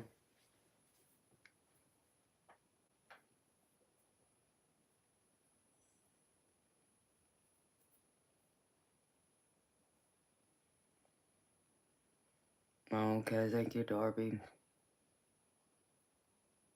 We live in a matrix.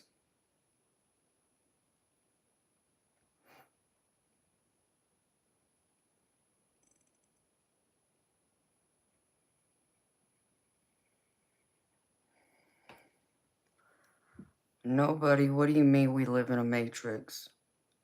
I mean, you honestly believe that we live in a like a simulation?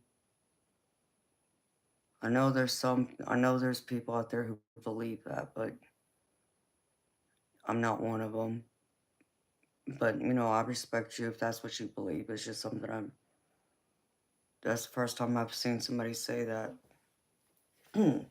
here anyway, so mm.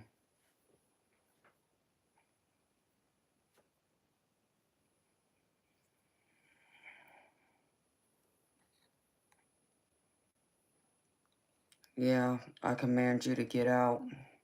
Hmm. And my Ma Diane agreed.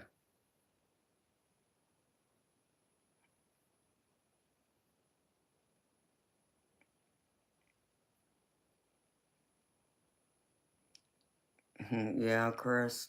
Yeah, I agree with you, baby. It's crazy the way some of the kids are today.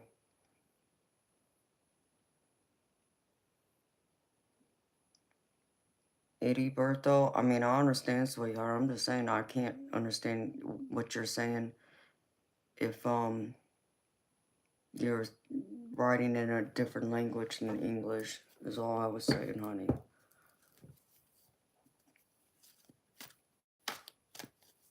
Yeah, I'm not for we live in a matrix. I just, I don't believe that.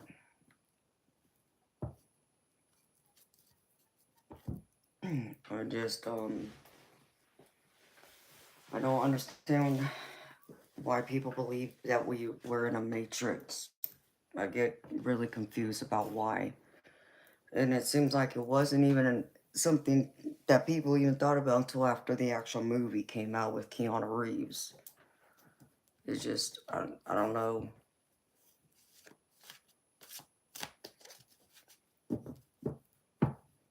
Charles, what you need help with, baby?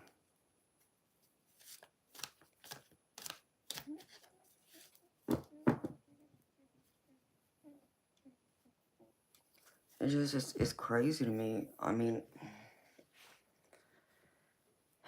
I don't.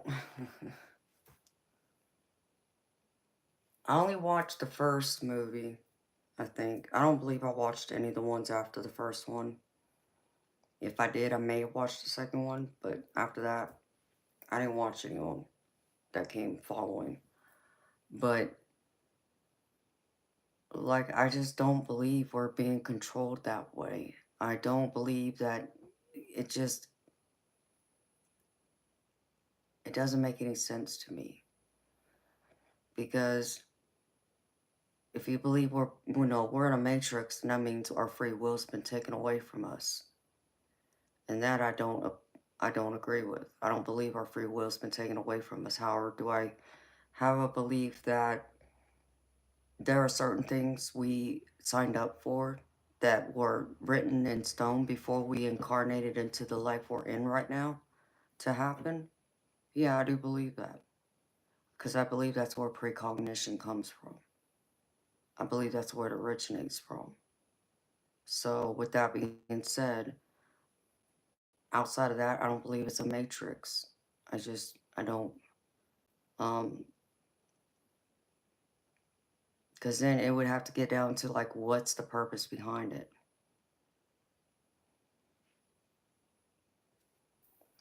I mean, Chris, there is that too. I understand what you're saying, but overall, we still have free will to decide.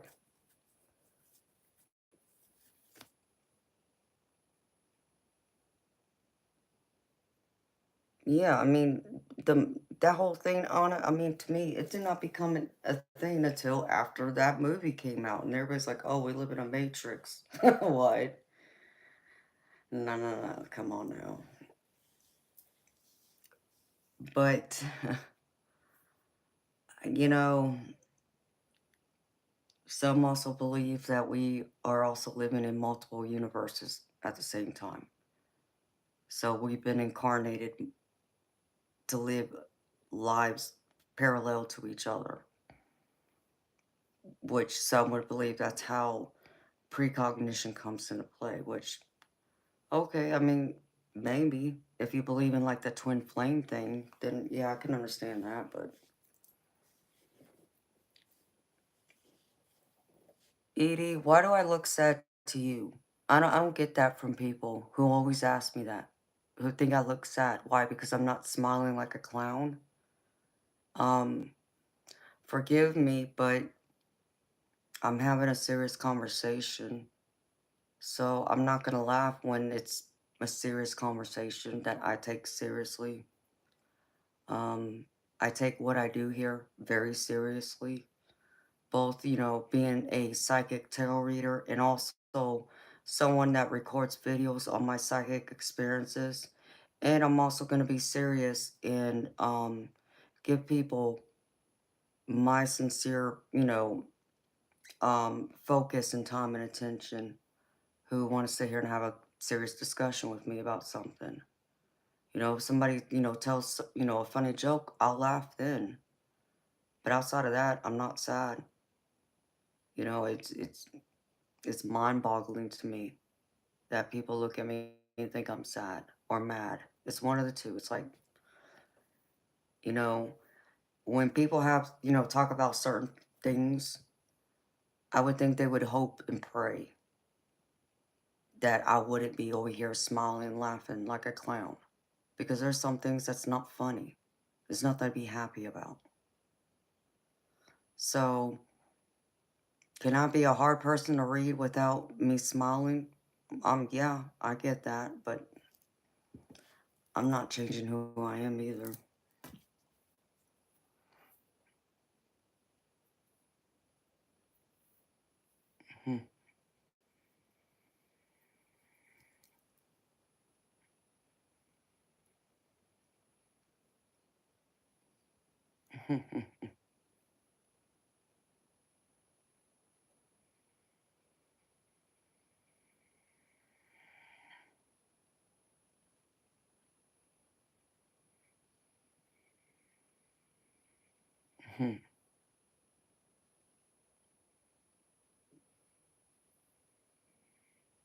Yes, Bishop. I agree. We have free will.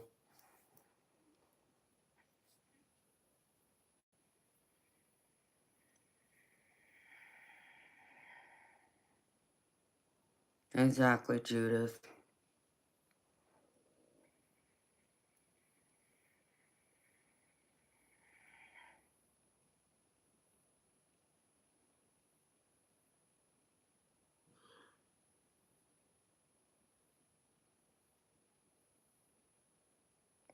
And Charles, you're right. Some people won't ever get that. And they'll always read me the wrong way for that reason, you know.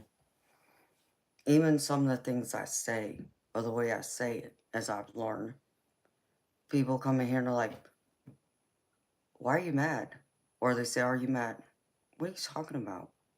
Why? Because I speak with passion and conviction and you confuse it with me being mad?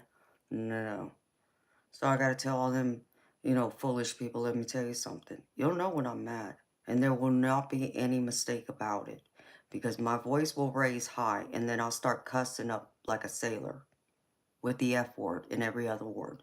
That's when I'm mad. And then that's when you want to leave me alone. Because that's when I need to walk away and go cool off or get in my car and take a drive somewhere. Because I can be very, um, if people push me when I'm mad, especially when they made me mad, and they still want to try and talk to me while I'm mad, that's the worst thing you can do to me. You need to leave me alone. Because I can be very cutthroat, and I don't want to be that way.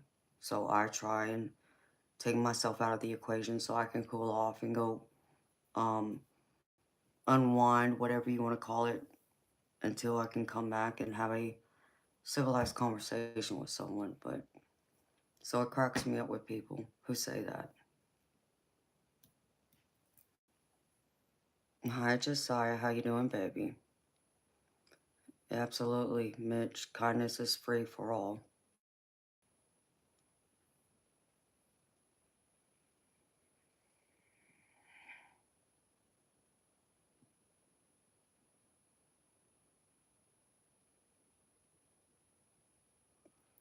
Yes, Chris, I agree with that.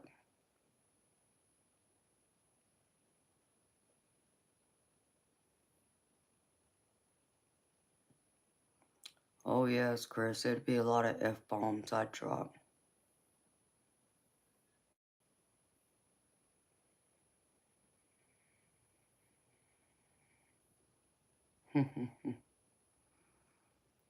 Bishop, you are right about that, because there's still a lot of mystery to me that people don't know.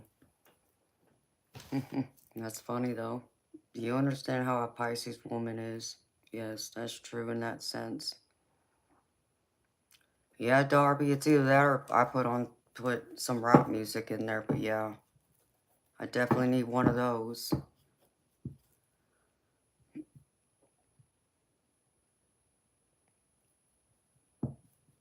So, I mean, some people just, they don't get that, though. Like, when I need to, like, go to the bowling alley and throw that bowling ball down that lane as hard as I can possibly throw it, just to get my anger out.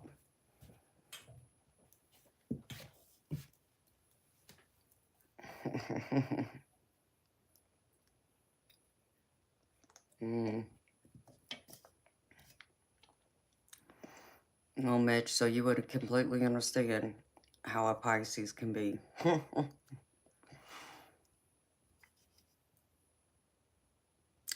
Nope.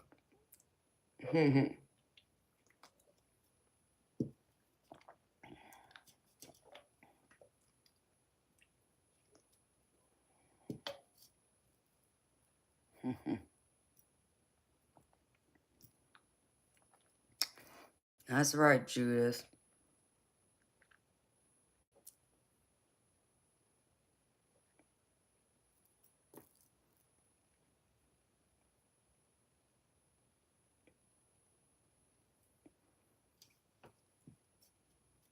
Yes, Darby, I love Tupac.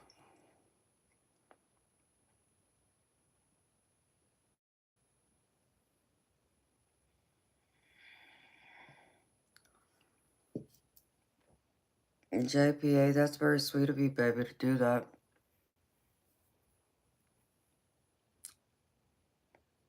JPA, you can decide, baby. If you want me to pick, I can pick.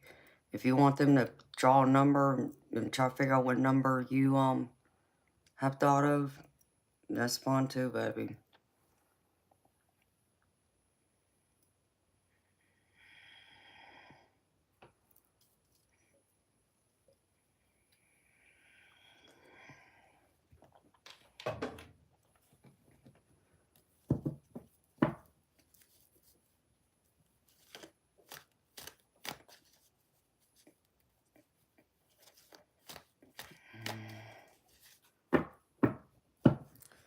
Mm-hmm. Came and conquered, try again. You need to open your eyes a little bit bigger and figure out what you're looking at. I choose. Hmm. Okay. If I choose. You're a Scorpio. Yeah, I'm a Pisces sun, a Taurus moon, and an Aries rising. I'm a fiery Pisces, as I like to say. Some people mistake me for being an Aries sun because they say I act more like an Aries than a Pisces, which I find funny too because they are right sometimes. I understand it that way too. But yeah, I'm just me. I don't try. I don't necessarily believe in astrology. I'm not saying I disbelieve it, but I'm not going to sit here and tell you I believe in it completely either. All your exes were Scorpios.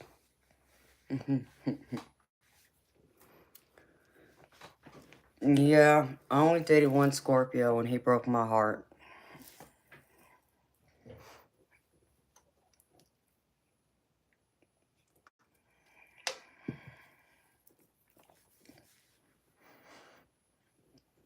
Hmm.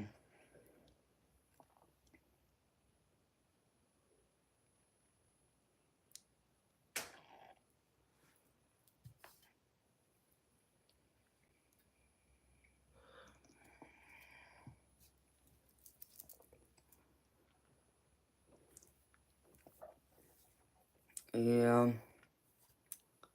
But Darby, I mean, I'll take responsibility for my broken heart because it was my own fault. Um, I had no business getting in a relationship that I wasn't ready for, and I told him that, but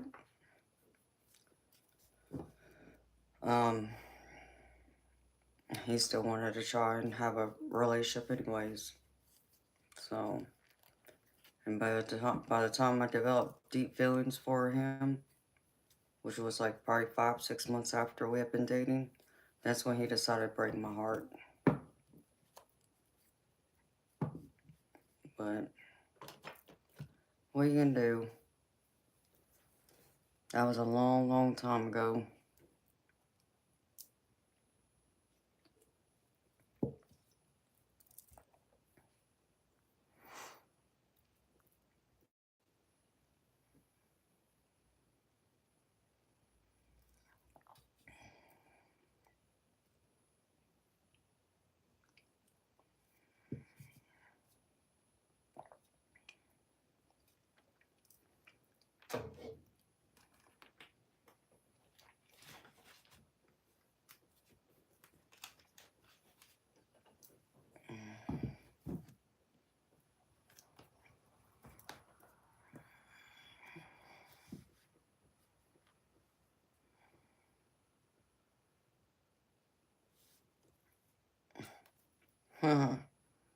Shoot is.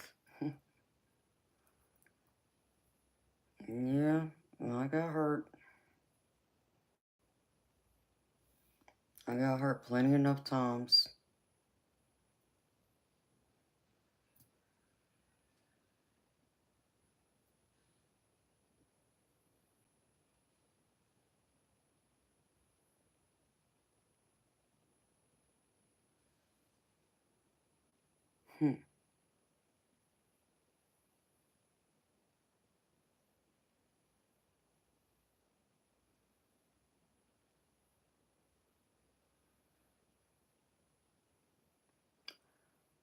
Bishop, no, I don't draw or color.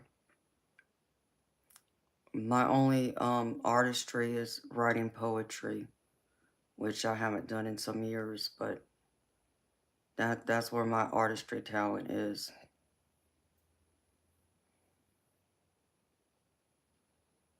And this is true, Mitch.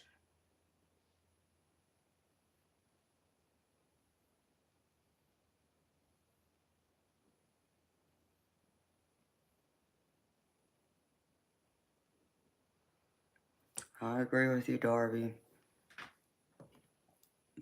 Because we love deeply, we hurt deeply too when someone breaks our heart. I agree with that. I mean, well, look at it. Why did my husband break my heart? I mean, I thought I was a good wife. I thought I'd done everything right. And yet he still decided that I wasn't important enough. So, you know.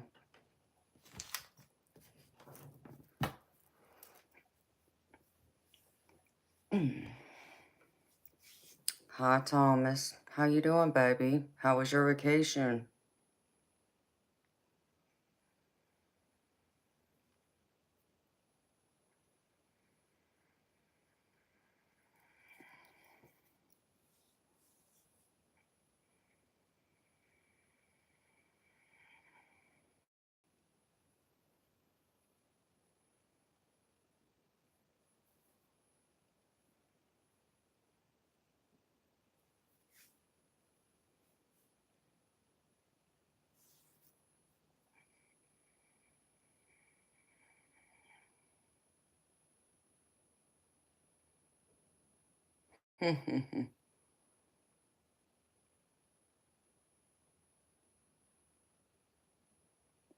I hear you, Thomas. Well, baby, at least you got a vacation. And you got to enjoy it. Hopefully you and Hershey got to enjoy it.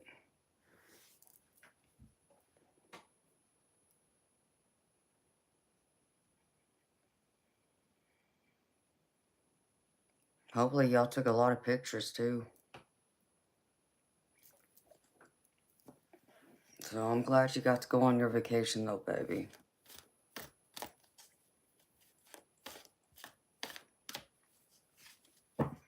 So I'm guessing, Thomas, you would take another cruise.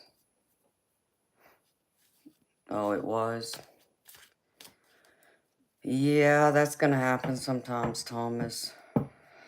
Unfortunately, you can't plan for how turbulent the water's gonna be, because storms can be going on, thousands of miles away that isn't on your radar because it's somewhere around on the other side of the globe.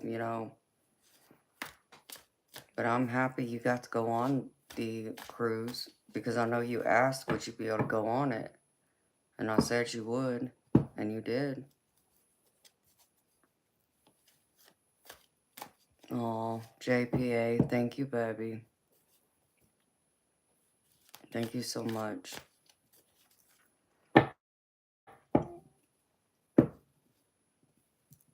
Yeah, you wish.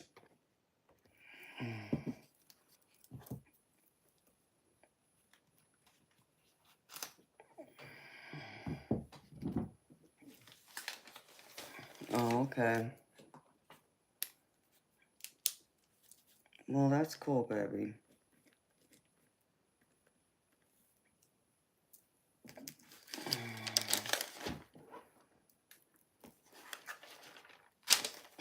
Okay. Alright. Y'all, someone bought a reading for someone to get, and they asked me to pick. So, beautiful people, if you want a personal reading done by me right now, I'm gonna write a quick number down, and whoever guesses it first will get it. Okay? So hold on, y'all. Let me see.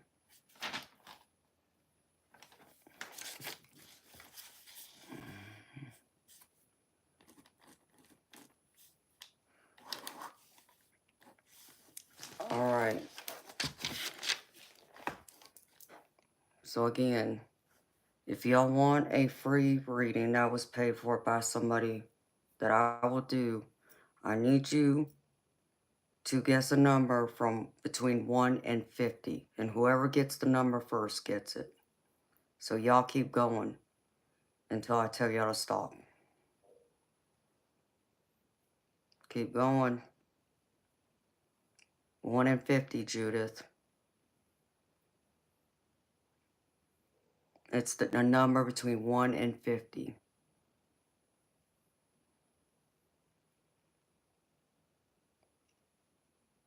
Keep going.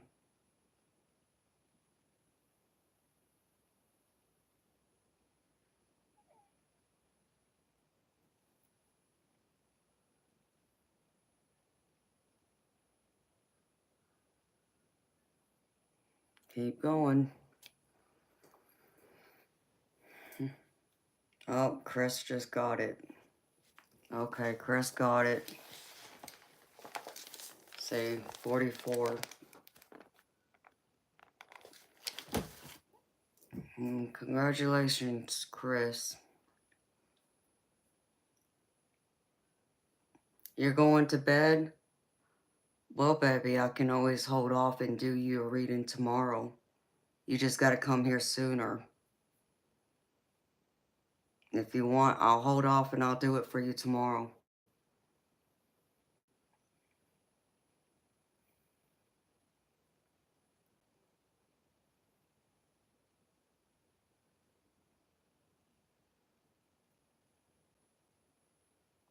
Oh, you don't want it, Chris? Are you sure, baby?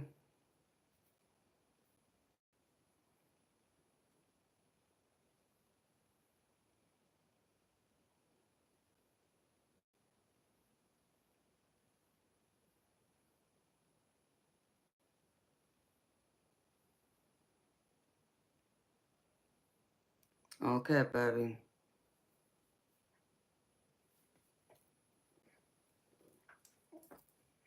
No, Darby, we're gonna do it again.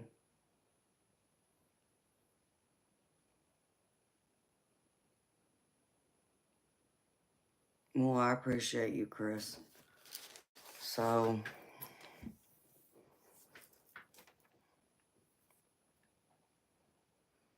okay, this time it's going to be a number between 1 and 60. So whoever wants a reading, start typing numbers and keep going until I tell you to stop. And the number is between 1 and 60. Keep going.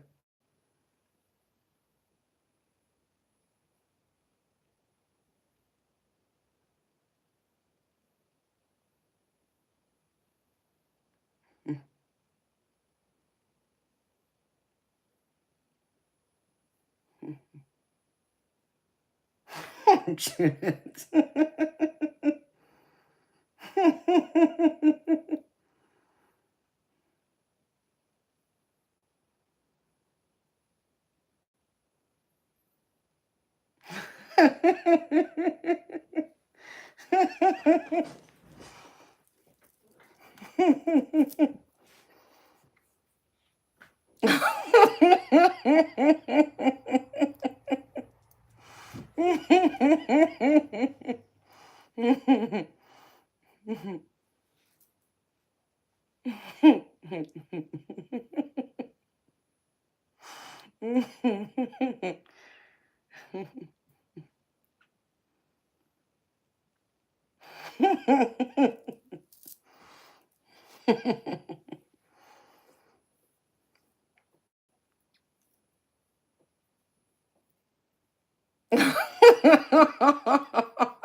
Oh, Judith, you make me laugh, honey.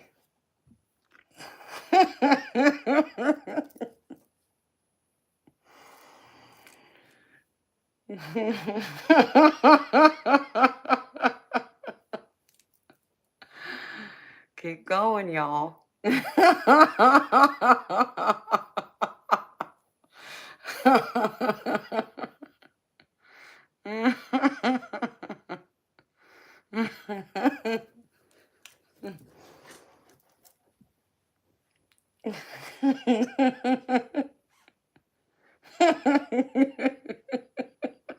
Oh, Anna got it. All right, Anna, you got it.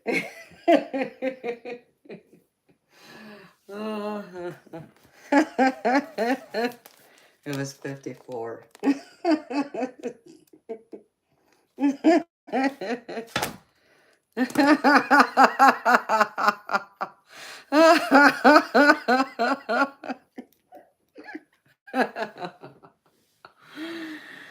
Oh, that was fun.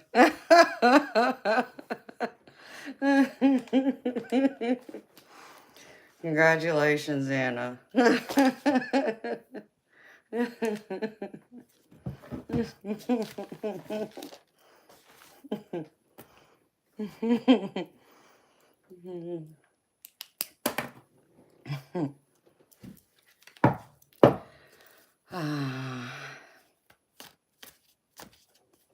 Yeah, Darby, we could if somebody wants to buy a reading and just see what happens and let spirit decide it. I mean, that's how I did it for the the 3,000 subscriber celebration.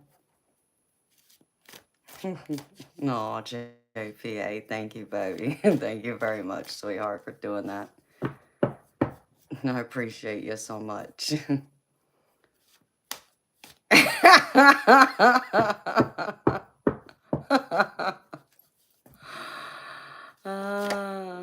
You love us, Judith. You know it too.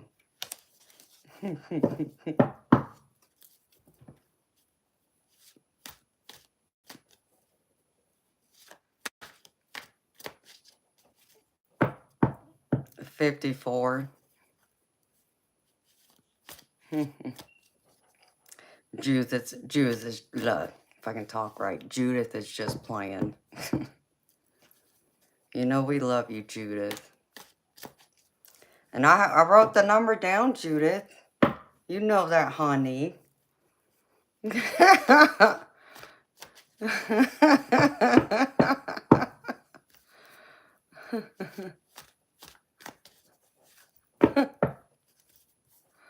are you talking about, Judith?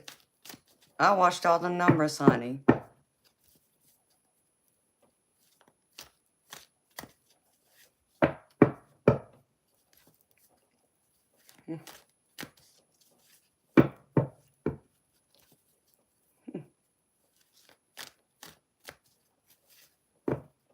I did. I sat here and watched them all.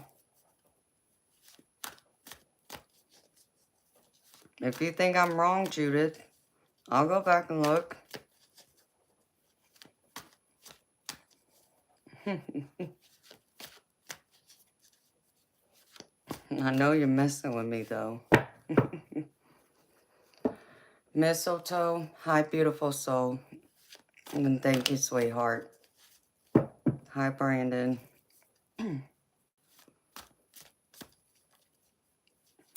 Y'all know I'm almost at, I'm getting closer to 4,000 subscribers, so I'll do another little celebration and give a few readings away when I hit that mark. I know it did take a minute, Anna. It was pretty funny. So, you know, I'll post it when I have the next one.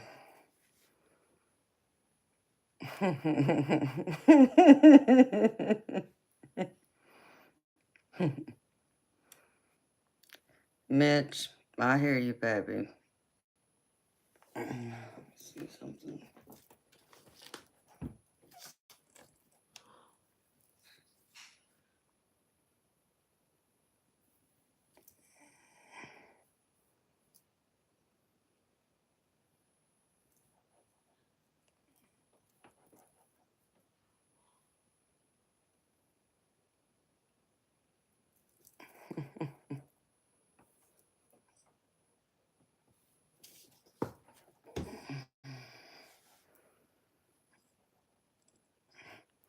Oh, Judith gets a lot of love from me. Yes, Judith is in Canada. Well, Brandon, thank you for subscribing, baby. Okay. Let me run to the ladies' room, and I gotta go check on my kitty cats. And then, I'll come back and do the reading. You just gotta think about, let me know if you want a general or you got a question, honey. I know you know what, the rules are.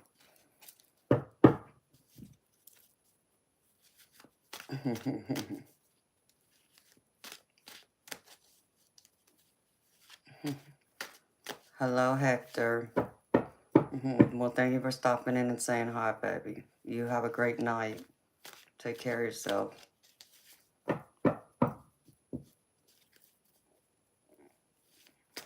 Oh, thank you, Chris. Yes, they are, Mitch. Good friends are the best. All right, beautiful people. Oh, I'll be back in a few minutes.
The dark shadow is coming. What a freaking name to have. Okay.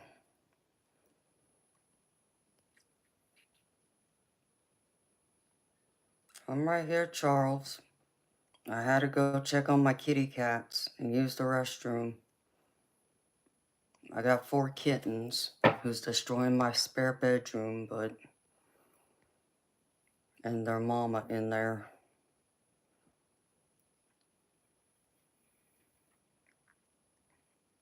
All my kitties in there. Hoping I find a home for them soon. Aw, miss y'all too. Thank you. Okay, Anna. What do you want me to do, sweetheart? Do you have a question, or do you want me just to do it general for you?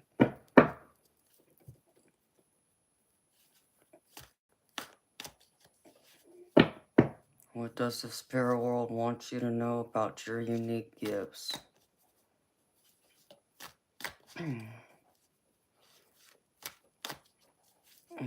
Blessings to you too, Elisa.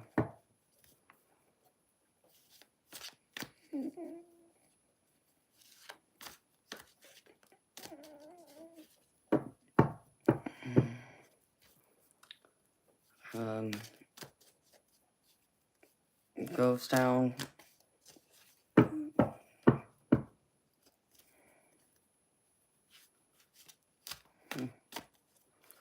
Oh, here comes the trolls. James, where are you?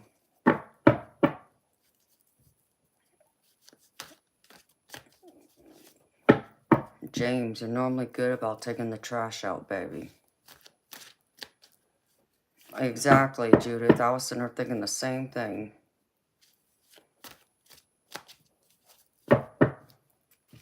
What is with this nonsense?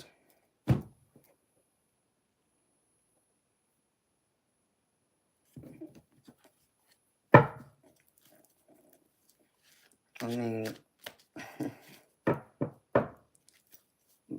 mommy, I mean, that just, no. Especially since I'm not a mother. I mean, not biologically anyways. Okay. Let's see. How do I want to do this?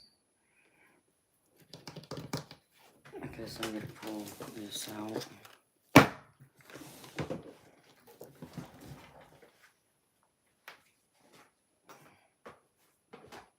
I'll use these two. I haven't used them in a while.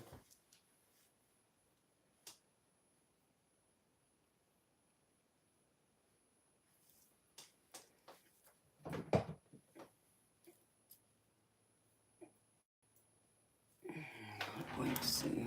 Spirit, you know, talk to me.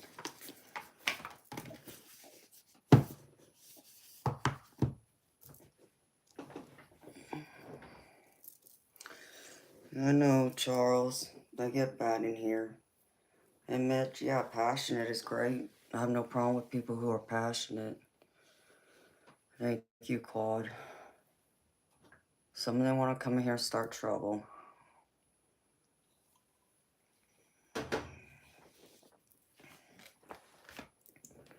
Let's see. I'm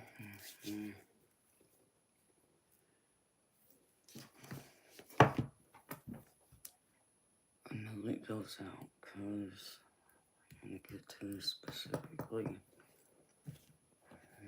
Right.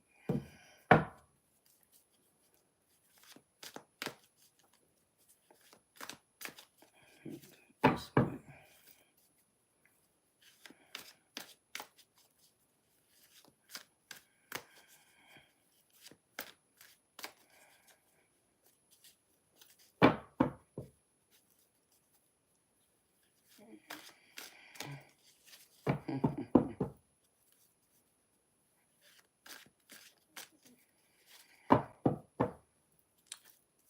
Yeah, Mitch, I like to enjoy reading tarot for people. And yeah, I enjoy my Red Bull too, but I also like talking with y'all in between readings. I just wish I was doing more readings. Hi, the Mexican. How you doing, baby?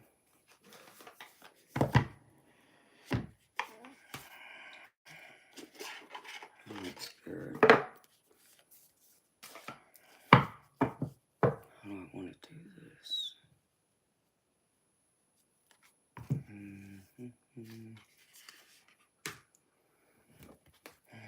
This way.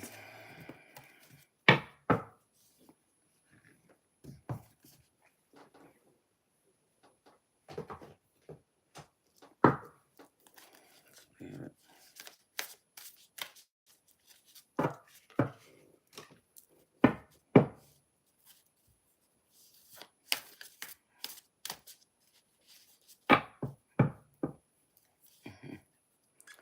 Hey, Mitch, I understand, baby. I know you'll get one when you're ready. Spirit.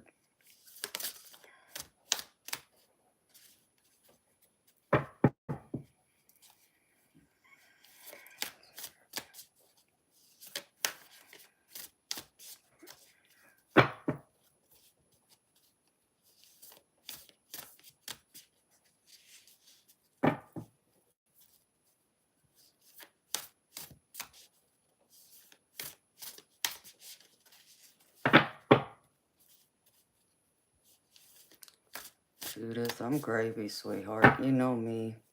I always got biscuits and sausage go with my gravy. How you doing, sweetheart? I always miss you when you're not here, but I know you're such a good person. I know you go and support other channels too, so I appreciate the time you give me in here.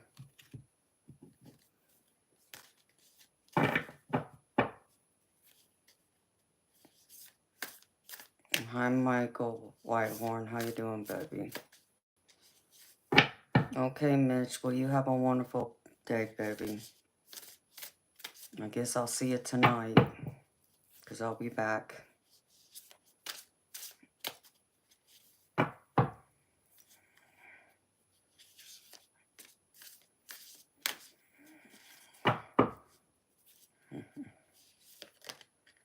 Hey, Claude, even if we complain, it wouldn't do any good, right? At least that's what my parents always told me. You can complain all you want. It's not going to change anything. It ain't going to do no good. Unless you plan on doing something about it. My beautiful spirit. Show me.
Oh, that's funny.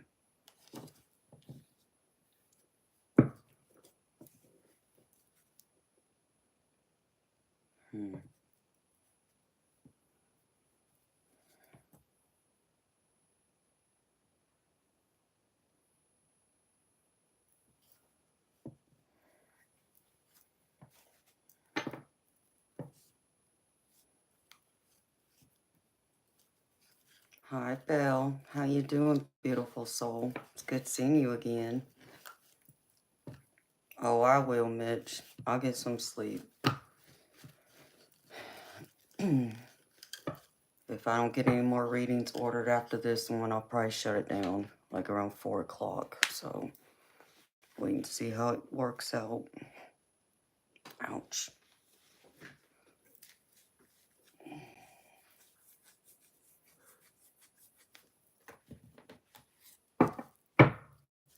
And that's great to hear, Bill. It's all right, Judith. I appreciate you being here, honey.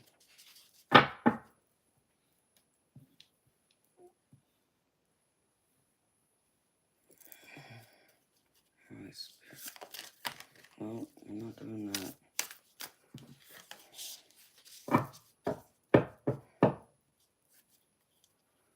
Okay, Michael Whitehorn. Well, you have a good night, baby. Thank you for stopping in and saying hi. See you next time, baby. You know I'll be back tonight.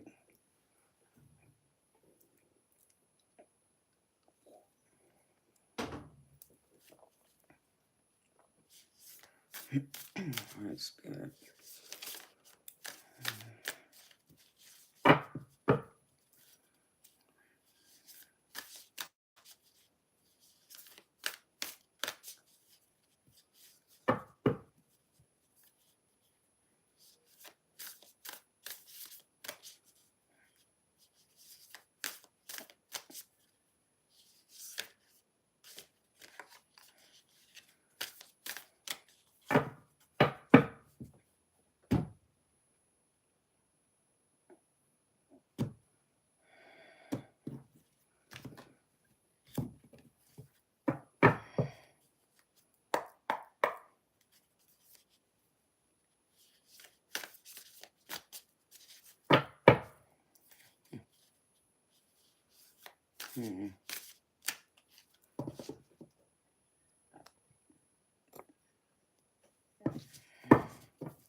Lisa, I only do paid readings, sweetheart. So if you want a personal reading from me, it's $20 US.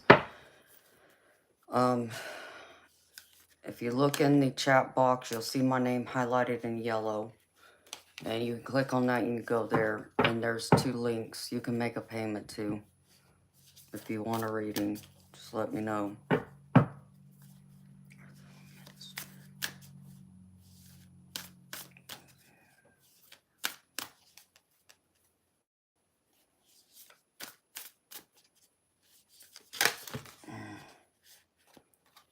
Spirit, really.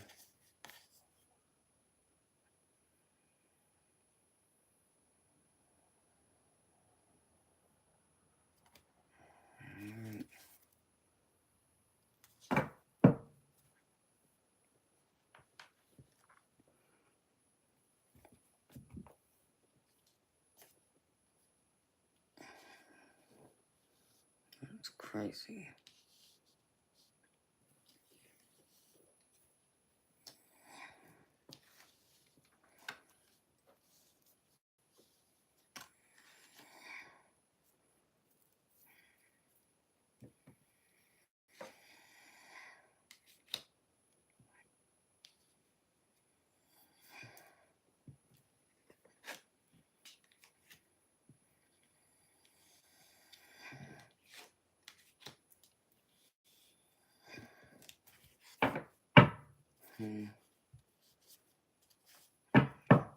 Hey, Dave.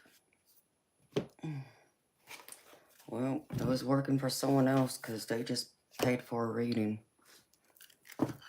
But, here. These people seem to be lazy.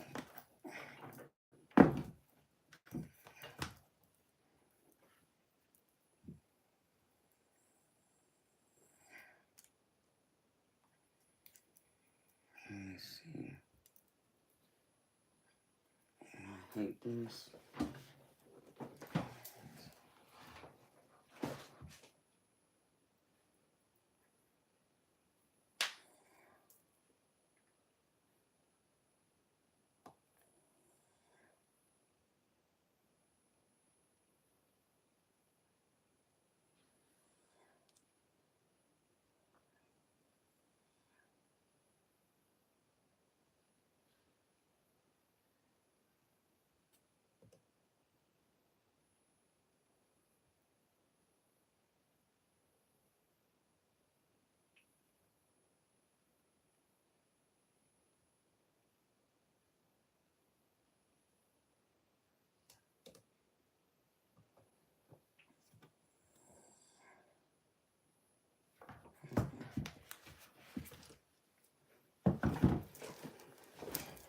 So there's the 2 links.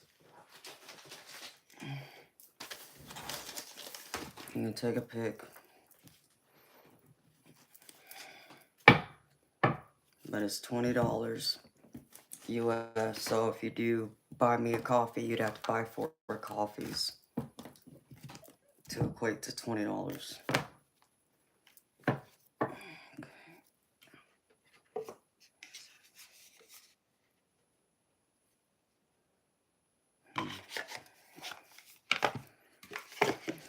Focus on this now.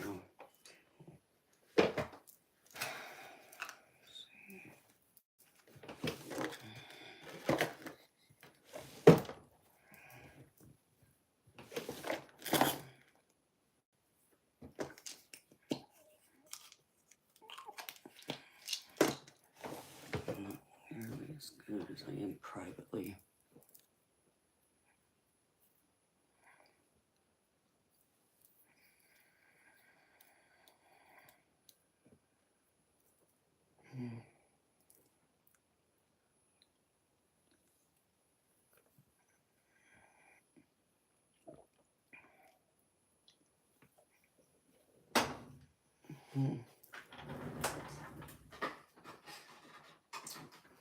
That's finally some in the future. You know where to look for it.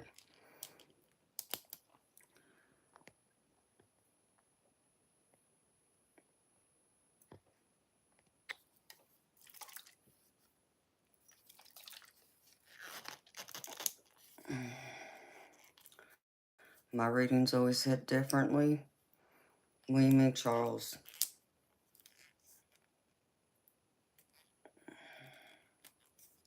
Ouch.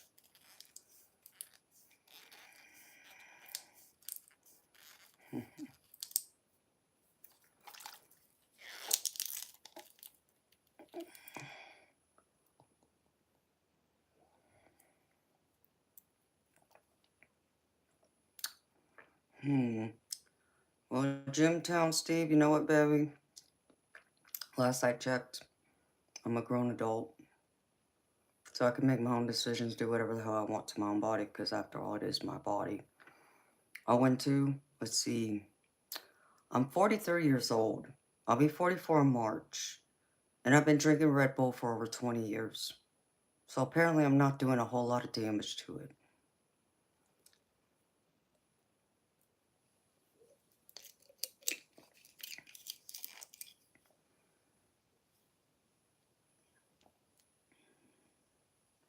But I wasn't looking for your approval to begin with, Jimtown Steve.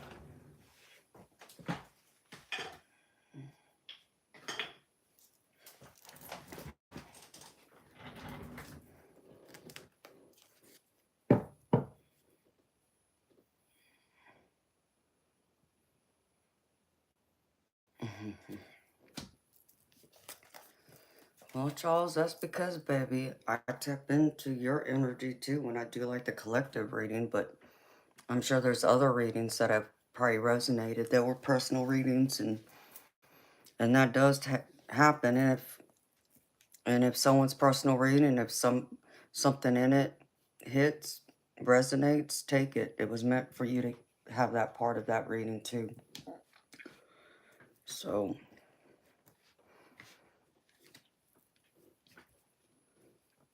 I know many people would call this BS, but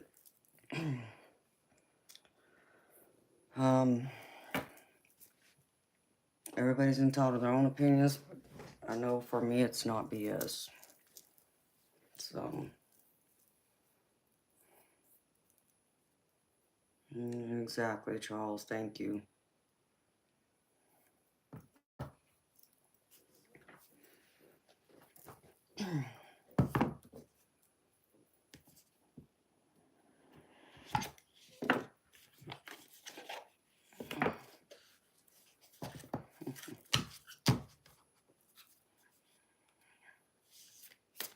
Spirit. Let's see.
Okay, Alicia.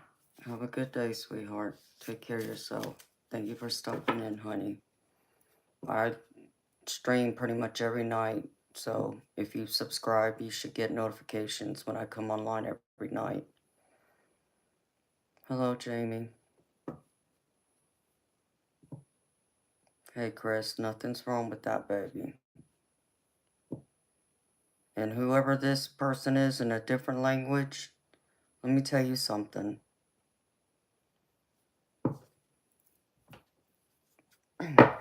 Oh, I'm fixing to answer you. And let's get something straight right now. Okay? I don't like people who are rude, who have no courtesy or respect. You come into my chat and automatically ask me a question without first saying hello. So I don't know where in the world you live, but I live in the United States of America. And where I live, we are raised, we acknowledge a stranger by saying hello. How are you doing?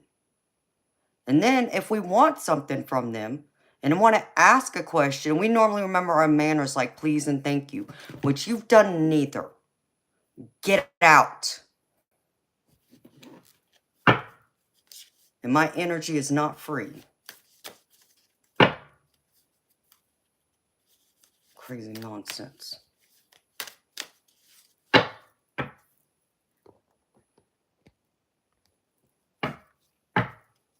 I cannot stand people who are rude, entitled, and disrespectful. Just can't. I have no patience for it at all. And people who obviously feel so entitled.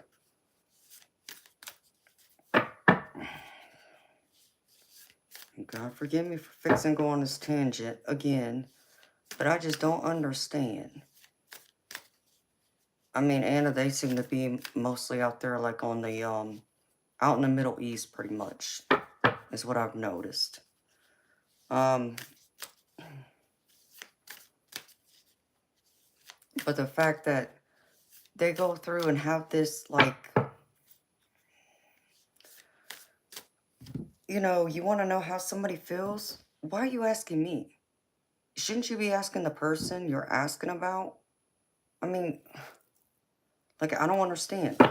You want a relationship to work, but you're not willing to put in the work to communicate your wishes, your wants, your needs, your thoughts, and so forth.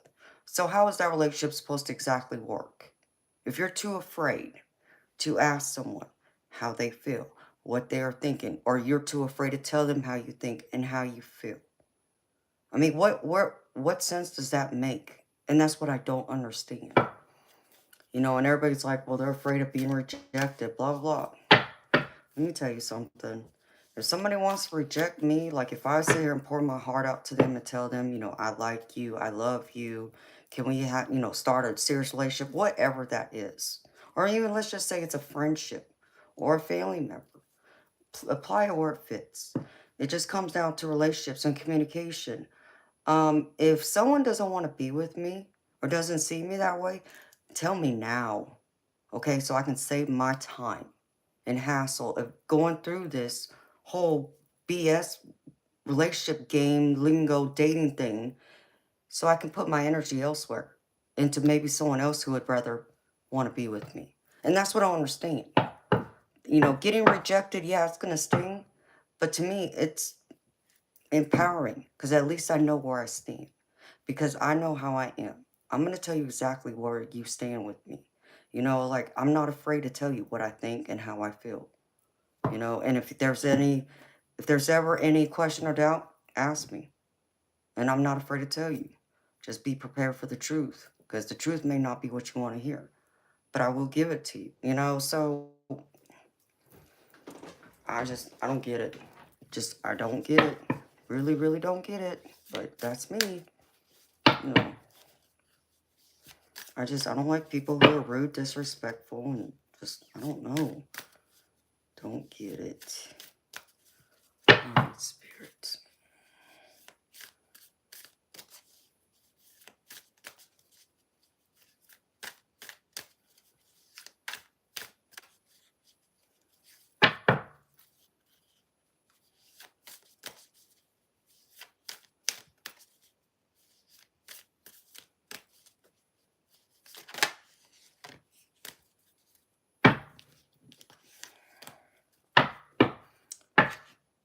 I mean, you know, what's crazy is I had to have a conversation with someone just like yesterday or the day before. And I told him exactly how I felt, what my feelings were, you know, what my thoughts were, what my fears were. And I'm pretty sure it took them by surprise. But then again, I don't think not, because I think they know this much about me, is that I'm not afraid to say how I think and feel. But for me to even go as far as to say, well, it feels like this, and this to me, and then they come back and say, yeah, we're pretty much on the same page. You know, I can relate, I understand how you think and why you feel that way and blah, blah. I mean, you know, that's a relationship, right?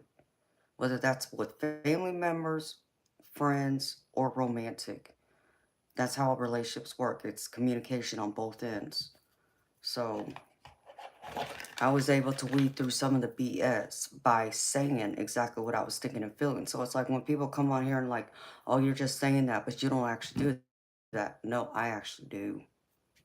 My whole family could tell you how straightforward I am about what I think and how I feel. I'm not afraid. I'm not afraid for somebody to tell me I'm wrong or they don't like me or whatever. Okay. Well, let's have a chat about it. See if we can figure it out, you know? To me, that's the only way to be. Honesty and respect goes a long way.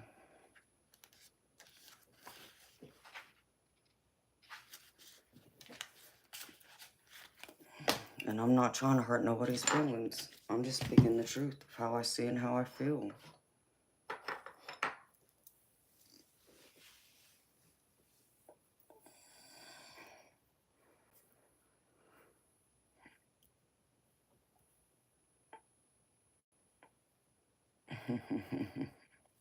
Amen, Judith. You're so right about that, sweetheart.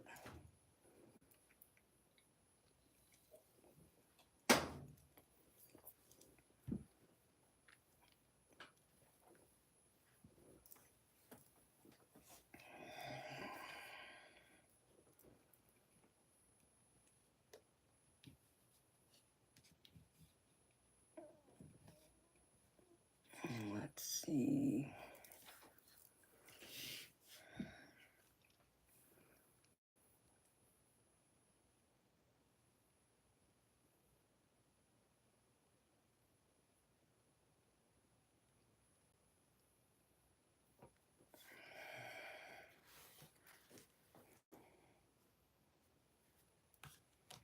Okay. Almost done. Alright, spirit.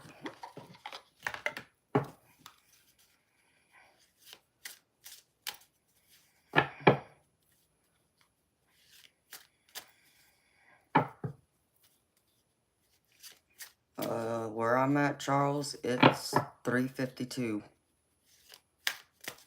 a.m.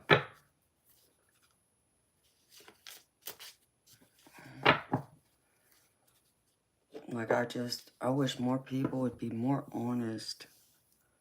Besides, you know, have some manners and respect. It's like, I don't know what has happened, but it surely seems like to me, since the internet came out, more and more people, you know, and it seems to be more of the younger generation, seem to lost their manners and respect. And I'm trying to understand that. Like, okay, I know they were raised right by their parents, you know, because I'm technically a millennial myself. I'm an older millennial, but I still fall into that, right? Um, so being my age, okay, so most of my friends that I went to school with got kids, and I know a few of them are teenagers, and actually, I think a few of them are actually getting ready to go to college, if not already. So, and I know they remember their manners and respect, so I'm trying to understand where did it get lost? Um, and I know the internet came out back then, so it was still fairly new, but it did exist.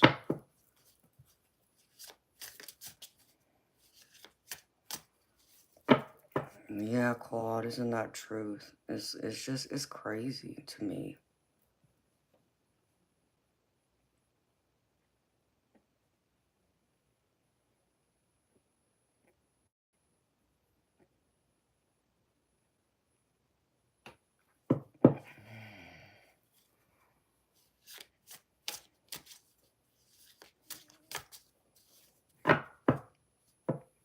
Judith, I'm right here, beautiful.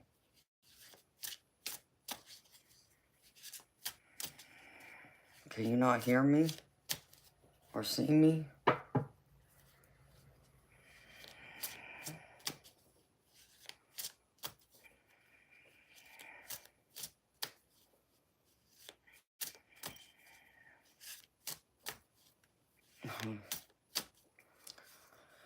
Oh, I absolutely agree with you, Charles. And Christy, yeah, I'm the same way. And Christy, I mean, some people they can't handle me because of that.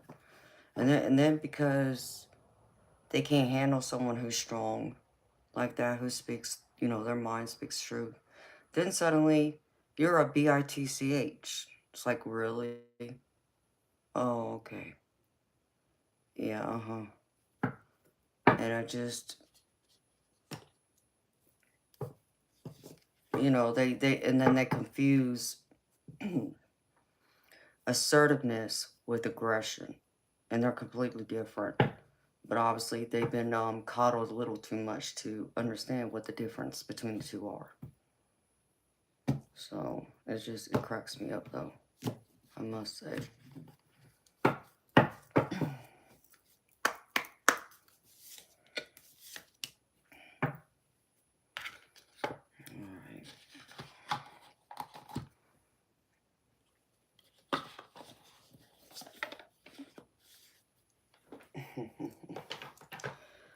Well, Mitch, and I agree with you, baby. And you're right. And I don't understand because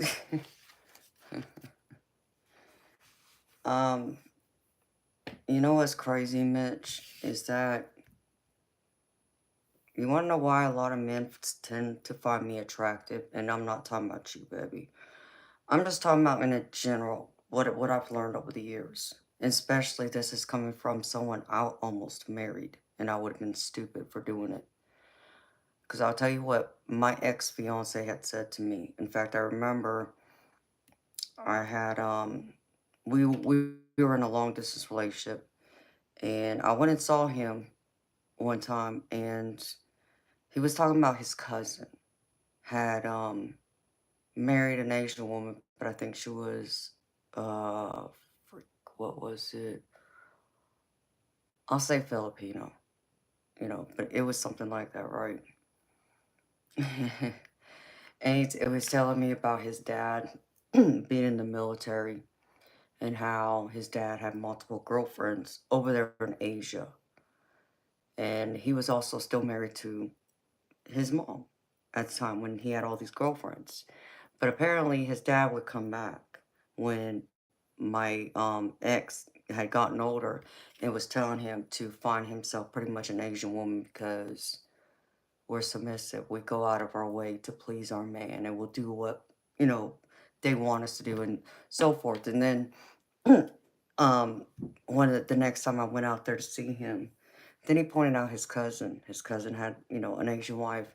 And he was like, yeah, see, she does everything he wants without complaints. Like, who do you think you're talking to? I think I about broke my neck. I'm like, oh, no, no, no, no. But this is his idea that Asian women specifically are submissive, that we don't, we're not supposed to, have wants, desires, command respect, honesty, ask for what we want. That, it's like, and it's like, oh man, I needed to take him to meet my family. The women in my family, on my Asian side, because they're all bosses. I mean, flat out bosses. They're not going to take no nonsense from no man. In fact, two of my aunts, and these are my dad's sisters, never got married. I've never even seen them with a man because they are bosses. They're used to being so strong and independent. They're not going to allow a man to come in there and, try and take over and this and that. And then one of the ones that did get married, the youngest one, um, my aunts scared the living daylights out of that guy. They told him flat out that they were the bosses. They run the family. and that he better get used to it. I just cracked up laughing. I'm like, yep, that's my family because my grandma was that way. So it blew my mind. Like, where did that belief come from? I mean, I don't get it. And I was not born in Asia. I mean, he knows I'm American born and I'm half white. So, like, what did you think you were getting? If you want a mail order bride, well, go pick yourself one out, but it's not me. So, but anyways, it was just crazy. That's all I can tell y'all. It was just crazy. Like, why is it that women are supposed to be submissive and this and that? It's like, yeah.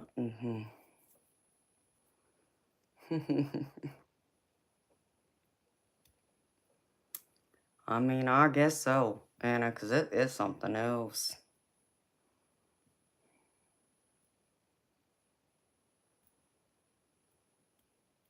Yeah, Charles, that's a good point too, baby.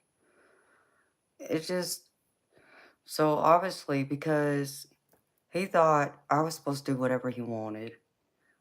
Um, yeah, I pretty much told him to shove it where the sun don't shine.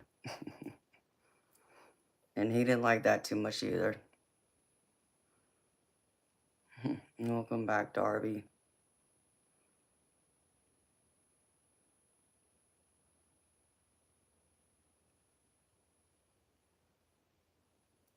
And that is so true, Mitch. Because you both, and it's like, and that, I think that's the other thing I don't understand. Like, people have never taken a step back to honestly think that through. Like, okay, so what's to happen if, we'll just say, because we're talking about the women being submissive and, doing what they're told. So what happens if the woman gets sick or she needs a surgery? Like, who's going to take care of the house, take care of the kids? You know what I mean?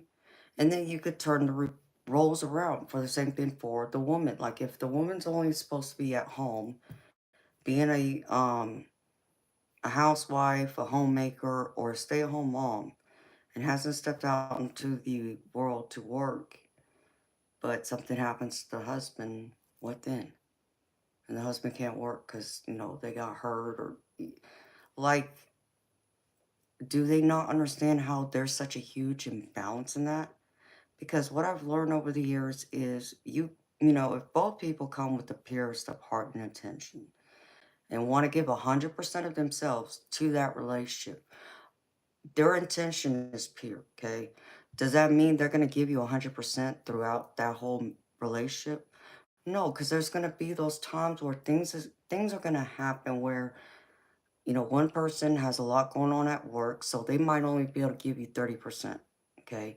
So you got to bring the, other 70% to make it 100, so y'all are still one solid union, right? And vice versa. I mean, it's going to be things like that. It's not saying that, there couldn't be times where you both bring 100 and can give 100. But I think you get what I'm saying, Mitch. It's like, that's what I don't understand about people. Do they not stop and just take a step back and think about it in that context? Because I know I've had to give over 100% of myself at times where it wore me out to where I almost broke my own back in the process.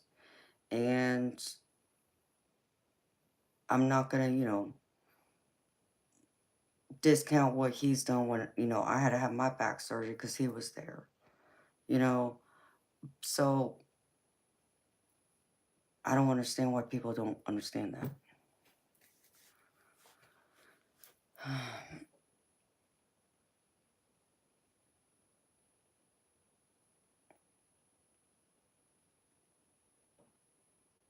Well, Charles, I'm glad you understand that.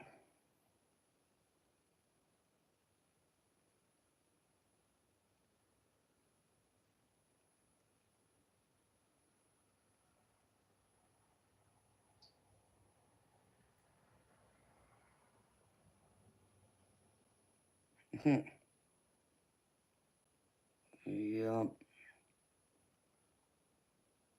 Hi, Audra. How you doing, beautiful?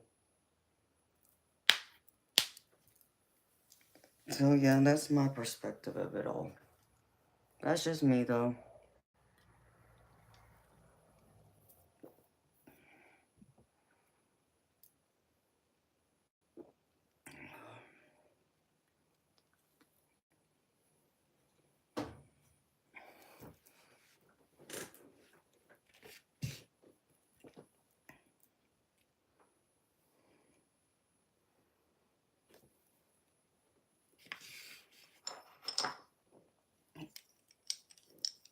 And Quad, I understand you thought I was Native American. Many people do, but I'm not, baby. I'm mixed. I'm Japanese, Hawaiian, or Polynesian, whichever one you want to use out of the two. English, Irish, and Scandinavian.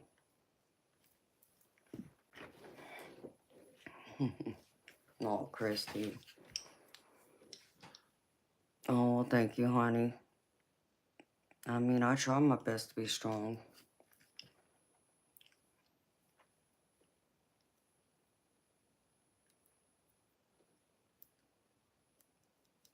That's right, Judith. Watching and working.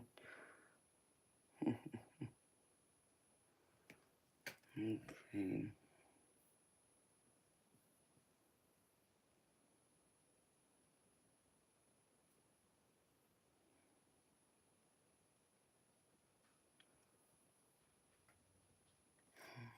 Mm,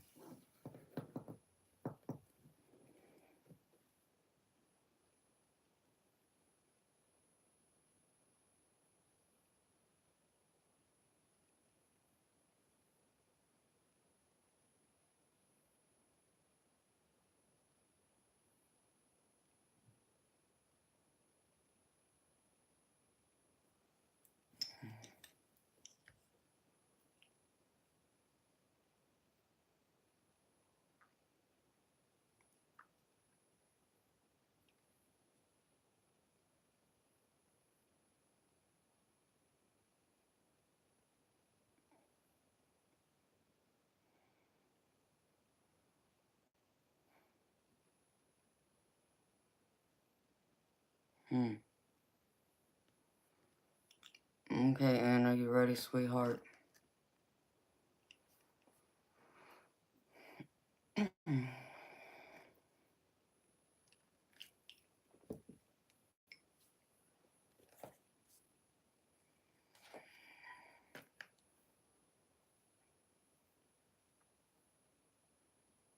No, Audra, I haven't done a general chat since the stream started. Okay, honey. Um, I know you asked about your gifts and what Spirit wants you to know. So I pulled from my unique gift or unique gift, whatever I just said. My deck that's for psychic and spiritual gifts. And the first one I get is awareness. And it says, you have a higher consciousness, living fully from moment to moment, and understand the connectedness to all.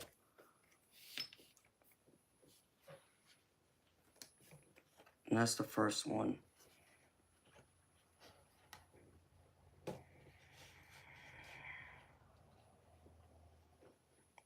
And Spirit wanted to add that this is the time for you to bask in joy and light. And this feels like something like it has summer on it too. And I feel like this is like when the weather is nice, no matter what time of year it is. But think of it just being a nice, beautiful, sunny day out where you can be outside and enjoy um, the Mother Nature around you. I feel like you gotta step into your intuitive side and try and meditate to draw in all the energy that you're picking up around you. Because I feel like you have a connectedness to not just like the wildlife, but I feel like there's a connectedness to like plants. You know how some people believe plants have their own souls, like we have a soul, animals have a soul. you know, trees and bushes and all that, they also have a soul. So I feel like that's what spirits wanting you to focus on, because I still get like I heard the word audible, which tells me about you being a, like me, hello, what's that name now? Why am I drawing a blank? Um, clairaudient. So I feel like you do get those messages from time to time. Um, whether you feel like that's like a spirit guide, a passed over loved one, or if you're out somewhere in nature, like you might feel like you thought you heard a voice talking to you, or you feel like someone's thoughts entered your mind because they don't sound like you and that you don't recognize them as being yours. I feel like that's where some of this energy is coming from, especially if you're outside in nature, if that makes any sense. So that's the first one I have. And the second one is magneticism. Your aura is very powerful with a natural ability to attract people and the right things and situations to you. So you're like a magnet. You draw people in. And so it's time for you to step into that role and be more confident in yourself and draw people into your energy. Because I feel like you have a lot of things to share, a lot of insight that you need to share with people around you. Because with it, I also get the magic guardian, which is unlock the magic within. So this is your, like your magnet, your aura, drawing them in. And you have that magic that you possess within. And I feel like it just circulates outward around you in your aura that draws people in. So to build that awareness and that connectedness, you got to also draw them in, Anna, is what I'm getting. Okay? And let's see. Where'd it go? The next one is tribe mission. You're meant to start and build a purpose driven community who respect your expertise, stand with your principles, and create change.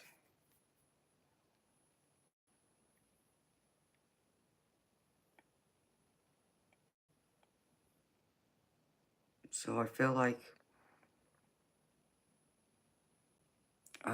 you know, you got to choose the people you want to be around that speaks to your soul, that seems to align with what you feel you're put here to do, whatever you feel like you're being called to do. Um, I feel like you need to take your power back. Instead of allowing others, for some reason, I feel like I'm getting others are pulling you away from your gifts or appreciating your gifts and the value in them. You're being pulled away and being told, no, that's not the way you're supposed to go, and blah, blah. Stop allowing others to choose it. You got to choose it. Okay? You got to be stronger than that. Because I even get that direction guardian that says choose your path. So it's time for you to choose. Instead of allowing everyone else around you to choose, you need to make that choice. You know, you can't come through and, you know, and whine or complain if someone does something to you at home or, you know, within your close circle of friends and family, whoever they are, and have them go through and you point fingers like, well, you know, they won't let me do this or they say that or blah blah. No, you stand in your own power. You say to them, no, this is who I am, and no, you're not going to decide this for me any longer. So it's time for you to stand in that power and assert your power, your beliefs, and be willing to put yourself out there to spend time with like-minded people like you. I feel like you need to go out there and find that metaphysical group in your area where you live. Like, if you were to do a search online, you can find it where they do like meetups. And it's gonna vary because every state and every city, depending on how many groups are there, they're gonna do it differently. But I would research it, and then I'd go out there and meet those people and spend time with them. I think that would be very valuable for you. And in turn, I feel like you will find your tribe out there if you do that. But you have to put in the work. It comes down to you. Only you. Nobody else can decide, say, do, control except for you.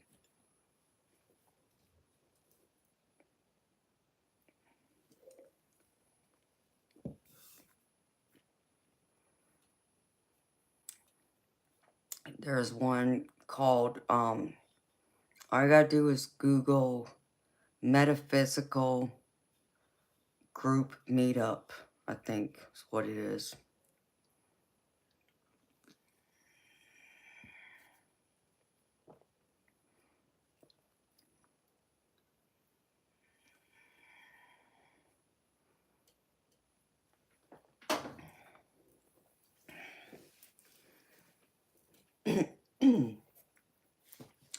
And it's not a matter of finding group names. You need to go to a website that is metaphysical group meetup or something like that.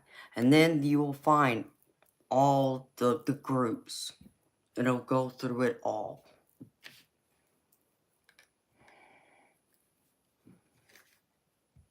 Alright. And the next one is rule breaker. It says you're not meant to adhere to specific rules, but instead blend various traditions, practices, and beliefs and create your own spiritual rituals. Here you go, beautiful. Break the rules, honey. Be a little rebel. Just be a rebel. You're not meant to adhere to society's standards and rules. And there's nothing wrong with that. Because I don't adhere to it all. You know me. You've heard me talk enough. So, stand up for yourself, your own standards, your own beliefs. Even the ones that may not agree with others, or even people in your close circle may not agree with. Who cares? This is your life, right? And you only get to live it once. So live it right, live it well, and live it happily. And with it, I get the heart guardian, which is love and let yourself be loved. So I feel like with this, you gotta stop putting so much stock into what other people think of you or what they believe of you. If that means you break the rules and they disagree with it, oh well. If you lose them because they disagree with it, well, oh well. Okay, you've heard me say this before, and what's meant for you will not pass you by. And the same thing is true for people. The people who are meant to be there will be there, no matter what. Not, they'll be there because they want to be there. Not because, like, you guilt trip them or, something along those lines, to convince them to be there and stay in your life. Okay? It'll be more of an ease. Be like second nature. There won't be no guessing in it. So think of it in that context. Stop trying to worry and pleasing everybody else and do what's best for you. Because I know that's true for you overall. I know that applies to so many aspects of your life. It's time for you to grab life by the horns And it might be a little rough. Yeah. But it's worth it. I never said life would be easy. I only said it's worth it. So take it as it fits. Take it as it resonates. For entertainment purposes only, sweetheart. But what I'm saying to you is, I would not allow anyone else to come into my life and tell me how I'm supposed to live, or what's acceptable and what's not. As long as I'm not breaking any laws, as long as I'm not causing harm to any, human being or animals, anything like that, hey, if they want to still write me off and say, oh, well, we don't want nothing to do with you. Okay. Don't let the door hit you on the way out. Bye. And I'll let them go. It's just that simple. I'm not going to create more drama in my world if somebody doesn't want to be here or doesn't want to stay, The only thing I may want to know is exactly their reasons behind it. Whether they're willing to open up and tell me or not is completely different. But am I going to be like, oh, you need to come back? No, I really, enjoy you here and blah, blah, and don't leave. Nope, I'm not that person.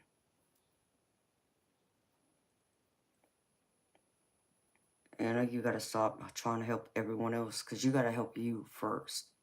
And I think that's the other part of your problem.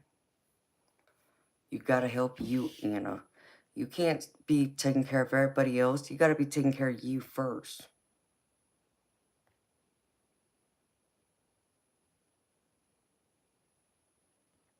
That's what you have to do.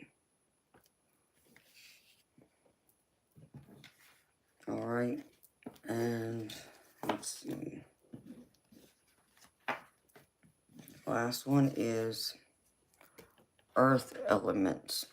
And it says, you can forge a deep connection with earth, making you great at casting spells with matters of health, finances, work, and creativity. Know you can manifest whatever it is you want.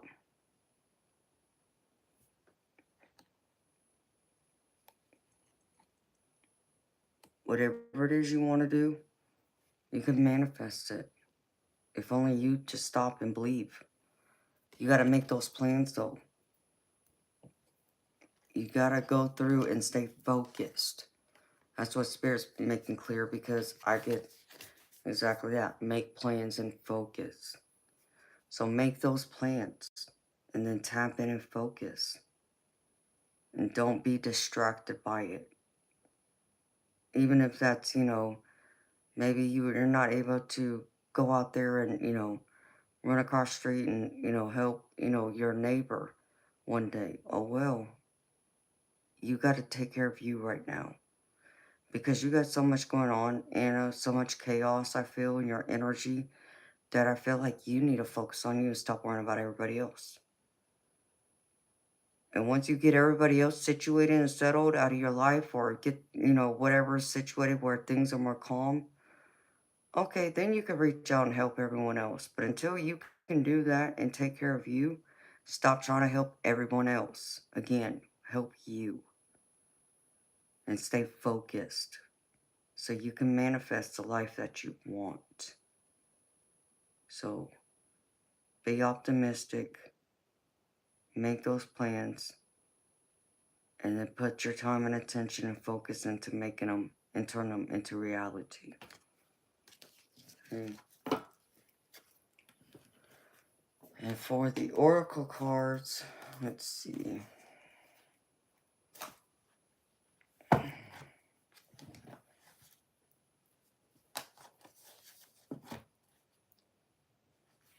And this is the first one.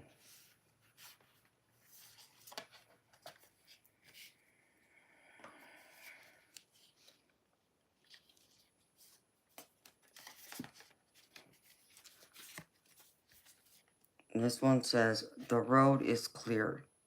You know what to do. Walk it your way. And it says, you've been working toward this moment for a while now, stone by stone, carefully paving the road before you. It's your time now to walk it, to journey ahead without wavering. You know what to do and you know how to do it. The road ahead of you is clear and success is on the horizon. Be bold and truly go for it. Expansion and ease are here. You're ready to do what you came here to do. Remember, you've been working toward this moment for years, decades, or even lifetimes. If you asked a question, the answer is yes. If you're asking whether you're ready for something or if the time is right, the answer is yes. If you're wondering if you have what it takes, the answer is yes, yes, yes. Enjoy the next phase of your journey. You've earned this moment, this flow, this prosperity, this progress. You're going to make it look easy, but it's likely this is the result of years of being devoted to your path. As you walk it now, remember to walk it your way. Own your path, because there's no one who can walk it quite like you. So own your path. And again, take your power back.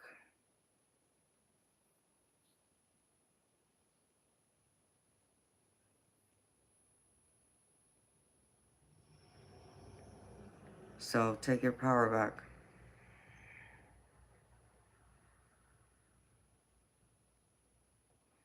You know, if Spirit's trying to pave that way and making that pathway clear, walk it. Take it wherever it takes you. You know, be confident though. But above all else, take your power back. You can't be going around and releasing power, handing it over to others, and then wondering why everything's going to hell in a handbasket. It's because you allowed them. You gave up your power and allowed them to choose and decide for you. So that now has to come to an end. And you got to choose for you instead of allowing others to choose it for you.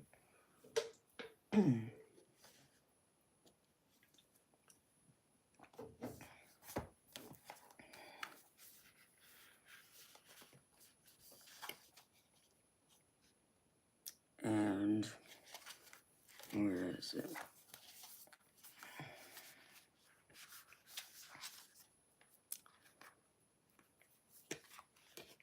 I pulled from the Divine Masters and I pulled Cthulhu. Your current situation is initiating your gifts. It says, this is a time to take your intentions, plans, and gifts to the next level. It's time to stop playing small and think beyond where you are now. If you have held back on dreams, intentions, or plans, allow yourself to start moving toward the life you want for yourself. Cosmic energy is surrounding you now, holding sacred space for you to delve deep into yourself in order to uncover gifts, talent, abilities, and more. The situation that you are moving through is very important for your life's path. Know that any limitations, challenges, or fears that are rising up are opportunities for you to fully show up and shine. Be aware that adversity is actually an opportunity to learn and teach. Know that there are no mistakes in the events that are unfolding for you now. Instead, there is a sacred plan based on based on the prayers, intentions, and visions you have had for yourself, your life, and your spiritual path.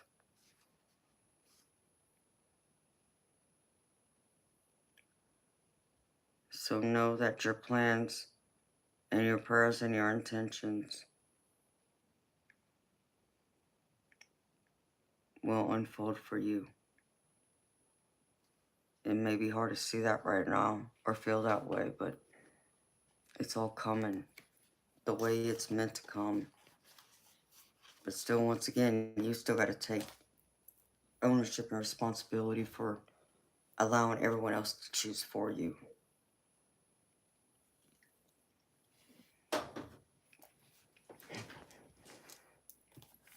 Okay.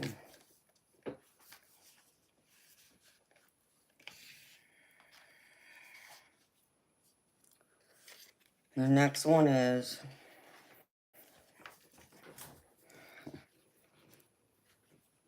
Hathor light codes from the Gateway of Light activation. And it says, this is a light immersion. You are experiencing a full system upgrade.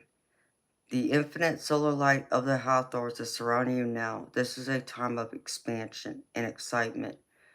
You are filled with unlimited potential. The gifts that were once in darkness are now being brought into the light. The parts of yourself that were once hidden are now being seen. Life is being restored. If you have been experiencing sluggishness or tiredness, this is now being washed away. Something ancient has awakened within, and you are remembering why you are here. Welcome home to your light. So if you've been feeling down, just fatigue, any of that, that's you being activated, your awareness being activated. And that's all part of the process. And I know that can still be scary sometimes, especially if anyone is like, what do they call it, a hypochondriac, where you're starting to worry about every little thing, every little sneeze and this and that, and think it's related to your health or something wrong. If you're like that, I'm not saying don't go see a doctor, please do, because I'm not a medical professional of any kind, but what I'm saying is that if you're having those fatigues, don't think it's just, medical, think of another alternative like that. Could it be spirit trying to help you tap into your psychic gifts, your psychic awareness while you're feeling drained? Because there's times and there's days, and I know Majestic Oracle can vouch for this, that I get drained. I know she gets drained. And we can get drained very easily if we don't protect our energy, if we give too much of it away at once. Even doing these lives for several hours a night, yeah, it can be daunting on me. It'll take its toll. Um, but I try and hang in there as much as I can and keep pushing through it. Um, and then when I'm done, do I feel like I want to crash sometimes? Yeah, I've had those moments. But I've had those moments too where I feel really hungry, just suddenly, out of the blue, for no reason. And it's because I spent all that energy doing the readings or even just having a conversation that I need to now fill my body back up again. Yeah.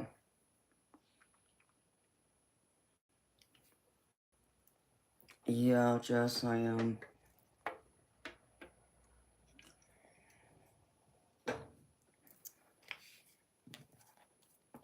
So hopefully that helps to understand. And I got one more.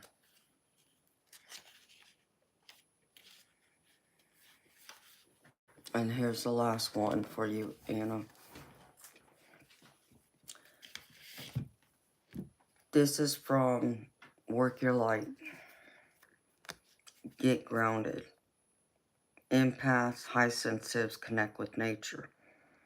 You are being called to get grounded, to ensure that your luminous field is clear and your inner well is full. If you're not grounded, it is all too easy to get swept up in other people's energy and mistake for your own. Your boundaries will become blurred as you are absorbing the energies around you and struggling to define what is their stuff and what is yours. So this card means you're likely an empath or a highly sensitive person and need time alone to fill up your well, balance your energy, and get grounded. There are two types of people: those who draw their energy from others and those who draw their energy from within. Reflect on which one you are and carve out time each day to ensure your well is being replenished.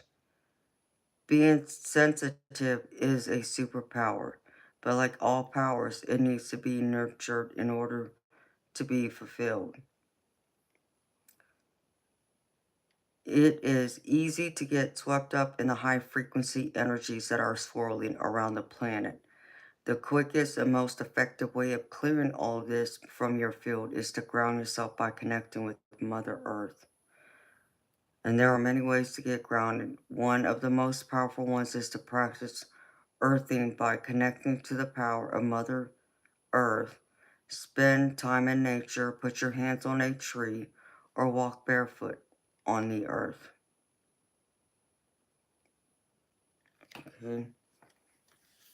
So spend time in nature, like I was saying in the beginning, to get grounded, get centered, so you can tap into your gifts and get those messages from Spirit that will help you evolve and help you expand. Because I feel like there's more there that hasn't been uncovered yet. Um,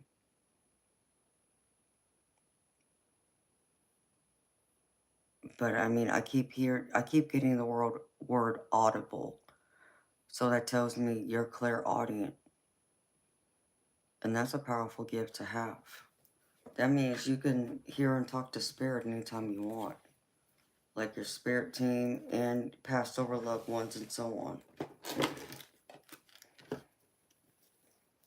I mean, well, Anna, here's something I want you to, think about, sweetheart. We all have more to learn.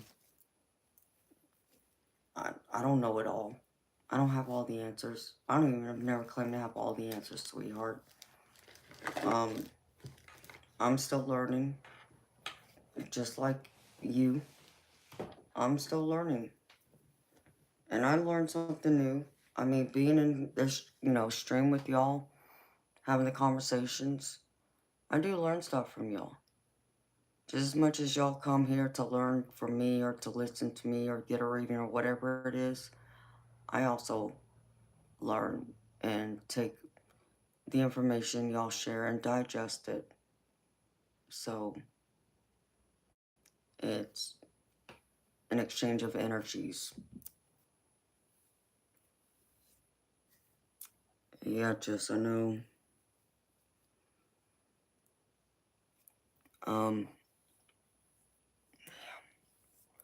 Because Audra already paid for a reading.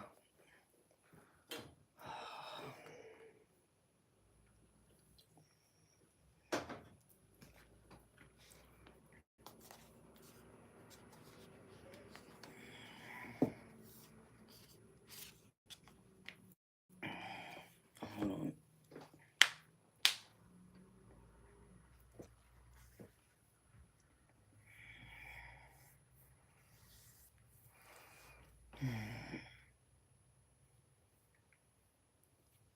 Yeah, I know. And it seems like it just hit me out of nowhere, which is weird.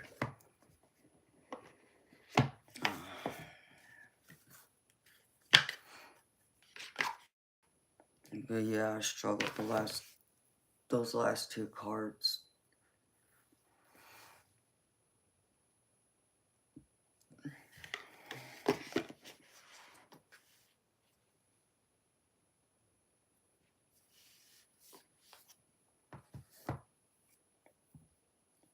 No, Audra, well, thank you so much, honey. I love and appreciate you so much. I will be sure to do it tonight, Audra, when I come back. Um, I'll have it done, at the beginning of the stream.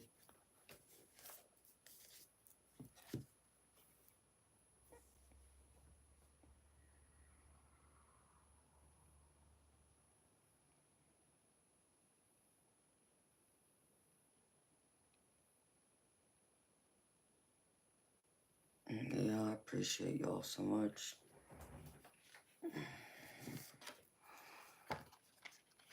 So, my beautiful people, I wish I could stay with y'all a little longer, but yeah, I'm getting hit.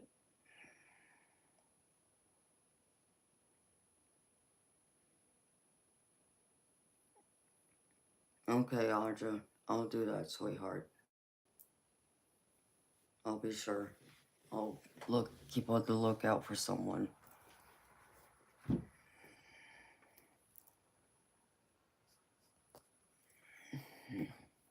So,